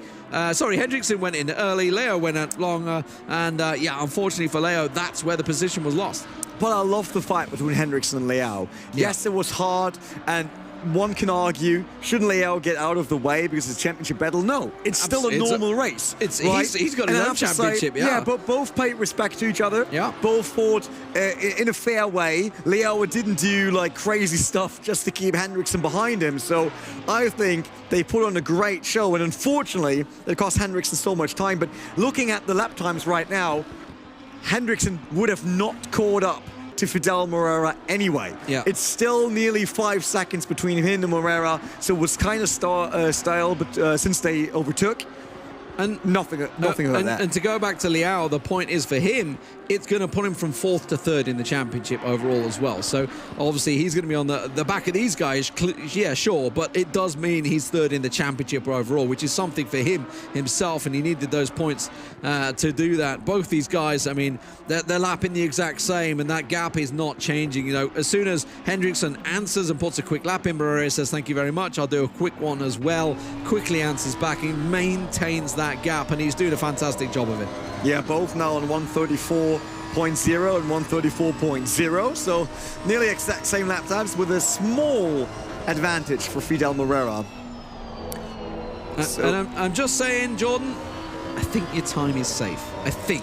Yeah, I doubt now. They're getting low on fuel, but the tires are not great. I was going to say, I wonder how much they've got left in those tires. And, yeah, you know, we're both seeing them starting to struggle a bit more here in the 134s. They're obviously 134 flat, but they are definitely losing the time. I think for Hendrickson, you know, maybe he's being slightly deflated as well a little bit. He needs to keep in it. You know, something could happen to Moreira, maybe just a small incident, small mistake on a corner, so anything that could cost him time absolutely can happen. So he knows he needs to keep him honest, effectively, all the way up until the line. Yes, both effort, stunning effort for both drivers. That's what I want to say. Production was like, oh, Lamborghini could invite both, right? Man, it's racing. It doesn't know how it works. It's not how it works, unfortunately. Not how it works. Yeah. Moreira deserved this just as much as Hendrickson did, yes. But when it counts, it was Moreira not getting a penalty. It was Moreira handling this gap, managing that gap so well. So even if Hendrickson is a quick driver, to say Moreira just did a great job today. I do want to add a caveat to that. What? And that's that Hendrickson had lag in the first race at Monza and couldn't compete. True. Yeah, he had to miss Monza. I give you that. He was the pole sitter at Monza. Yeah, that would have changed a lot, actually. Yeah. No, wait. What's the difference now between Moreira and Hendrickson after this race? He was 1 point behind. He'd be on 39. He'd be on 27. So let's say it'll be 18 points. Hendrickson would have won that race and Moreira came second, and they now swapped places. Will probably mean Hendrickson will be champion, right? Let me do the math. Let me do that on air math. 11 points. Would have been 11 points. I mean, I'm totally fine if Lamborghini can invite both. So 10 points. It would have given him a 10-point difference. So. I mean, maybe. Who knows? Who knows? I don't know where Moreira finished at Monza. I'd have to check. Moreira still quicker, 133.9, 134.2 for William Hendrickson. So Moreira still has pace left in that car, left in that set of tires. And he's doing a great job there, managing it, doing exactly what I had to do. And I hear from race control there are no back markers expected for the last remaining 9 minutes. Let's just hope they got the fuel in the tank as well. That's the one thing that can stop them right now. Unless there's a wild Benjamin Baldwin appearing, and then boom, off goes Fidel Moreira, and all of a sudden William Hendricks becomes champion. You never know. Let's not go there. Poor Benjamin. Yeah, Benjamin, man, we love you, but you know, it's Benjamin Bond. That's a good one. One day Jordan might reply to you. Yeah, it's just really, in case he's listening, we're not blaming you, man. That is racing, totally fine. Dude, I was bent once on a race because I crashed into someone that was not on purpose. It's part of racing, but let us have a bit of fun. We're all a little family here with Lamborghini The Real Race, right? We've got the same drivers over and over again. Yep. We've got a season with 10 races, so we kind of all know each other by now. Well, I mean, we've watched them enough, yeah. Yeah, I hope Benjamin will be fine with that. Benjamin the Bomb Baumann. And not to forget Eric de Bonk. So these are my favorite names. There's Eric de Bonk. Let's show him again. That's good. He's holding on to Flamger, but couldn't find a way around him yet. Woodrow passed Timothy Flamger, but Eric de Bon is still working hard to achieve the same. Pit stop maneuver coming up, boys. That was way harsher than what I said. I can't believe you only got 5 seconds for it. I still can't, That's but true. either way. Yeah, I mean, it was a simple contact for him, de Bon. But yeah, unfortunately for de Bon, actually was caught up in an accident earlier on, which wasn't his fault, unfortunately. But yeah, in terms of the championship, it looks like it may be done. It looks like it. It's got 7 minutes to go here for the front two to decide this championship. And at the moment, Fidel Moreira, 134.000. Absolutely dead on. I don't think he could do that again if he tried. Hendrickson, 134.072. So consistently, Moreira is pulling ahead.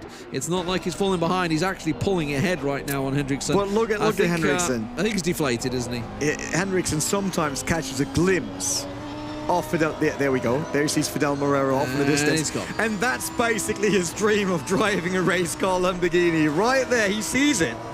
It's like it's right in front of him, but so far away, because Fidel Moreira just does a great job managing his pace. He's a young man, though, so, you know, he may be able to get another chance at this. Who knows? He's certainly, his sim racing career is glowing. No doubt about it for William Hendrickson. Certainly has the pace. Just, oh, man, a single drive-through penalty. Absolutely a sucker punch. We didn't see that coming for sure.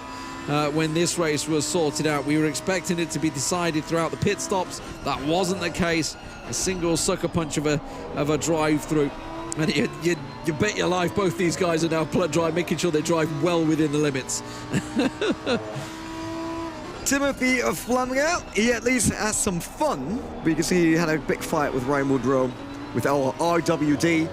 And now he got Eric de Bon right behind for the last 5.5 minutes of what is the final race of Lamborghini The Real Race Season 2 and of the year 2021. I'm absolutely sure that there will be no new season until the new year. So it will be the last time that we're all here together, the little Lamborghini family, and bringing you the live race from Misano. In this case, like in our case, live from Berlin, of the studios. And I have to say, it was great. Really enjoyed it. We had awesome races. Can't forget a Suzuka endurance race in the nearly last corner incident that we had there. We had overtaking on the last lap. We had incredible starts, great sportsmanship between the drivers every single time, respectful fighting. It was just good. I liked it. Yeah, it has been a fantastic championship overall. And, you know, congratulations to certainly our winners from the other two regions, which was obviously Andrew O'Hara for APAC and Jordan Sherratt from the EMEA. And looking like, with 5 minutes to go, Fidel Moreira on your screens could well join them as the third and final champion of his region in North America and Latin America, combining those regions. And it really has been a battle between the regions, a Brazilian versus an American, both representing their regions very well here as Moreira and Hendrickson battle and duel like titans that they have been, coming into this final race with just a point separating them after what 17 races with all the sprint races and endurance races combined. Absolutely incredible performance from the two to be so close going into this final lap. But it is the Brazilian, it seems, that will come out on top consistently right now, lapping exactly the same as Hendrickson. Nothing ventured, nothing gained. Moreira has been fantastic. Copying his lap times, yeah. We can't really copy them because Moreira goes across the line first. So it's definitely not waiting to see what Hendrickson does and then does the same lap time. It's not how this works, but Fidel Moreira, a few last times here for him to come around these corners at Misano Adriatico, a 4.6 kilometer long track, I think it is.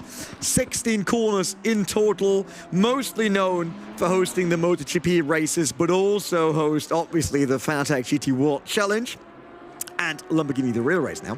So that's probably the biggest event this track ever saw. But it's not an easy one. Oh, true.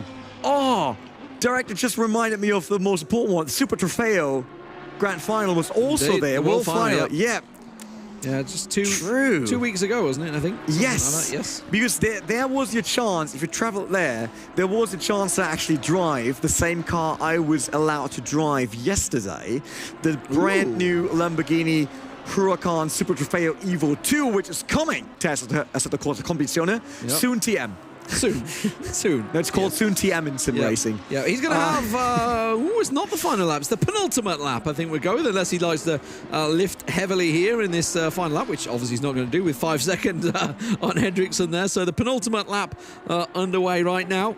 Who will be the King of Americas? Well, at the moment it is Fidel Moreira. He's looking very good. And I mean, it's been such a great race from these two. They've given us everything. They gave everything, certainly. You know, William Hendrickson certainly gave all he had. Just delayed at the start, boxed in from the start. That was really a sucker punch for him there, if anything, the way he got boxed in. He had a really quick start, but just got boxed in instantly and nowhere to go for him. Did manage to get past Daniel de Oliveira pretty sharpish, but Vini Oliveira Leo held it up just long enough. You know, he managed to take the position and get second place through the pit stops at the halfway marker. But 30 minutes he's been chasing this man on your screens, Fidel Moreira, who has been absolutely exemplary in his 2 races here at Misano, picking up, well, certainly the first sprint race win on the 45-minute, and barring any mistakes here on this final lap, it will be a win for Moreira. Definitely will be, unless he finds a wall somewhere now. I won't hope for that one. That's for sure, as Fidel Moreira comes across the start. How do you expect us to cast this? The production comes in with, unless his mom comes in and tells him to stop racing, get out of the sim rig. It's your bedtime, son! Oh man, I had that once. I can tell you, it's a famous sim race. Actually, I won't call him out now, but he was basically complaining that he didn't want to race because all the children would always be in their basement the entire day practicing. And that moment, we hear his mom in the background opening the door, shouting at him like, "You didn't shower for a full week, just playing video games all day long, not going anywhere. Go have a shower." It's like, oh, yep, that was well timed right after what he said. Last of 5 seconds of the race. Oh, Hendrickson's got well off of this lap. Yes, he lost another second there nearly. William Hendrickson, great job done by him. Unfortunately, it wasn't enough because he was the leader coming into this last race. 1 point he was in front of Fidel Moreira, the Brazilian, who will be the NALA champion, going to Italy, driving a Lamborghini, becoming part of Lamborghini Squadra Corsa, doing just what he had to in this race, really managing his pace, not getting a penalty, no drive-through, no weird situations. Last corner for him, Fidel Moreira, our NALA champion, as he sees Jacket Flack coming across the line, taking the big prize here in our very last race of this year. Lamborghini The Real Race Season 2 finished with an absolutely incredible race. Absolutely fantastic. Takes himself the fastest lap of the race as well. Absolutely deserved. He was pushed all the way by William Hendrickson in second place. Did everything he could to get out of that 4th place finish. The drive-through penalty absolutely punishing him in that 45-minute sprint race. Leo did a fantastic job, ends up in 3rd place in the championship as well, as he pulls alongside his Brazilian compatriot. He knows he did enough. Moreira knows he did enough. And I think they're going to be sharing themselves a bit of a drink after this one. Probably. I mean, Leo definitely deserved it. Had a good race as well, even if we didn't talk about much about him or the others, because it was all down to Moreira versus Hendrickson. But I hope they're all friends afterwards, even Hendrickson, because that was a great race they put on for us. A good finish to our season, and this is your winner, Fidel Moreira, Brazilian, lost in Aventador S. That's the Super Veloce. Does he get one now? Does he get one to, like, just buy one now to celebrate? Maybe a model of it. Love one of these cars, to be honest, but yeah, not maybe getting a scale model. That would be a start, I would say. But it's not the start for us. It's more or less the end. Not yet. Not quite. Not turning not off quite. now. We want to hear from the champion if we can. But that was, to be honest, when we started this day, I wasn't expecting the last race to be 1 point between the championship's leaders and basically throwing us in the greatest race ever. Yeah, there's a couple of things that have happened today. Your voice going is one of them, it seems. It's definitely on its way out there. I don't think it's going to last. I don't think you could have got another region in, let's put it that way. But it has been a long day. Luckily. We've seen some absolutely magnificent races. I mean, obviously APAC was, yes, it was only a 5-car field, but it was certainly delivered, gave us some great races. Obviously, going over to EMEA, magnificent races, lots of overtaking throughout there, and lots of penalties, I should point out. And then, of course, what a blockbuster finish we have for NALA region. North America, Latin America, facing off against one another there. America versus Brazil, absolutely delivering. I don't think we could have hoped, I don't think anyone that set this whole format out could have hoped for a 1-point differential between two drivers in the final race, and they delivered a blockbuster. That's true. The perfect ending to this race. Normally, I try to come up with something like as a throw into the break that's even cooler than the race we just saw, but I just realized there's absolutely no chance for me doing that here, so we will be back right after a short break.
Welcome back, everyone. So before we go into the race highlights, do you guys remember the chair limbo that we did?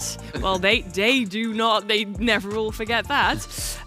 Well, you guys need to know something, because this chair is the first time it's revealed. So that's really cool. I mean, first time we're seeing it, you guys are seeing it. And it's also coming out next year. And you can see and feel it's really a perfect combination between Lamborghini and Secret Labs.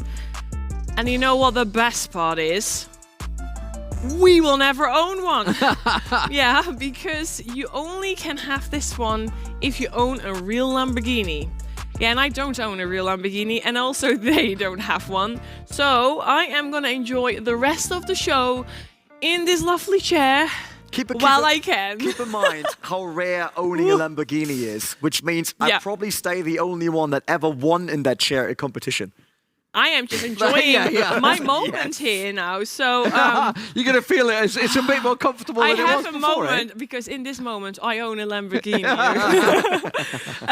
So I think it's perfect time to talk about the NALA region, about the last 2 races that we have for today, while I am enjoying my moment. So guys, talk me through the first and the second race. Yeah, we didn't talk about the NALA region for a while now, right? No. I think it feels like ages. It was the region with the closest championship standings before we came into it. So we knew it's like, okay, there will be something happening. We were expecting it to maybe happen for one race and that would be decided.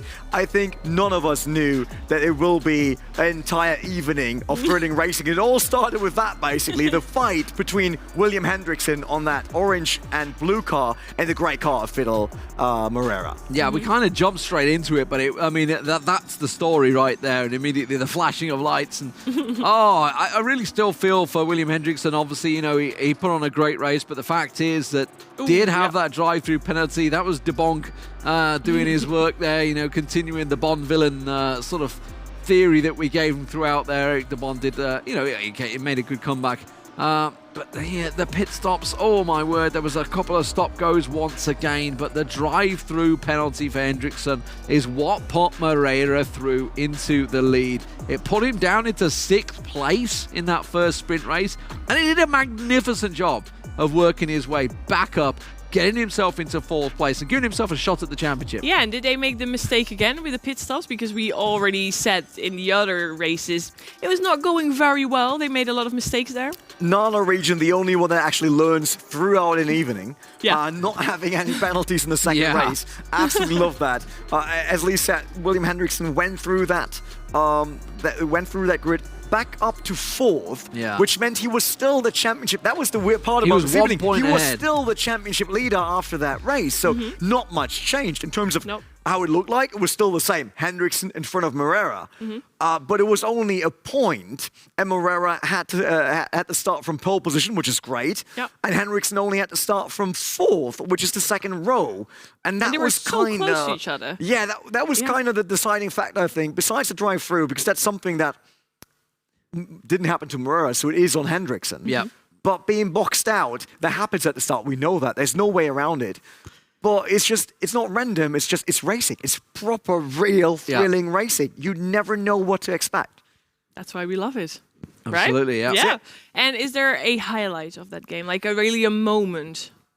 Well, certainly the first one was obviously the comeback for Hendrickson. Obviously, that was the highlight, sort of the fight back, as it were, because he knew if he had finished in 6th, it wouldn't have been enough. But going into this race, this was the box situation. Hendrickson's the orange and blue car we were talking about, and he just had nowhere to go. Brazilian to the left, Brazilian in front. Where do I go? Ended up back in 4th place and had to really fight with Daniel de Oliveira, the car in the blue.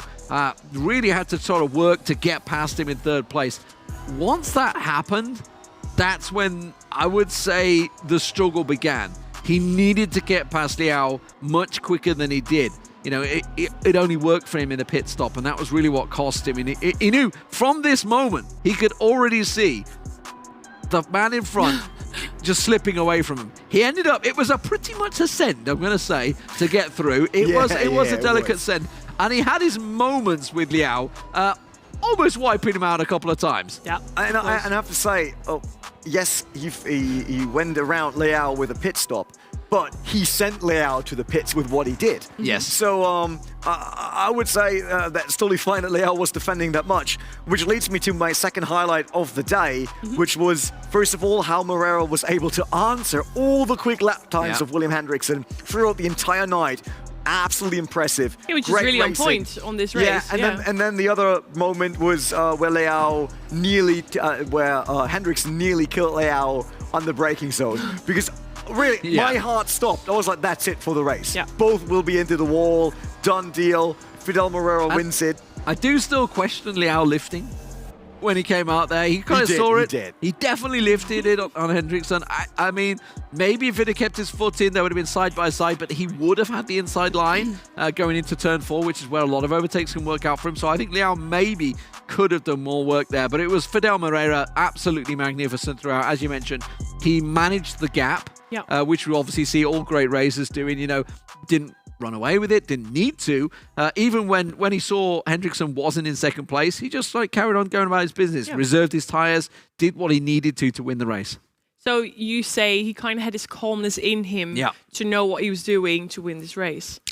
Maybe he just didn't calculate the points. Maybe he was like screaming in the meanwhile. You never know. He never knew. It was like, oh, I got this race. I think. Yeah, it would be a great season end. And then someone is telling him now, like, by the way, Moreira, you won.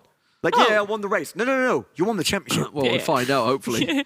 And is there any surprise that happened, or there was kind of feeling that you already had before that this is going to happen like this? I mean, the surprise was the fact that Hendrickson threw away the lead that he had. I mean, he had a 22-point lead coming into the race. I mean, I say threw away. He did get a drive-through penalty, but the fact is, he got the drive-through penalty. It's like you said, Moreira didn't get a penalty. You know, we went 2 races, didn't get a penalty. The fact is, you know, track limits are there for the reason. Obviously, that's what cost him in the end. It absolutely sucks to have it. You know, it's funny that we talked about with James Baldwin about track limits earlier. It obviously cost him in real racing as well. Everybody that's done sim racing has suffered track limits at some time. It just sucks. It needs to be the there. Final race of the season. So one more question for you guys. What is the most fun race today? EMEA of all for races. Me. Outside of obviously the Jordan Sherratt sort of manoeuvres, I think we had so much action from Tommy Razzieri working his way back from 15th up into challenging for that podium. I expected him to get the podium, I've got to be honest. I thought he put a great run on there, but yeah, I think for me it was Razzieri working his way back through the pack. I think overall it was really great. I wouldn't say night, but day, because it was quite a long day. And with that said, that was it. I want to thank you, viewers, all for watching. I want to thank all the players as well. You guys have done a great job. And I am so much looking forward for the next season already. And of course, a big thanks to our partners, Intel, Secret Labs, Kaspersky, and Assetto Corsa Competizione, because I say that so beautiful. It's like an Italian was in the room. Yeah. I try. And a huge thanks, of course, to Lamborghini. And not forget, thank you, James Baldwin, for tuning in with us. And I will not forget you guys, because I couldn't have done it without the amazing casters, Lee and Renee. Thank you guys so much. Thank you for being here as well. Thank you as well. Oh, yeah. So we thanked each other. We thanked everyone. Thank you guys for watching and have a lovely night, and see you the next time. Ciao.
this last one driver change, not because we got